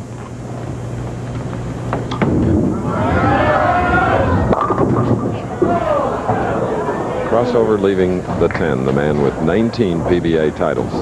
And Marshall asked me just before we go on the air to welcome Channel 12 up there in Medford, Oregon, ABC affiliate KDRV, that says they've been giving us tremendous coverage over Marshall Holman coverage over the years and would like to continue. So thanks for that little promotion, Marshall, as he has an easy spare of the 10-pin, maintain a 14-pin lead.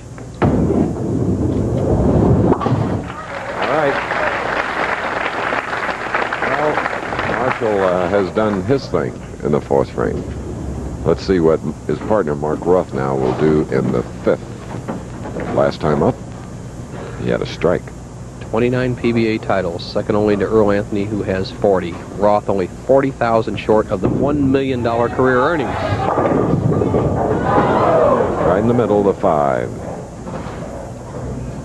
Well, we could see it with some of the other players' balls, Chris, losing it off their hand because of the perspiration, and then just not getting enough bite at the back end. The lanes are pretty slick. See that ball deflect? Hits the 1, 3, and just slides by the 5-pin. You don't see that very often with Mark Roth.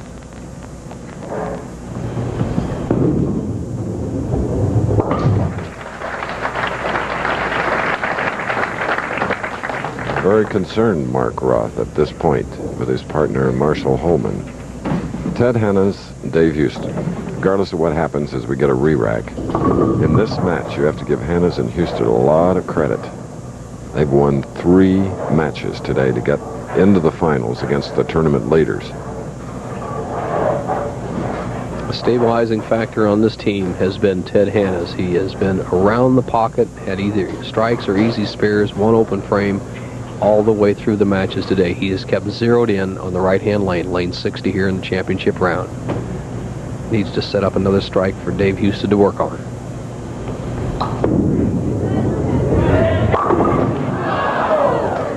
And a 10-pin. With all the balls he's had in the pocket today, that's only the second tap. He had the solid 7 on his second shot in the first match.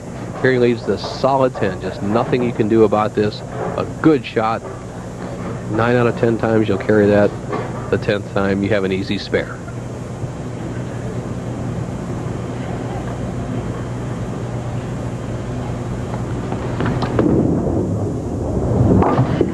All right. Now Houston will shoot.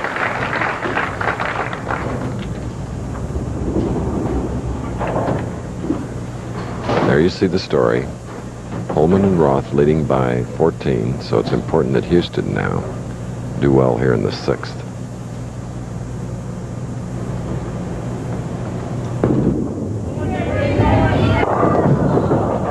He took a little off the speed, leaving the 3-6. Chris, he's apparently lost. Now, he was pretty close to zeroed in for a game and a half. Now he's looking down at the approach. What kind of adjustment should I make? I threw it a little hard and I went wide. I moved to the right and threw it hard and it went high. Just hope for the best. He needs to stay close in the match, come down in the 8th and 10th frame. Hopefully he can keep it close. And there is a costly mistake. Costly. Said the lane surface is very slick. You see the ball trying to break, can't get up to the 3-pin. Slides by. Wide open door for Roth and Holman. Let's see if they walk in. Again a 10 for today, very calm, Marshall Holman. Watch the release of Marshall Holman, one of the terrific strike balls and arm swings in the game. See, he rotates that right shoulder back, then the swing comes inside out, the fingers stay underneath the ball, the wrist snaps through after the thumb comes out. High revolution, pretty good size hook, and tremendous strike power. For the second consecutive time after the 10. Oh, he liked that. Marshall Holman won the Firestone in '76 over Billy Hardwick, who is in the audience today. And he's kept winning a total of 16 championships. And here's his partner now. 26-pin lead. Despite one strike.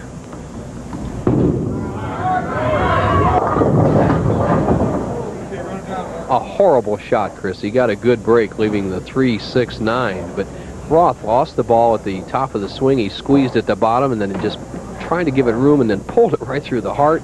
He's struggling out there. All 4 players are struggling on the lanes except for Ted Hannes, the game's best spare shooter right now for the 3-6-9.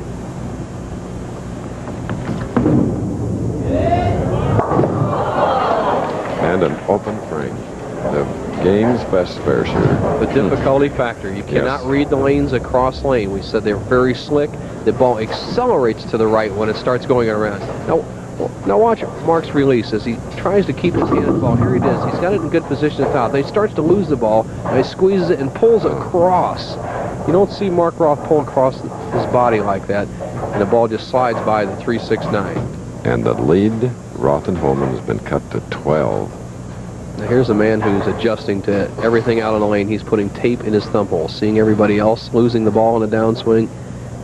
Ted Hannes, who thrives on getting the ball way out over the line, put another piece of tape in the thumb hole. A smart move, Chris. 7th frame of the final game. And he looks to that thumb hole to adjust it. Such a meticulous player. A lot of money on the line is a nervous Holman and Roth. They don't like the position they're in. They really had Houston and Hannes on the rope going in the 6th, and they've opened the door.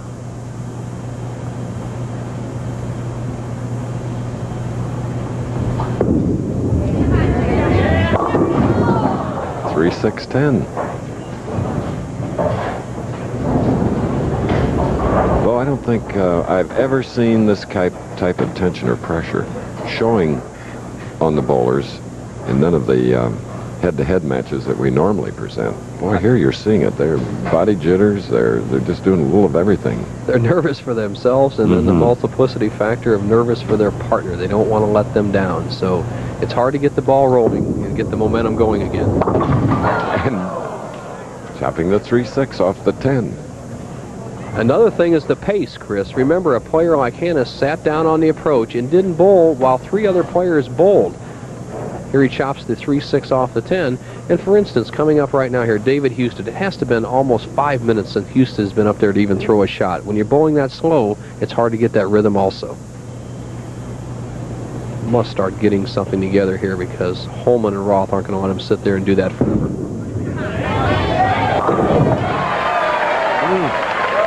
So important to strike there. It's been a while. It's been a while. Good reacting crowd here. But what's so important is we see David Houston's ball drive all 10 pins in the pit is that he will be the anchor man, the key man. If it comes down to the very last frame, the last shot, he's zeroed on the left-hand lane, and he knows where he wants to go. Remember, he made the adjustment. In the 4th frame, he had trouble. Then in the 6th frame, he made another adjustment on the approach. He went high and missed the 3-6 spare just as Roth did. Now he's made that fine line adjustment of a half a board. Houston sets a strike up in the 8th.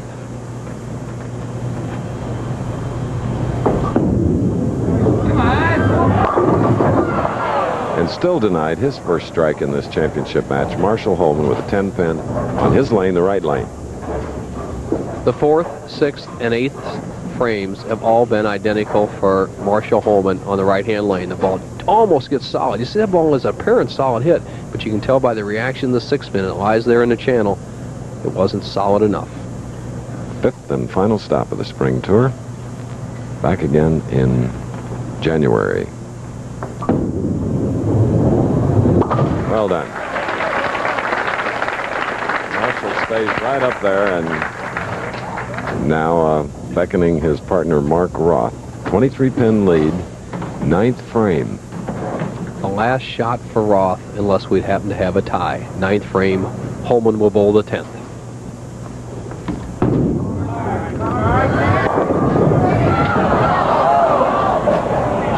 I think everyone in the house figured that the 7 would go. Well, not to be, and he's kept the ball in play, and the reason the players can't get that pin action, we said the lane surface is very slick, and the reason it gets that slick, Chris, is when it's as warm as it is in this building, that lane conditioner carries down from the foul line towards the pit area and makes it very difficult to control the ball. So now, tough Ted Hannes, he and his partner Houston, winner of 3 matches. He's up and drying that hand, making sure, because for Ted it's the 9th frame where the strike up can cut the lead to 12. Big shot.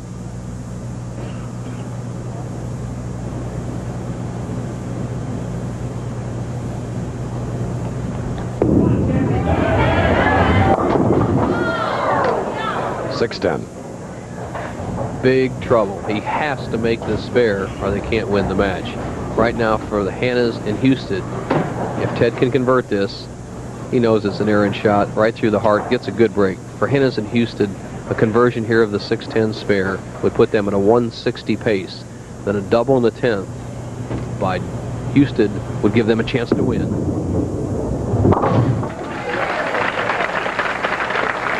right, now Houston is quickly up, going against 2 professionals who have won 2 PBA doubles classics. Never here, but 2 in the past. A must situation. He has to strike. He's got it. Isn't it amazing? They rise to the occasion. All the marbles could be riding on this shot. If he strikes here, he could cut the lead of Holman down to 12 pins and force the players, Marshall Holman, to mark in the 10th for a victory. But 25 to the winner, 13 to the runner-up. No, 2, 4, 5.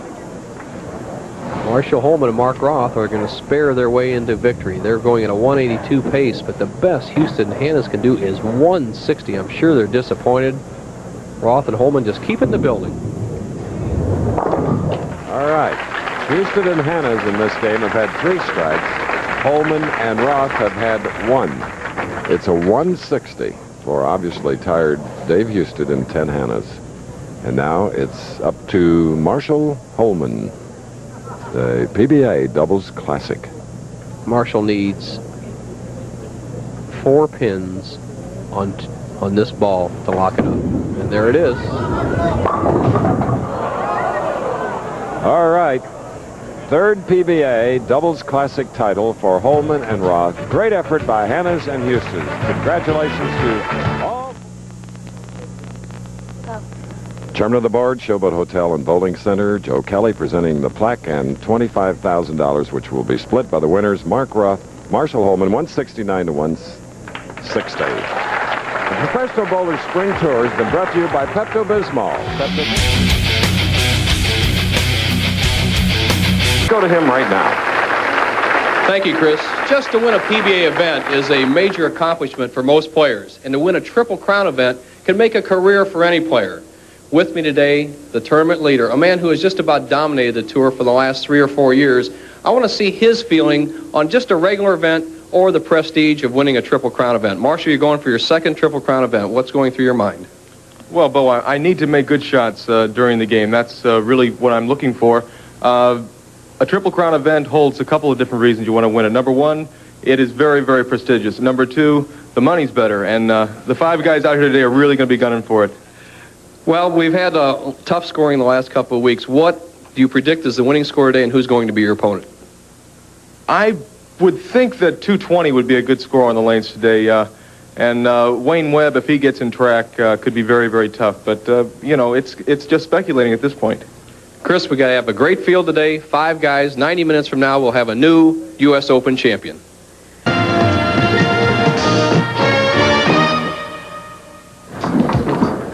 We're happy to bring you live from the Galaxy Lanes in Venice, Florida, the finals of the United States Open. A 40-lane house that took a beating this week as 240 bowled on it, 56 games now, and we're down to that final match.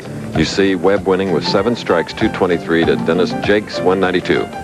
Though it was a great field, and some big names really did fairly well in this huge field. Well, the field was 240, Chris, instead of 160. There was 96 amateurs, 144 pros. There's the average to get in the money, 209 to cash. Once again, 214 to make the top 24. And here's some of the other players that made the top 24.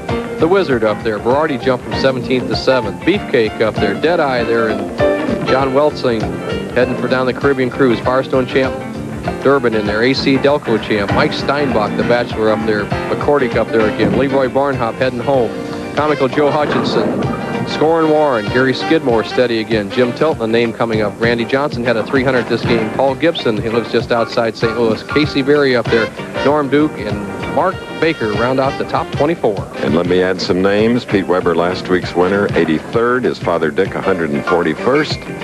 Tita Semez, 66. Carmen Salvino, 62nd. Lob, 79th. Nelson Burton, 81st, as Marshall Holman has his last practice shot coming up. Johnny Petraglio, one of 2 to win the Triple Crown, not in the same year, was 119th.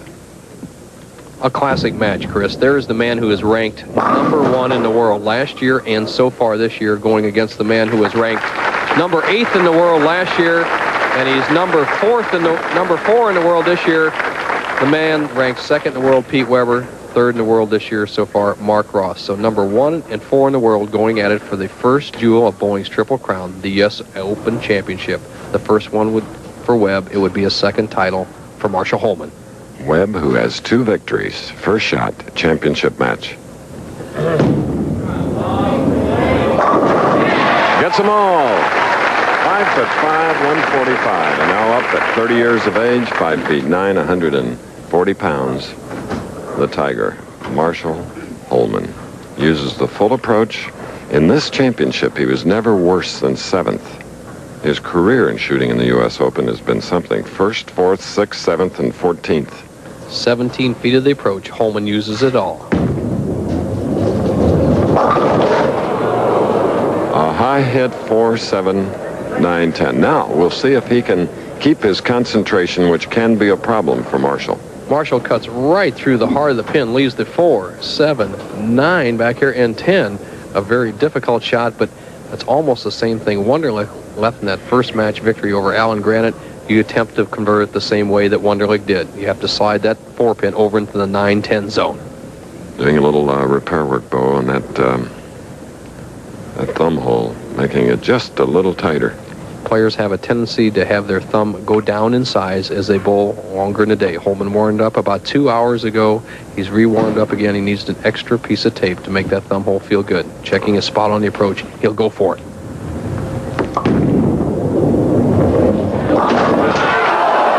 Robbed of a conversion. Oh, so beautifully done. Certainly worth replaying to see how the pins floated across the deck. What a tough break. He gets the ball over in that 4-7 zone. Watch the action of the 4-pin. It slides by, nicks the 9-pin, and just bounces in front of the 10. Chris, once you get the 4-pin in that zone, it's at least an 80% shot. You're going to convert it. Holman, a bad break to start off the match. 17-time champion.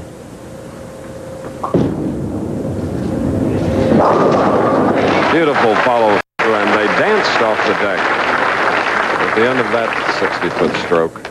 Okay, Wayne Webb now, who started with a strike, can apply the pressure early here as he's ready to shoot in the second frame. The man that does a lot of sighting before he releases that ball. Chris, he looks down at the dots at the foul line, then up at the arrows, draws a line between the two, just like drawing dots for a little child, and tries to blanket the ball right over that line. Well, the 5-pin for Wayne Webb. Let's watch his footwork. Wayne Webb only uses about 11 feet of the approach as opposed to Marshall Holman's 17 feet. They both use a 5-step delivery, and you see Wayne Webb even slides much farther behind the foul line. He's almost a foot behind the line, so he uses about 10 feet of the approach. Holman uses a full approach for power. Fair for Wayne Webb. What a friendly area. Venice, Florida, on the west coast.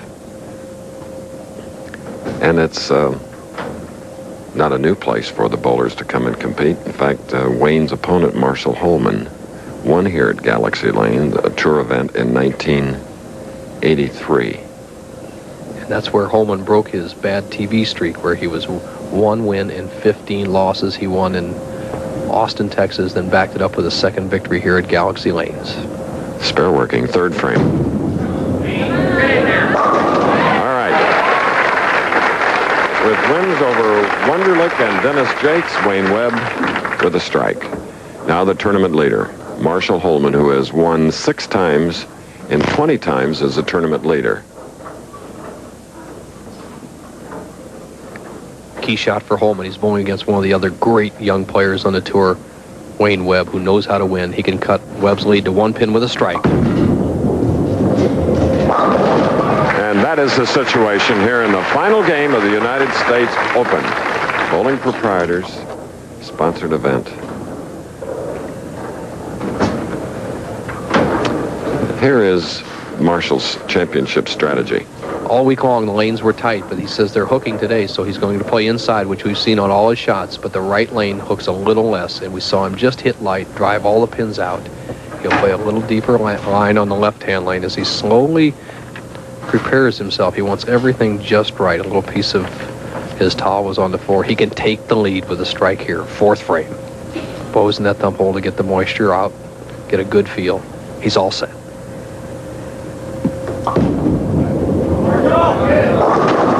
Leaving the 2-4-5, one of the 2 champions that are bowling for a total of $58,000 here in the final match. The key pins, the 5-pin, the 2-pin, the 4-pin. Watch Holman drive the head pin to the sideboard, take out all the pins around it. The ball takes out the right side pins, the 3, 6, 10.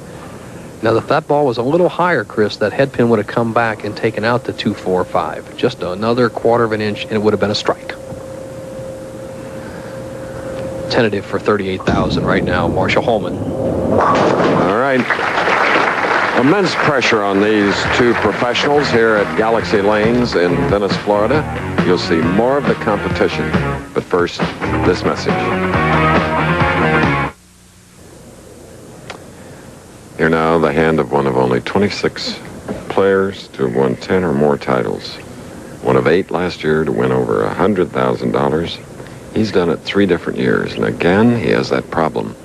Chris, he just can't get the right feel in the thumb hole. It's so important. The fingers, almost anybody can adjust their feel to, but the thumb is so important. He uses the fingertip grip, and he puts a lot of pressure on his thumb by hanging it down on his side like that. And when he gets it well over to the foul line, you can bet it's a good shot. Now, there's a big loft.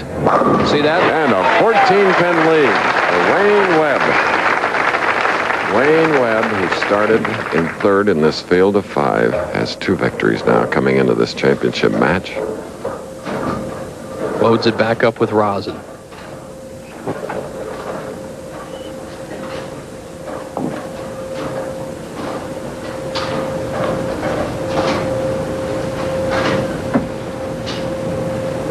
Championship round record. That's for all the times he's made the top 5. 39 and 26. Going for a 24-pin lead. Boy, he snapped a 6 right around the 10, and his head snapped at the exact same time. Ooh. Changes balls. I wouldn't change balls right here, Chris. I'd keep the feel in one ball. Yes. Going to that lower surface friction ball, though, the one that's shinier so it doesn't bite the lane. Here's an improved spare shooter. He knows what he's doing. Cross lane.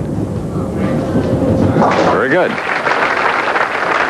What do bowlers' thumbs really look like?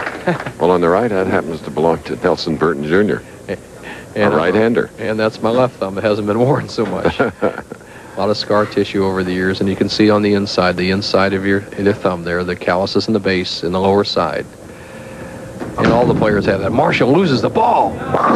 And at the far end, well, he deserved that break after getting a 4, 7, 9, 10 bad break, and he looks about sticking at the line or something. Well, Chris, here's what happened. The ball hit right on the foul line, bounced back up, and a point of interest here.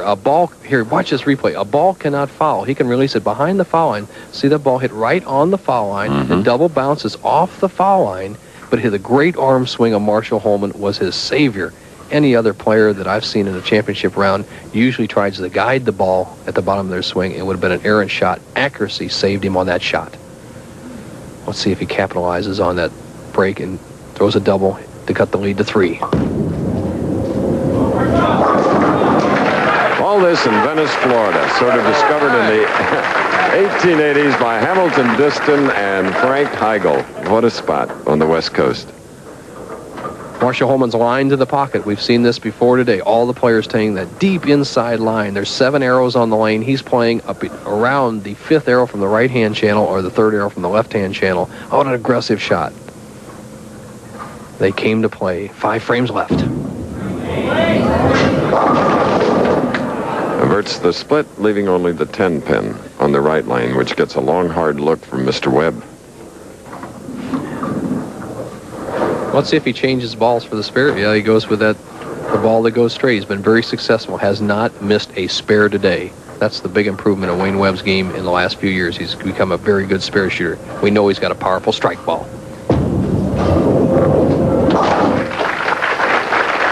Coming into this match, he had a total of 13 strikes in his 2 victories. Now he has 3 in this match through 6 frames, so he'll move to that left lane in the 7th frame.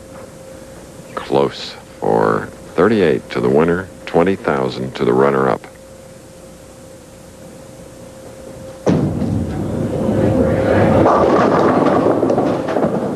Nope. 1-2. Sends it 2 wide, and the match is all even. A very simple spare, the 1-2 spare for Wayne Webb. He's lost with his feel. He's kind of lost on the lane, but he's got 38,000 staring him right in the face with 3 frames to go. He slides by, leaves the 1-2 spare. A conversion would make the match even after 7 frames for Webb. Holman's got a double working. All right. We're at Galaxy Lanes, where Jamie Brooks, president of the Bowling Proprietors of America, and Chief Wapensky, executive director, announced that it will be contested again right here in 1986. The city of Venice really turned out for the players. Rafi Carrion, the proprietor here, has done a super job. The players have loved it. Right. And there's a dentist, Dr. Ron Heigl, I have to thank, for doing a repair job yesterday. Okay. What a job that is, putting together 3 now. Earlier we asked him his reactions about possibly becoming the first man to win the U.S. Open twice. Well, having the opportunity to win the U.S. Open for a second time and be the first player in PBA history to win it 2 times is certainly a very, very important thing for me. I won this event in Venice the last time we bowled here, and we're back here with the U.S. Open. I'm looking forward to doing the best I can. There's 1 game to bowl, 10 frames. I'm going to get everything I've got, and they're all gunning after me today. The event he won here in Venice before, Chris, was a regular tour event, not a U.S. Open title. Nobody has won the U.S. Open twice. Holman, in the 15th year, is trying to be the first. Oh, gritting those teeth. Look out. He's got a 4-bagger going and a 20-pin lead, and Wayne Webb with a spare-up will be shooting in the 8th. You just can't do it any better. Watch his eyes. Big, big shot. There's some of the old Holman. He's not lethargic out there like he's been the last few times. He's after the money. Look at that look.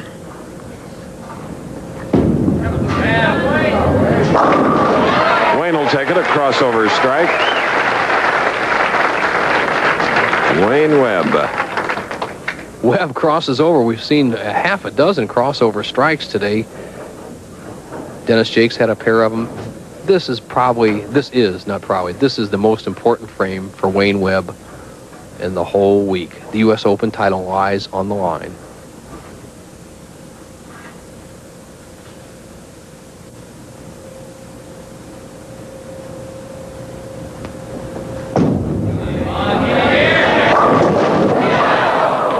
Looked like the 10 was going, but no avail. He needed that. Oh. Boy, did he need this strike. 9th frame, he could have cut Holman's lead down to 10 pins. The 6th pin lays down the channel. Wayne Webb going for the 3rd 10 pin this match. Needs to make this to stay in. He still has a chance. And now up is the man who had the high average last year on tour of 2:13.9, Marshall Holman.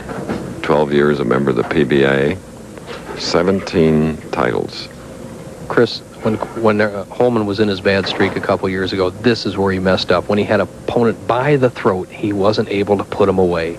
This is the bowling center that changed it around 2 years ago. Let's see what he does here. He can take it all with a strike.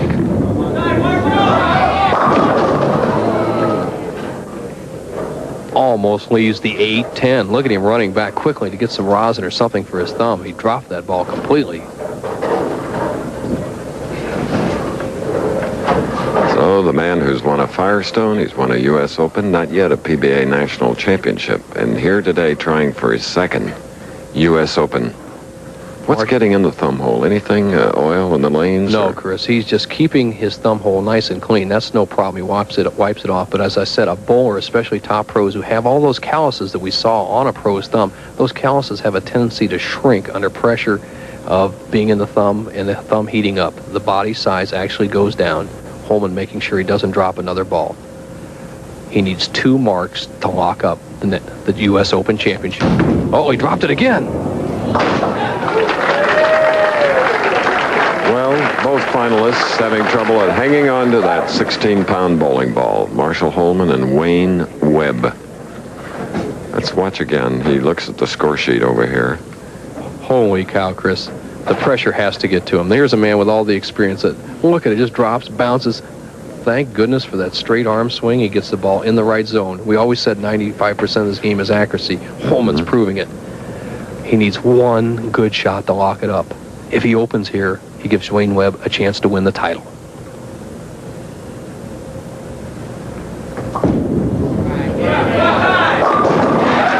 There you have it. Oh, is he happy to win? A man known to show his emotions, whatever they are. From Jacksonville, Oregon, there is a man who has become the first man to win the United States Open Championship. Well, look at that. He needs to just touch the pins, Chris, but the title is written on stone. Marshall Holman will be the first player in history to win 2 U.S. Opens. There it is. $38,000, $20,000 to Wayne Webb. And is this a happy man? Marshall Holman. We'll find out more when we return to Galaxy Lanes. The tremendous pressure is off. Marshall Holman has won his second United States Open title. This one over Wayne Webb, 233 to 205, 38 grand. Stay tuned next for ABC's Wide World of Sports. Today's lineup includes the United States versus the USSR in volleyball from Kyoto, Japan, plus the United States Grand Prix Motocross Motorcycle Championship from Carlsbad, California. Travel arrangements made through and a promotional fee paid by United Airlines. United flies more people to Hawaii than any other airline. Nobody knows Hawaii like United. This has been an ABC Sports presentation. The winner again, Marshall Holman, 233 to 205. Marshall Holman, who has topped the $100,000 mark the past 3 years, goes for his 19th PBA title. Harold's Corner. Earl visited today with marvelous Marshall Holman.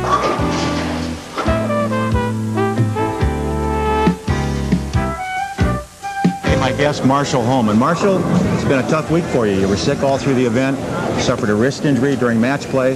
How'd you bowl so well? Earl, I'm just very fortunate that my game didn't let me down. I wasn't feeling well. Thursday was a tough day for me. My energy level was just really low. Maybe it's because of the trip I took to the Orient and I'm still not over the jet lag. I'm not really sure, but I feel much better today, felt good yesterday, and I'm looking forward to winning the match today. Well, we do wish you well, Marshall. I know you've never been Bowler of the Year, and I know you want that more than anything else in your bowling career. Does it mean that much that you'll really be worrying about that today? Is it going to be part of it? Because we've got 6 events left on NBC Sports this fall. I don't think I'll really be paying attention to whether I'll be going for Bowler of the Year today. You know, I'm looking to win the match. If I win the match today, it certainly gives me a great opportunity to be Bowler of the Year. I've got the kind of game that has the opportunity to be a Bowler of the Year kind of a game. My problem in the past is that when I've had a great year, Mark Roth's had a great year, or Earl Anthony has had a great year. So I need to go out and just do my job today. My job is to win the tournament. Well, we certainly wish you well, Marsh, and as a leader, I'm pulling for you a little bit, I think. Good luck. Thank you. Thank you, Earl. Mr. Marshall Holman. And right now, of course, we've got an opportunity to visit with NBC's Bob Costas, who, well, we're very happy that you'll be joining us on the fall tour at 2 Eastern Time for the next 5 weeks. And next week, the 9th of November, the $135,000 Budweiser Open, Taylor Lanes in Taylor, Michigan. And then on the 16th, the $135,000 True Value Open at the Woodland Bowl in Indianapolis, Indiana, where the True Value folks will put up $200,000 for a 300 game. 2 Eastern Time. Our shows now over the next 5 remaining weeks of the fall tour, and 1:30 next week out in Los Angeles. And another feature, of course, the title match, uninterrupted, no commercials for you, Monticelli and Holman. We're just about set for this. We started the day with 3 of the top 8 money winners, all being Holman and Handley. And Holman is here. Monticelli, incidentally, ranks 9th in scoring average this season. We had 4 of the top 9 in scoring average in our top 5. And here's the number 1 right here, Marshall Holman. He leads the tour in average. He's 5th in money. And in most people's estimation, currently, either he or Albee would be ranked the best bowler in the world. Well, he's certainly considered the best right-handed bowler in the world today. 5'9", 145 pounds of dynamite. And he got a break, Jay, and that's what you like. You want to get out there and be relaxed. Marshall got away with something. He knows he did, and he's very thrilled about that. Amleto didn't like it, but Marshall did. So far, for the 6 games that we've had in our inaugural session of the PBA Fall Tour, they've averaged 221. Not bad. Pretty good scores. Monticelli has averaged 234 with games of 255 and 213 as he has defeated Albee and Sullins.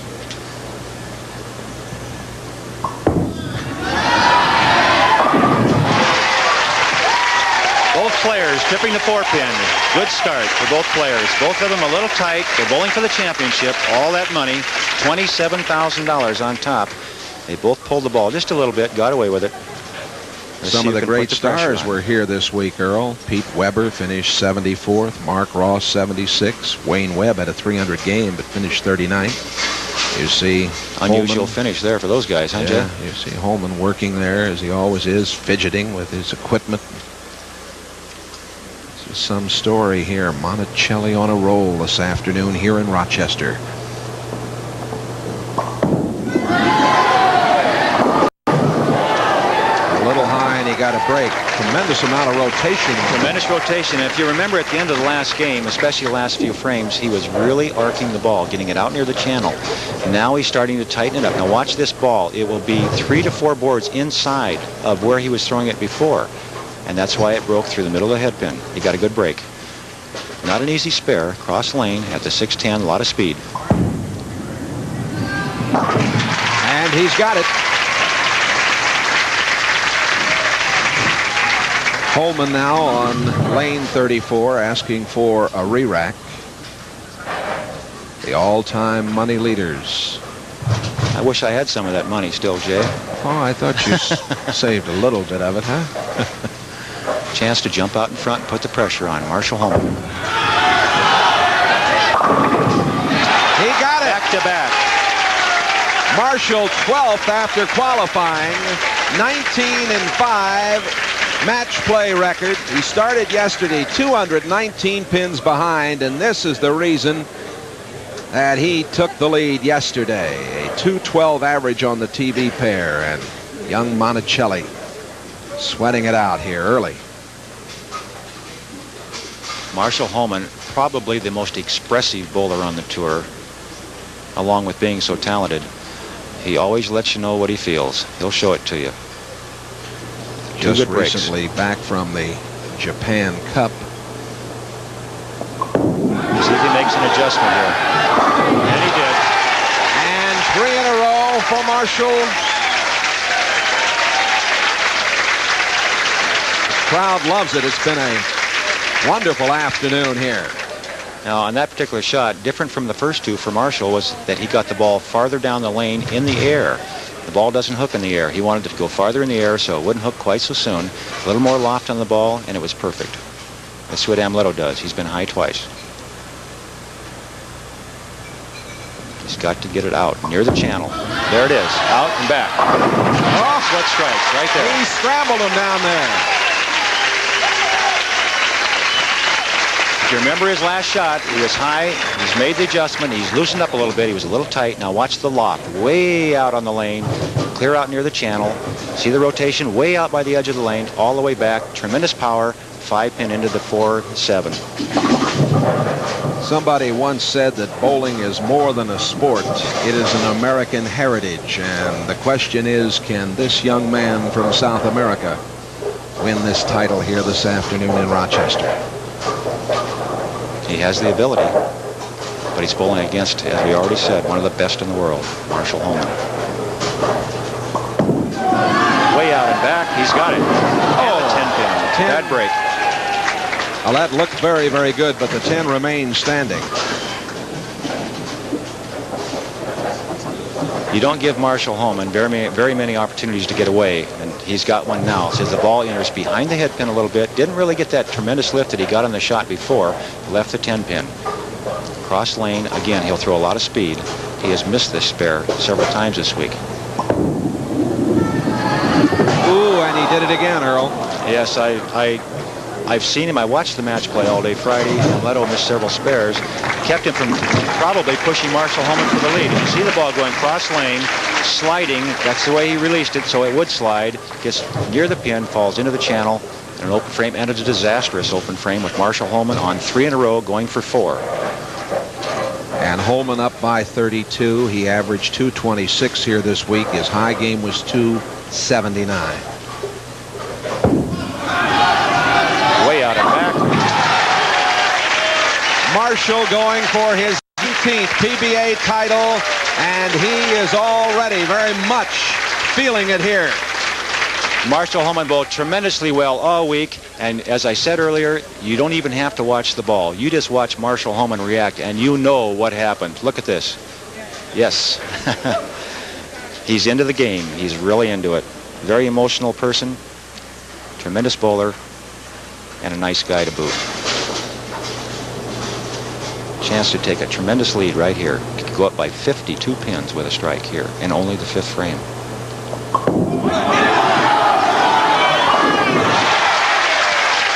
That's 5 in a row for Holman the Bowman. The Medford Meteor. They don't come much better with that. You can't really throw the ball much better than Marshall Holman. He has the ideal roll on the ball. It enters the pins with a lot of heavy roll, keeps the pins low, and that's why he carries so well. $100,000 for a perfect game from True Value Hardware. That would put him over the million mark in earnings. Of course, I don't know whether that $100,000 goes into his PBA earning list or not, but what difference does it make? And the 10 is standing again for Amleto. A lot of times, as the players are bowling for a championship, as they are right now, they, without really knowing it, they'll change their release, their ball speed, where they lay the ball down, just a little bit, and just that little bit makes the difference between getting a strike or leaving a corner pin. And Amleto, as you can see, isn't releasing the ball quite the way he was in the last 2 matches. Pressure applied a lot by Mr. Holman, of course, for 5 in a row.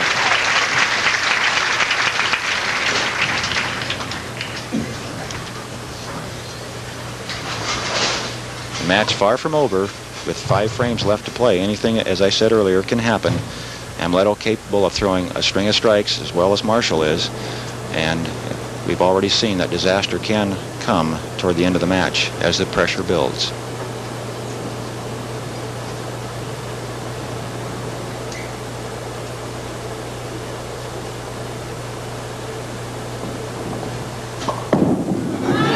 That's the shot he wants right there.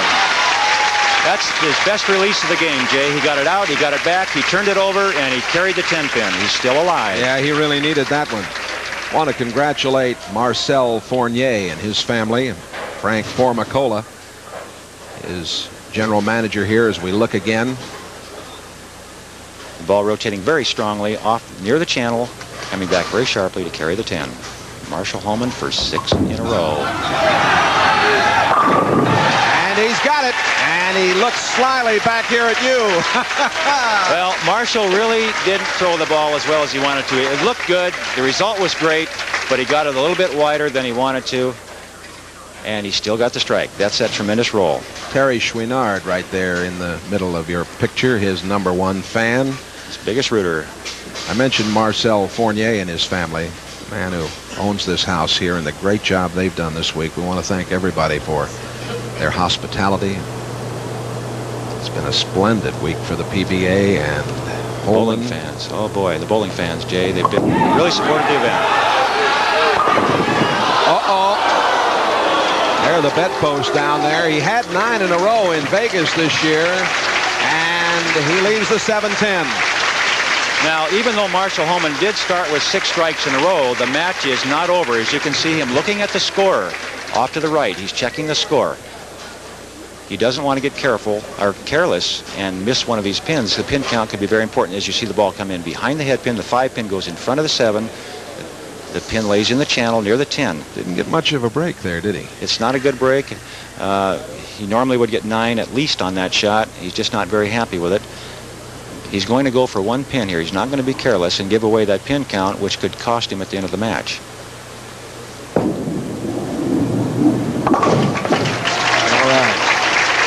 Oh, the string is broken. Marshall told me yesterday, he said, my job today is to lead, tomorrow to win. And he's not very happy right now, though, Jay. No. Even though he's ahead by 48 pins at this point, Amleto is on a strike in the 6th. He can make that 38 with a strike here, and there's plenty of room left. He still has a possible 238 game, so he's still in the match. He sure is. That's what you call responding to the pressure right there. A great shot by Amleto Monticelli. Still in the match. Still has the chance to win. That's the situation. As this uninterrupted coverage of this championship match of the Kodak Invitational comes your way on NBC. Don't forget, next Saturday, we'll be on the air at 2 Eastern Time, 1:30 in Los Angeles. $135,000 Budweiser Open from Taylor Lanes in Taylor, Michigan. Monticelli trying to make it 3 in a row and battle back here. He almost has to have them all now, Jay. There's a break. And the tremendous power, lift and lock, got that 5-pin out. The ball entered behind the hip. That's the 10-pin shot right there. The ball late coming in behind the head pin, but the ball was rolling. He's really pumped up, responding to the pressure. The ball was rolling so strongly, he got the pin to come off the wall and kick out the 5. Holman with a 28-pin lead. And he doesn't look as happy as he did a minute ago, does he? Well, that's got to help a little bit. He wanted you and I to send along his very best wishes to his mother, her birthday today. Today's Marge's birthday. Isn't that great? It really It's is. nice that he would, in this pressure situation, remember to say happy birthday to Mom. I'm sure that it's going to be a nice day for her if Marshall wins. And even if he loses, because he's such a great athlete, he's led the tournament to this point.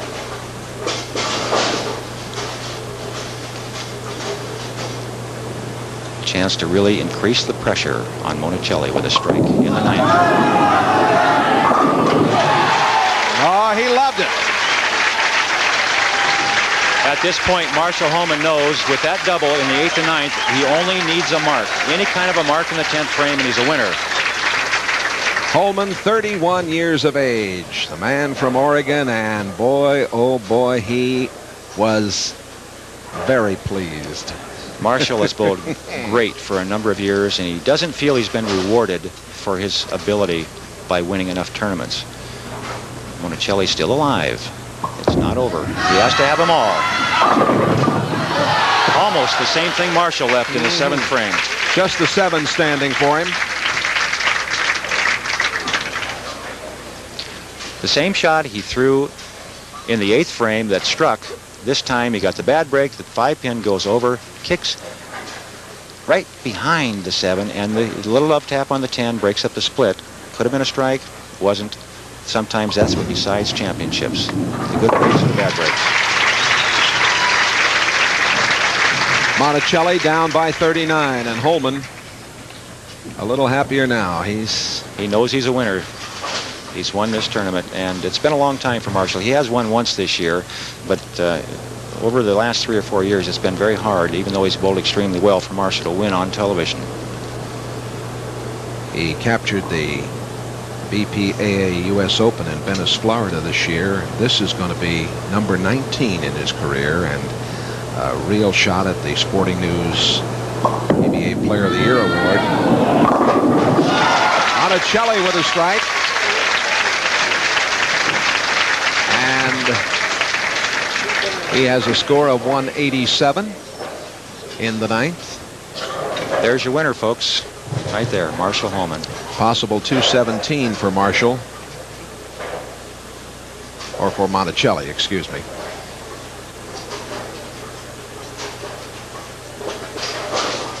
Well, this young man has had an excellent afternoon. He has. I'm sure that as he continues to bowl, he's very young. This man will be a winner one of these days, Jay. I really feel that way. He's got the game to be a winner. And as he gains experience, he'll continue to improve, especially in the championship match. This is going to be his 3rd second-place finish in his career. And he's a very personable young man. He really is. He is. He's very personable, very likable, and obviously very talented.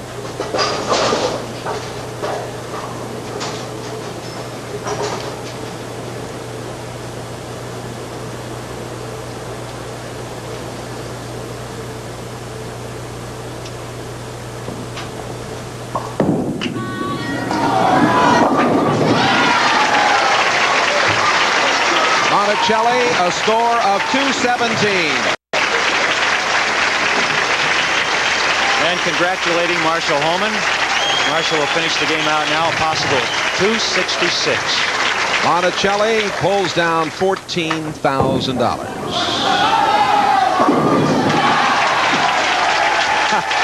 Holman again looking back at Earl Anthony. A happy winner here.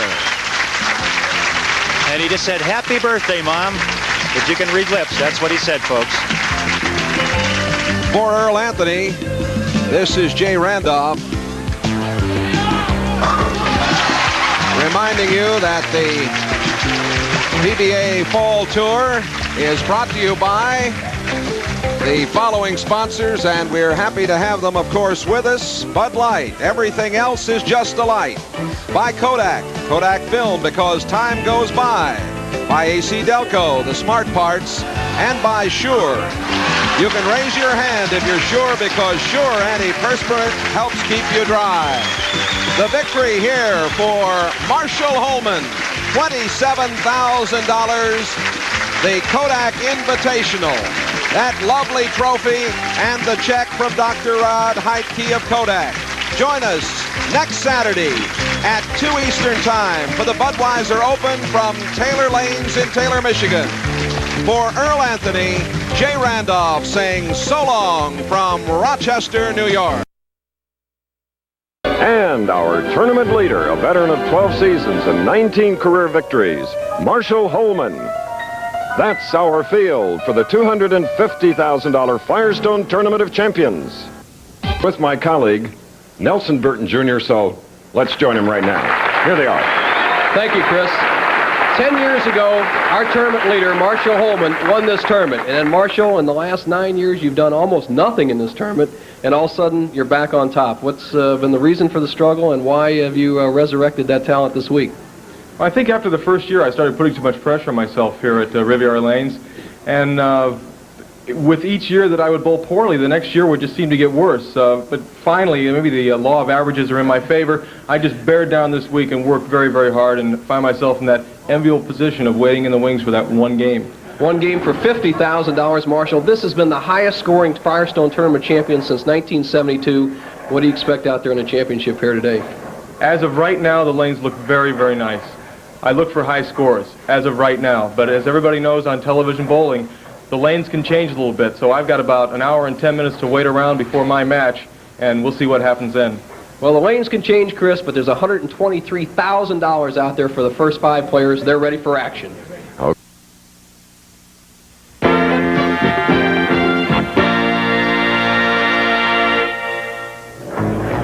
With 8 strikes, Mark Baker of California trying to win his first Firestone, ousting Del Warren, who shot a .202.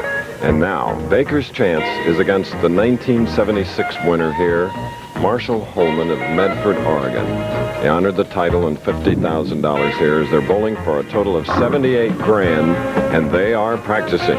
Field, Chris, just 52 players, an invitational, the Firestone Tournament champions. The whole field averaged 212, very close to making the top 24, just a pinch more, 212.9. Mike Durbin, 6th place, announced his retirement from professional bowling. Mike taking a job with the Don Carter chain as a manager down in Fort Worth, will still bowl part-time. Another great man that you saw there in the 7th place, the 1968 Firestone Tournament champions, Jimmy Stefanich. And look some of your other favorites in here. You see Pete Weber in 16th, Baker up there, Ernie Schlegel, old-timer Sutar, my old doubles partner, Powerful Hanley out there, Art Trask, The Wizard, Ozio, Petraglia, former Firestone winner, Tom Milton round out the top 24, 52nd place, paid $1,400 this week. And I got to point out, 56-year-old Dick Weber tied for 33rd. Got to give him a plug. Yes, because here's another great champion. Wants to win his second Firestone. Marshall Holman, 19 titles, including 2 United States Opens. They call him Magnificent Marshall, and he has definitely earned that praise.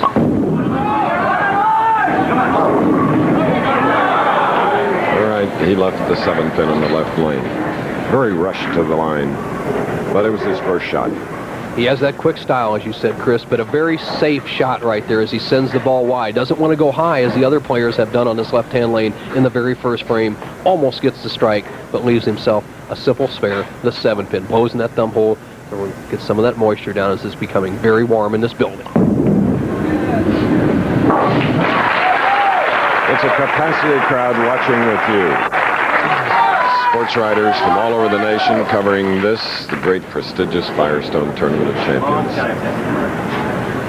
And all of us need to thank Mike Connor and Jerry Kern for their help on the part of Firestone. They've been great. And Baker, who has 2 victories, leaves the 3-6-10. A little upset the way he slid to the line. Sometimes that happens. The approaches get a little tighter as the humidity and the heat in the building rise, a capacity crowd, and a beautiful day here in Akron as temperatures going up into the 70s. It shouldn't, Mark Baker should not have let that affect him. There's $50,000 at stake and a 7-year exemption into this tournament. And that in itself is worth a whole bunch of money.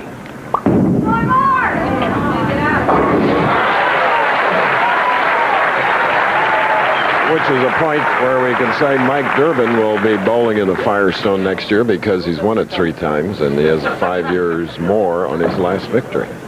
Agreed. The Durbin will be around until he's 50 years old and ready for the Seniors Tour as you see Baker conversion the 3-6-10. All right, the golden boy of professional bowling, all even. He's up in the second frame.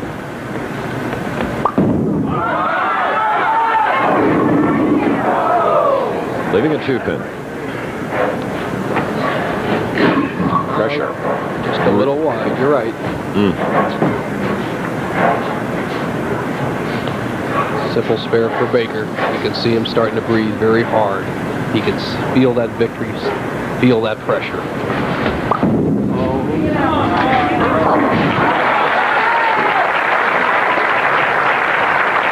Engaging personality.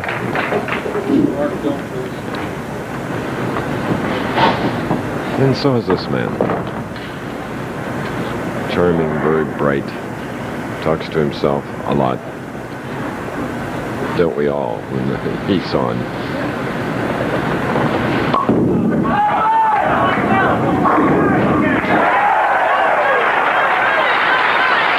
That's what Marshall wanted. Probably the finest style in the last 20 years in all of bowling. Down low, steady head, shoulders level, just scoops that ball off the back of the wrist, a nice snap over the top of the ball. Look at that knee bend, and I'll tell you what, he made those pins talk on this shot. Vintage Holman strike, just rips the back end out. Leads by 1 pin, 3rd frame, strike working.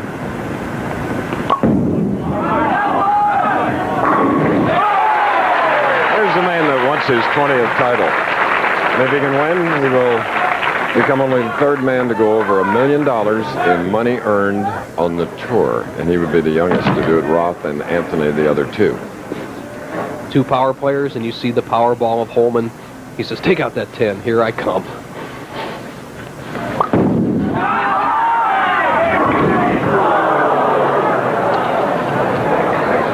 And for the first time today, we get a look at the 4, 6, 7, 9, 10. Nelson. Well, what he has to do is get over here in this zone, get over in that 6-10 zone with all that speed and power, and hope he can bounce some of those pins around over into the 4-7.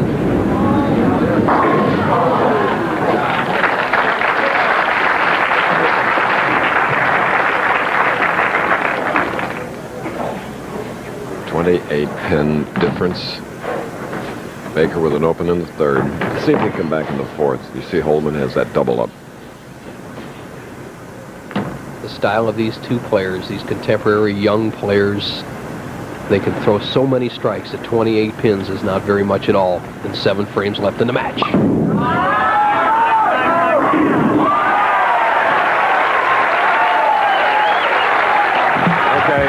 Mark Baker has won 2 games, keeping alive here, trailing by 28 now. More after this.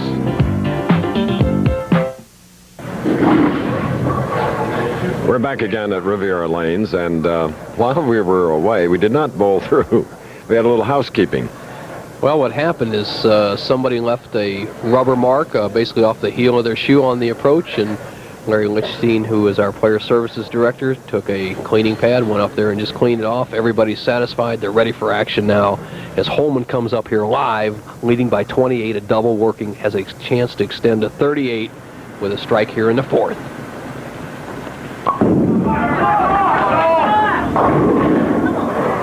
And it's a 2-pin for Marshall, who just seemed to keep sliding. Nelson looked like he might not stop. Good point, Chris. He likes that long slide, but not quite that much. As you see the career victories, Marshall Holman would be only the 6th player to win 20 titles in the PBA Tour. Holman conversion here would lead by 27 pins. Oh!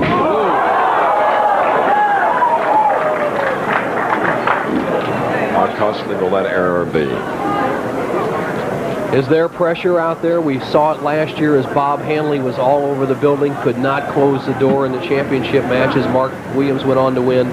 Once again, pressure affecting both players as Holman misses a very, very simple spare, the 2-pin. But comes right back. Powerful strike. So important after disasters open to come back with that perfect pocket hit. Marshall did it. Strike in the 5th frame. Baker now with a strike up in the 4th. Trailing by 15, can cut it to 5 right here. He's stuck at the line. Gets a strike nonetheless. Chris, he fouled. He slipped right over the line. Did it? The light is on. I'll tell you what, they'll have to go by the ruling now. Now, he can contest this, whether he did slip over the line or not, but I think he accepts it. The nice thing about it, if there is a nice thing about it, he had a strike up. And on a strike, you don't lose any pin count. He must throw the second ball as if he threw a ball in the channel on the first shot. There seems to be some confusion among the tournament directors. Called the foul on himself. Now he has to reset himself. What in essence has happened, that foul shot is as good as 9 if he can convert the spare. Here you go. You watch Baker. He's down low. Now watch that little spot that they just worked off with the smoothing pad. Chris, you noticed it in Holman, how far he slid in that zone. There he is. He's sliding right in that zone. Let's see what happens. That ball comes in. Look at that wrist cup under that hand. And he just slides right over the foul line. Oh, he really did. The light goes off. Right now, can Mark Baker salvage a spare? That is pressure bowling. That is pressure, ladies and gentlemen. It's the second time his concentration has been broken. The last match, accidentally a scissors dropped on the part of the opponent. And looked like Mark was through, but no way. This guy is tough. What a bizarre match so far. Look at the scoreboard. Opens, misses, fouls, everything so far in the first 5 frames. You look at it, it could very well have been a $22,000 shot. And now Marshall Holman makes careful to recheck the slide, and you see this hit. The power of Baker just sawing up all 10 pins, drives that 5 over in the 4-7 zone. Holman still has a 15-pin lead. He has that strike up in the 5th working, can extend to 25, 6th frame.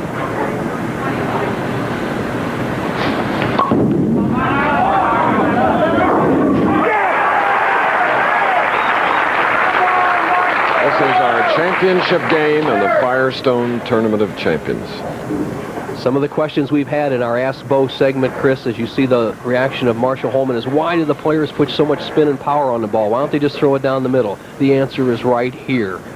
When they have power like Holman, you don't have to have the perfect kick. You can move those pins around. He loved it. And by the way, I'd like to thank all those people who wrote in those Ask Bo letters. Very interesting, and we'll do the best we can to answer as many as we can.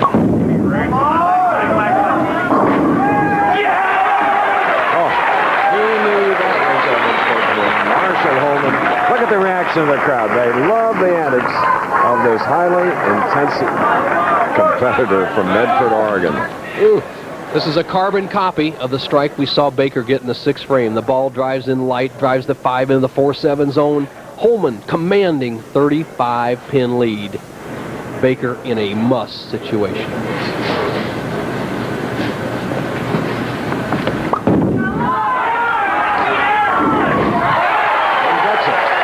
And remember, that's the lane where he fouled, and he points down. The free spirit, loose. No doubt about it. All 10 pins driven down by the power of Baker. You know, our technical and production people are always looking for new angles, new shots, and they do some kind of job. He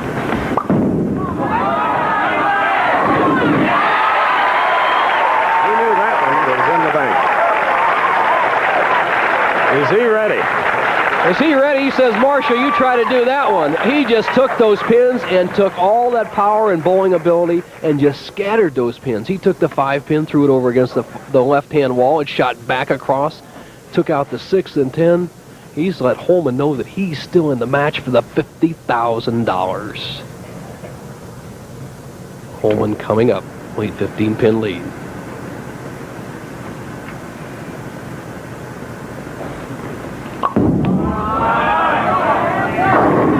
Four in a row for Marshall Holman.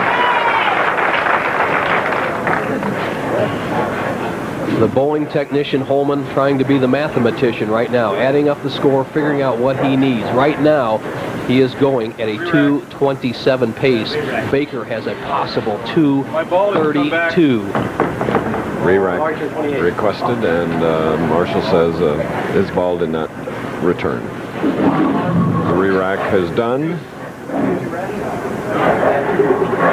Well, as fate would have it, in a very tenuous situation, Holman doesn't even get his ball back. There you see career money leaders Earl Anthony, Mark Roth, and Marshall Holman, if he can win today, will go over the 1 million mark.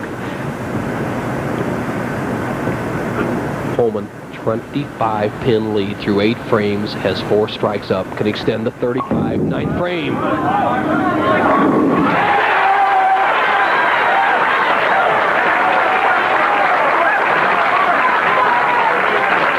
Last year, Marshall was 22nd, won in 1976, and it's been a 10-year disappointment for him. Making those pins talk, Holman in the 9th frame. He's just about closed the door on Mark Baker. Baker absolutely must strike here in the 9th.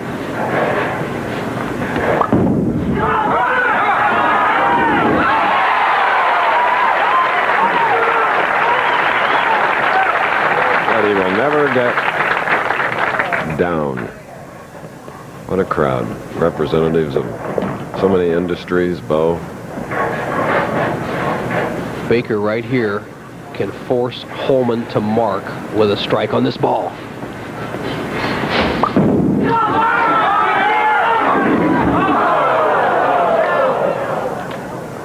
Stubborn 10-pin may be... Well, he hasn't given up yet. It's not over yet, Mark Baker. You still have a chance to shoot 211. Holman would have to finish. But I made all my 10 pins.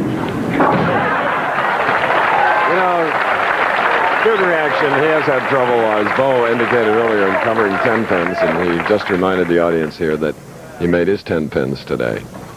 His eyes told the story. He saw a little skepticism as the ball's going down. Now dejection. With me. 211. Holman just has to stay in the building. Yeah! There's the winner, Chris. All right.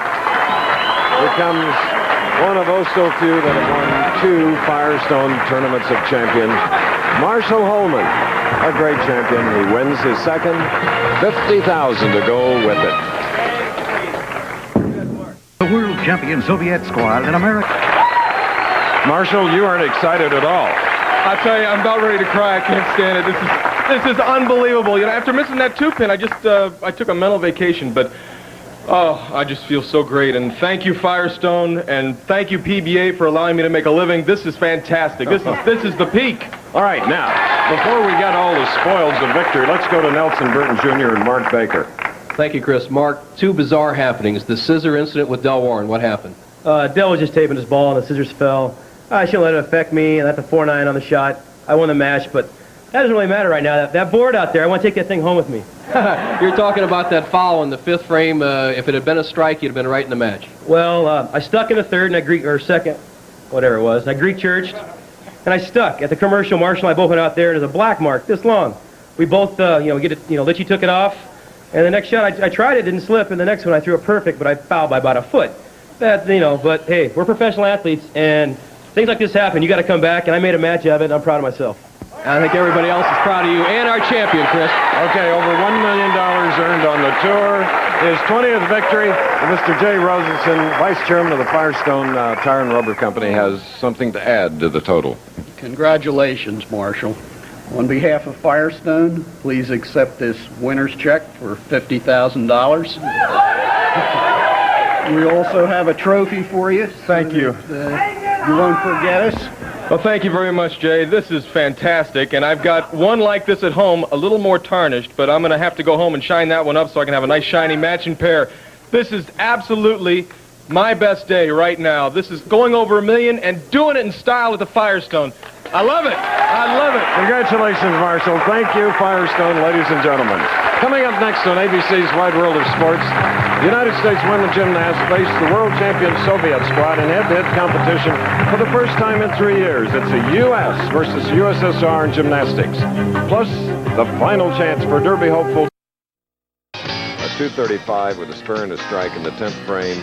Joe Firpo's 212, and that means now he goes against rough, tough Ron Bell from Akron, Ohio, 33 years old, hungry for his first win. He will be tough. Here's a breakdown on the lanes today.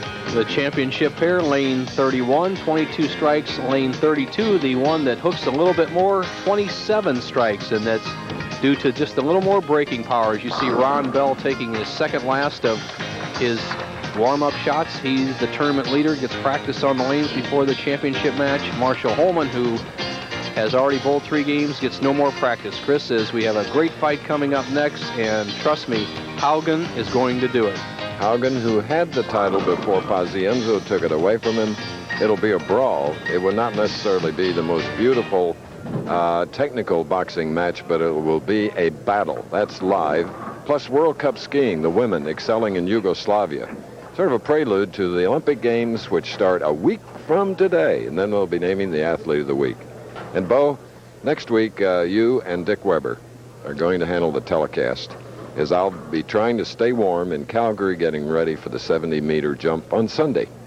And we'll be obviously working hard on Saturday, keeping you all tuned in to what's happening here in sunny Miami, Florida. Right. And be watching your telecast of 70 meters as we see our tournament leader, Ron Bell, the man I picked to win the tournament, up for his first shot against the very tough Marshall Holman.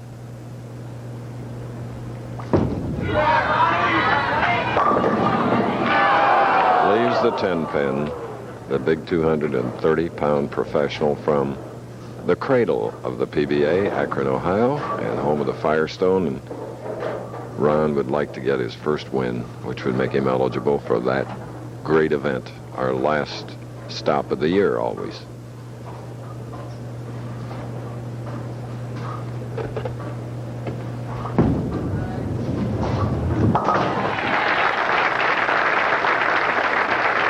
All right, a spare for Bell, the tournament leader, who started out here earlier in the week, Bo, averaging a little over 250 for 6 games? Had the highest, as you're correct, Chris, the highest 6-game block so far in the 1988 PBA Tour. Shot 15-14 for 6. That cranks out to be 252 plus. He may need all of that to defeat a red-hot Holman. Well, this man with a strike has had games of 242, 280, and 235 all today here in Venice, Florida. His favorite championship pair, Marshall Holman winning 2 tournaments on this 31 and 32 Galaxy lanes. Only one of 4 Galaxy bowling centers in the west coast of Florida, Sarasota, Fort Myers area. Now Holman, the 4 handicap golfer, going against a guy who's a little bit better in golf than he is, Ron Bell. Just about a scratch player.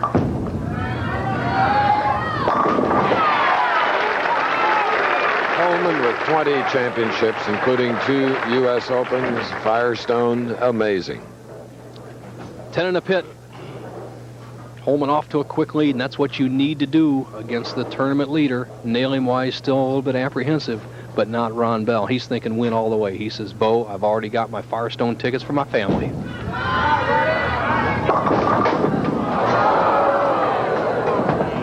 But I think you'll need a Mark Roth here, leaving the 7-10. Mark Roth, as Chris alluded to, is the only player ever to convert the 7-10 split in the championship round on ABC, doing that in 1983 as he bounced the 10-pin into the 7th against Bill Stroud. All right, after opening marking with a spare, it's an open frame for Bell, and because of Holman's double, he's trailing by 23. I had a chance to bowl against Ron Bell in the 1978 U.S. Open, Chris, in Greensboro, North Carolina. Ron was an amateur, qualified for the U.S. Open there, finished 5th in that tournament, then turned pro shortly thereafter.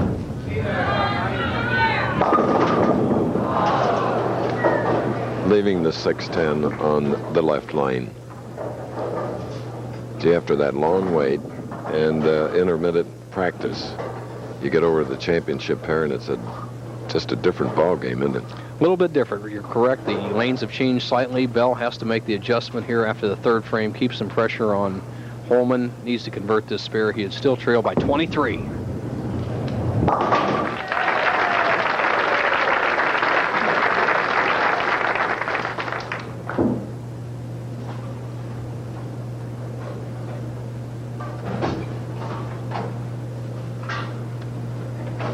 Holman just does not deviate from his preparation routine, but knows how quickly he goes to the line. Good point, Chris. You don't tighten up. He knows what he wants to do, sets those eyes, swings through the ball. Boom.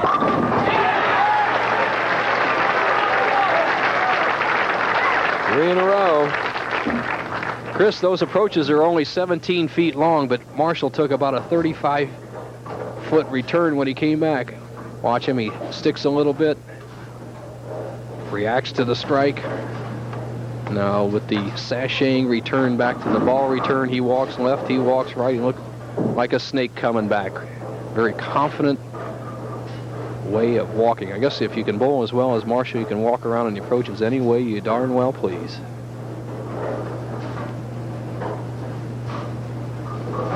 Can put the big hurt on Bell here with a 4 strike.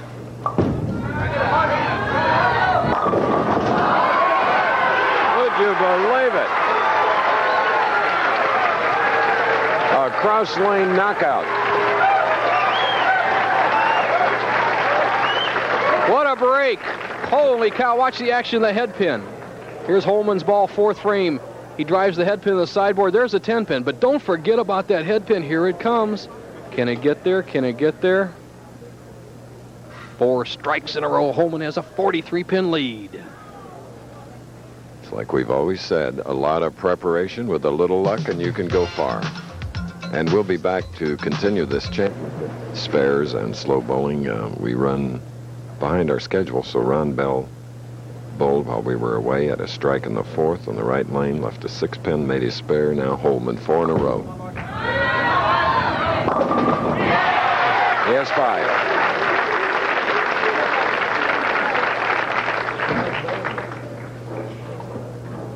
Two thoughts have to be going through Holman's mind right now. The title, I just about have it. 53 pins is a commanding lead, especially when your opponent is floundering, not even close to the pocket as Bell is. And secondly, a player as great as Holman's got to say, hey, you know, $100,000 wouldn't be a bad paycheck to go along with some of that Bowler's Journal money. First prize. $23,000 here today.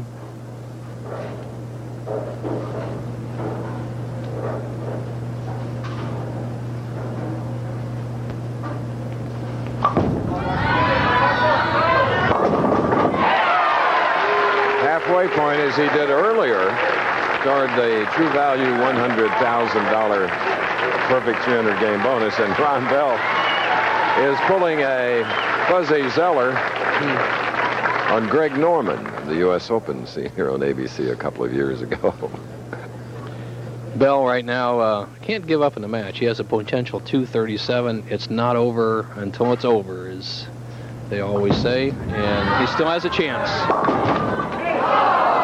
Would you believe that's the second time that has happened to Ron Bell, a 7-10. Well, Bell will go for it, obviously. Hard as he can, try to bounce the 10-pin over the ball and back into the play of... Ooh, almost.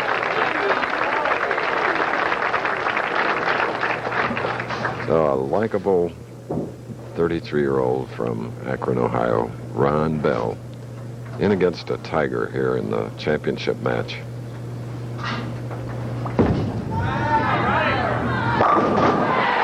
And at this point, he's saying finally only second through 7 frames. More after this. 76. Six-bagger, 7th frame shot, championship match, Venice, Florida. Another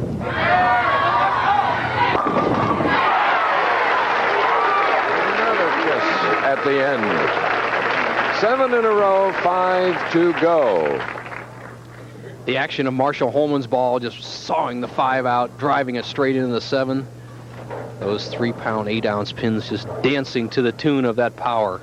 298 game last night as he fought his way over Wayne Webb into the championship round. Now he's maximizing that opportunity with victory in hand and a potential $100,000 bonus.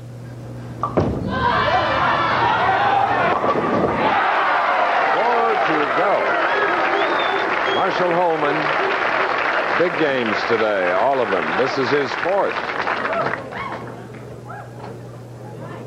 Week after week, Chris, we've mentioned that true value bonus. The players are threatening it time and time again, as each week a player has had at least 6 strikes in a row for the last 4 weeks. Ron Bell just trying to get out of Marshall's way right now.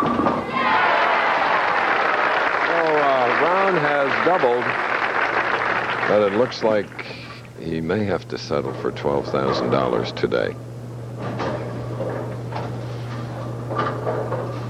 Bell with a strike here could avoid being defeated by the largest margin of victory in a championship match. If Holman would happen to strike out, the record is held by Mike Durbin over Larry Lobb. 279 to 153. Ron Bell, who at the very rich Seagram's Coolers U.S. Open in Tacoma, he beat Marshall Holman 230 to 203. And there we're looking at Claudia, Ron's wife. A bit distraught. Who would have believed it? Marshall Holman, 4 strikes away from $100,000, 3 strikes away from breaking the 4-game record on championship round appearance time. 6-10. 8 in a row. The fellow that shot a 242 against Todd Thompson, a 280 against Monticelli's 223, 235 against Joe Purpo's 212. All this today. And seeking his 21st PBA championship. Little levity by Marshall Holman telling the crowd that, you know, that 6'10" tap in the pocket sometimes will get you every time. Quite a high hit, though. Next week it's Miami with Bo Burton and Dick Weber. On a little bit earlier, on at 1 o'clock Eastern time. A good reason. The opening ceremonies of the Winter Games from Calgary. Also going with us to Calgary, our producer Peter Lasser and production assistant Patrick McGinnis. And bowling will be off 2 weeks during the Olympic Games, but then we'll be back with Cleveland as Marshall Holman, win number 21. We'll be back with the final score. Thank you, Chris. Thank you very much. It's a big thrill. I'd like to thank the bowling proprietors of Florida, my good friend Rafi Carrion, Mort Luby, Joe to the right of me, everybody, the people here. My third victory in Venice. I don't know. I think I ought to move here or something. It's been great. Why don't you just buy the lanes, Marshall? I don't think we'll quite get that far. Oh, quickly. Martin Luby Jr., publisher of the Bowler's Journal. Joe Fremini, I got it right, with a wonderful plaque. He is president of the Bowlers Proprietors of Florida. Gentlemen, it was a great tournament. We're running out of time. Just say something quick to Marshall. Marshall, congratulations. Thank you very much. Tremendous victory. Thank you, Mort. Thank you. Great victory, Marshall. On behalf of the Bowling Proprietors Association of Florida, I'd like to present you with this beautiful trophy. You both did very well. Thank you very much. Thanks, everybody. It's been fantastic. Marshall Holman winning by a score of 275 to 211. Coming up next on ABC's Wide World of Sports, it's the IBF World Lightweight Championship. Vinny Pazienza defends his title against the man he took it from, Greg Hogan. And tomorrow, ABC Sports presents a live 2-hour special, Calgary 88. The Olympic adventure begins.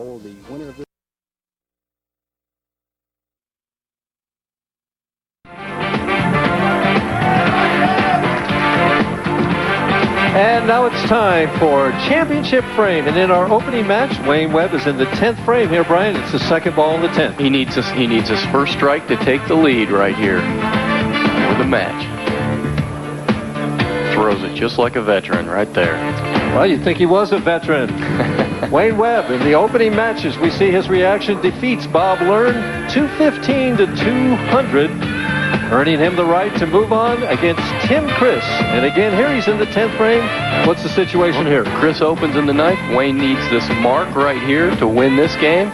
Sticks a little bit, but gets it down the lane. Once again, no doubt about it. 10 in the pit, and the eyes of a karaoke king right there. He defeats Tim Chris 225 to 196 in match 2. Now he goes on for the semifinal match against Parker Bone. We're in the 8th frame. Parker struggled all game long. Wayne has a chance to really hurt him. He doesn't throw this ball too great, but he gets the break on the shot.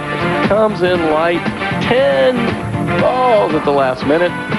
He's watching. Little serpentine tongue action and whips that arm over. And Wayne Webb defeats Parker Bone 207 to 164. Setting up our championship match with the great Marshall Holman taking on the veteran Wayne Webb. Well, this match won't be slow and deliberate, and as we anticipated, Marshall Holman is starting on lane 11. Well, probably the biggest match he's bowled in quite a while. That's right. Still confusing for Parker why he chose to start that match, but for Marshall it makes a lot more sense. Gets over to lane 12 for the 10th frame. Marshall Holman from Medford, Oregon. I don't think he threw that the way he wanted to, but... Did you read his lips there? I couldn't read what he was saying. I think he liked it. I think he's wearing a mic out there. Well, this is going to be a good match. I think this is going to be a Marshall has the itch. I think he really wants to win again, real bad. Well, I'm sure as Webb starts with a strike, but in the back of his mind is that 20 thing, trying to get to 20 victories. Well, I think so. You know, this is going to be an incredibly important shot here for Wayne. He is on the lane that has been the toughest lane for every bowler today. He needs to hit this shot right here to put the pressure on Marshall right out of the gate.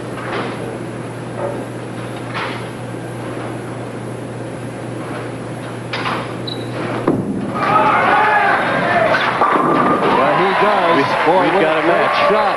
I think this is going to be a match. Both of these two bowlers know what they're doing, and it shows.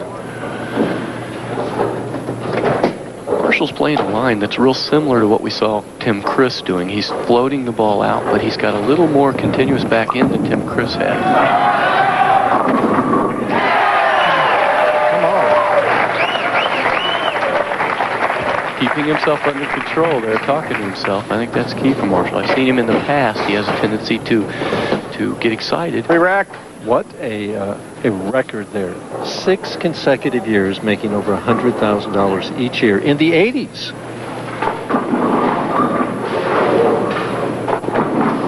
Look at Marshall. Anything different here? Well, it looks pretty much like the old Marshall. He doesn't change. He stays smooth and steady. He makes little adjustments in his game. Looks like he has slightly different release on the ball than he used to have.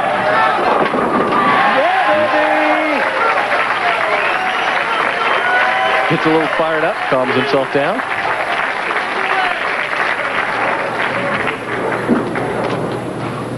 He's exciting to watch. I bet that heart's pumping right now a lot.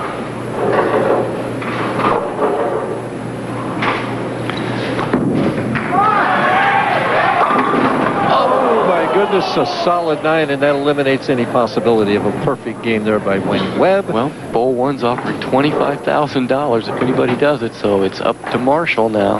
He wants to lay claims to that money. That was a really bad break, though, for Wayne. He threw that ball real good on his good lane. Converts the 9-pin. Goes back to his more difficult lane, trailing by 11. Hasn't trailed too much since the first match. But nobody's been able to put Wayne away by any means. He finds a way to stay in every match.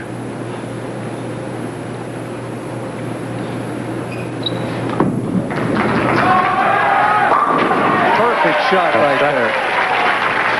Perfect shot.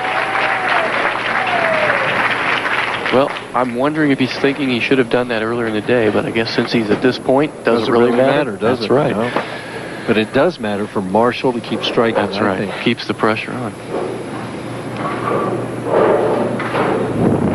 1981, the last time they met for Kansas City. And a solid 10. Boy, he couldn't have thrown it much better. Well, Marshall threw 2 shots in a row that were the swishing hit, the light hit that carried. That soft roll in the back end was carrying him. He threw that one too good. I think he... Cross lane at the 10 pin, using the same ball that he threw for the strike. Converts it. It's been since 1988 since Marshall's won a tournament. I asked him if he still remembered how to win. Well, I tell you, going into this tournament, I wasn't sure what I was going to do, but once I started to get a good ball reaction and the good things started happening, I definitely remembered what it felt like, and I was out there gyrating and doing everything that the old Marshall Holman used to do, so I remember what it feels like. I'll know what to do today. Well, he carried 3 hits in a row, and now suddenly a 10 pin and a 7 pin. Well, there's no question. He looks like the first right-hander who's come out to bowl the first game, and he's lined up on both lanes. No mistakes here. 109th career TV appearance. What was that, 63 and 89? Yeah.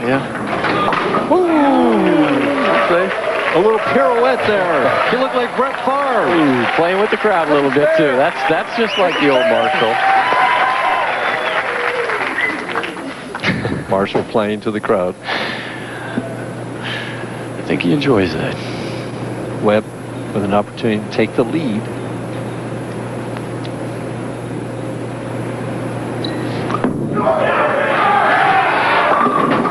Got the 9 to go.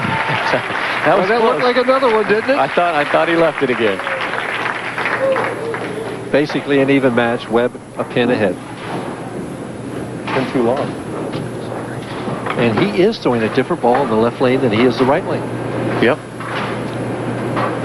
Well, he's playing a completely different line, it looks like. He's much deeper on the left lane now.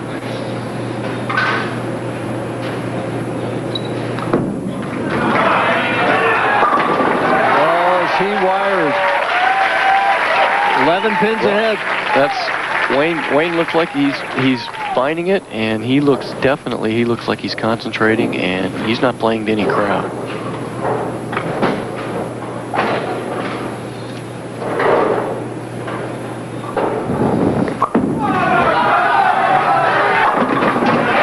Back to the light hit. A little calmer reaction out of that strike, though. 7th frame, trails by 11. Something tells me in my inner gut that this is a very key shot. I think so.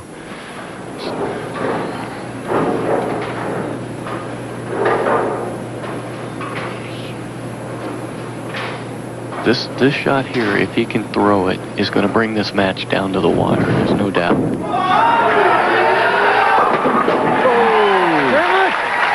on! Come on! One pin. The fire and the emotion that I remember so well watching Marshall every week on TV, it seemed like. Still there.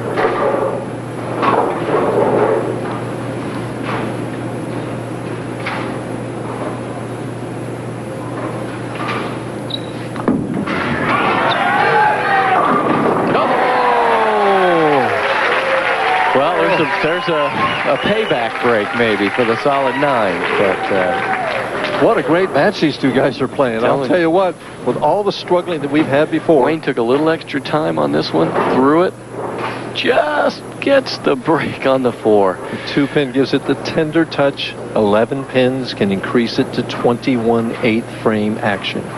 Tripping those 4s are deadly out here.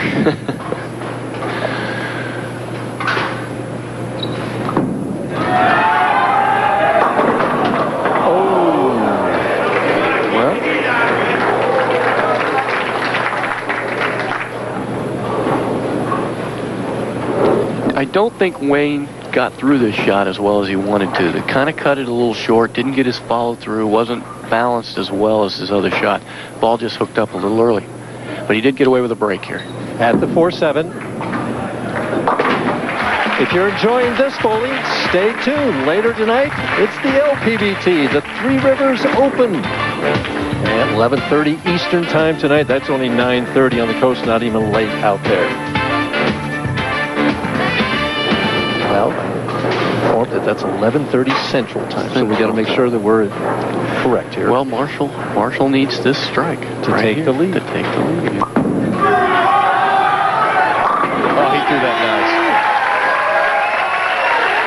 That might honestly, it looked like he might have stuck a little at the line, but that was the most aggressive shot Marshall threw this whole game. And he's looking at the scoreboard. He knows how important this 9th frame is.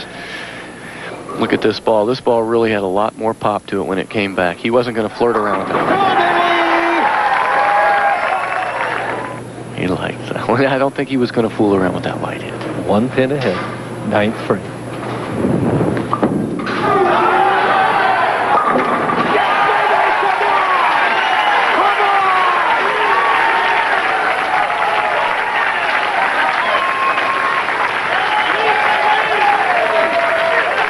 Well, we asked him if he still remembered how to win. I think he's answered that question, but he hasn't won yet because he has a great opponent in Wayne Webb, trailing by 11, 9th frame.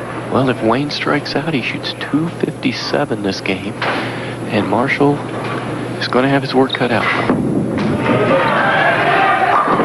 Oh, the solid 10. Great shot. Still in the match, though. Still in the match. Bill Supper enjoying the bowling, Vice President of Sales for Ebonite International. That's my boss. That's your boss, huh? That's my boss. At the 10 pin. Well, Wayne has to strike out here. I don't think there's any doubt. Scoreboard tells the story. The difference 12 pins. Wayne Webb can still finish with 246. Cut this to a 2-pin difference if he could strike it out. He needs this first hit right here as much as he's needed a shot all day long. We still have a possibility of a tie. Yes, yeah, we do. Oh, and the solid 10, back-to-back solid 10s. Well, Wayne needs to make this spare, and he needs to hope that Marshall somehow opens in the 10. Yeah, it comes down to Marshall's going to need a mark. Marshall's in the 240s. Webb, if he makes this in strike, will be 235. Both bowlers playing great matches. In fact, if Wayne makes a spare like he should and strikes on this ball and Marshall throws 9, we could still have a tie if Marshall was to miss a single pin. So it isn't over until it's over, is that what you're saying? That's right. Wayne needs this strike. To have any chance at all, I think he needs this strike right here for the count.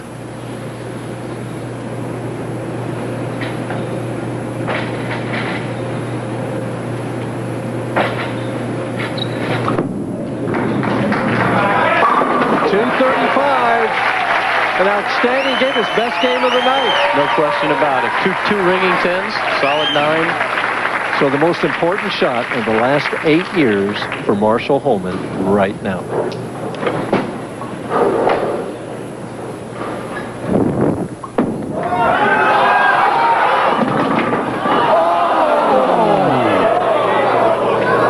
Oh. Well, he's guaranteed himself a tie. I miss his tie. I make it. Well, Marshall is the analyst to the end, isn't boy, he? I'll tell you what. What a break. My heart stopped. Take advantage of that break. At the 10 pin. First 20-second. Yeah, baby! He likes it. Yeah! I'm back! I did it! Damn it! Alive! You like it? Right! Woo! Just another day at the office. You just gotta love this guy. I can't stand it. Whoa! All right. Thank you very much. Thank you very much. Thank you very much. it. Yeah. Thank you.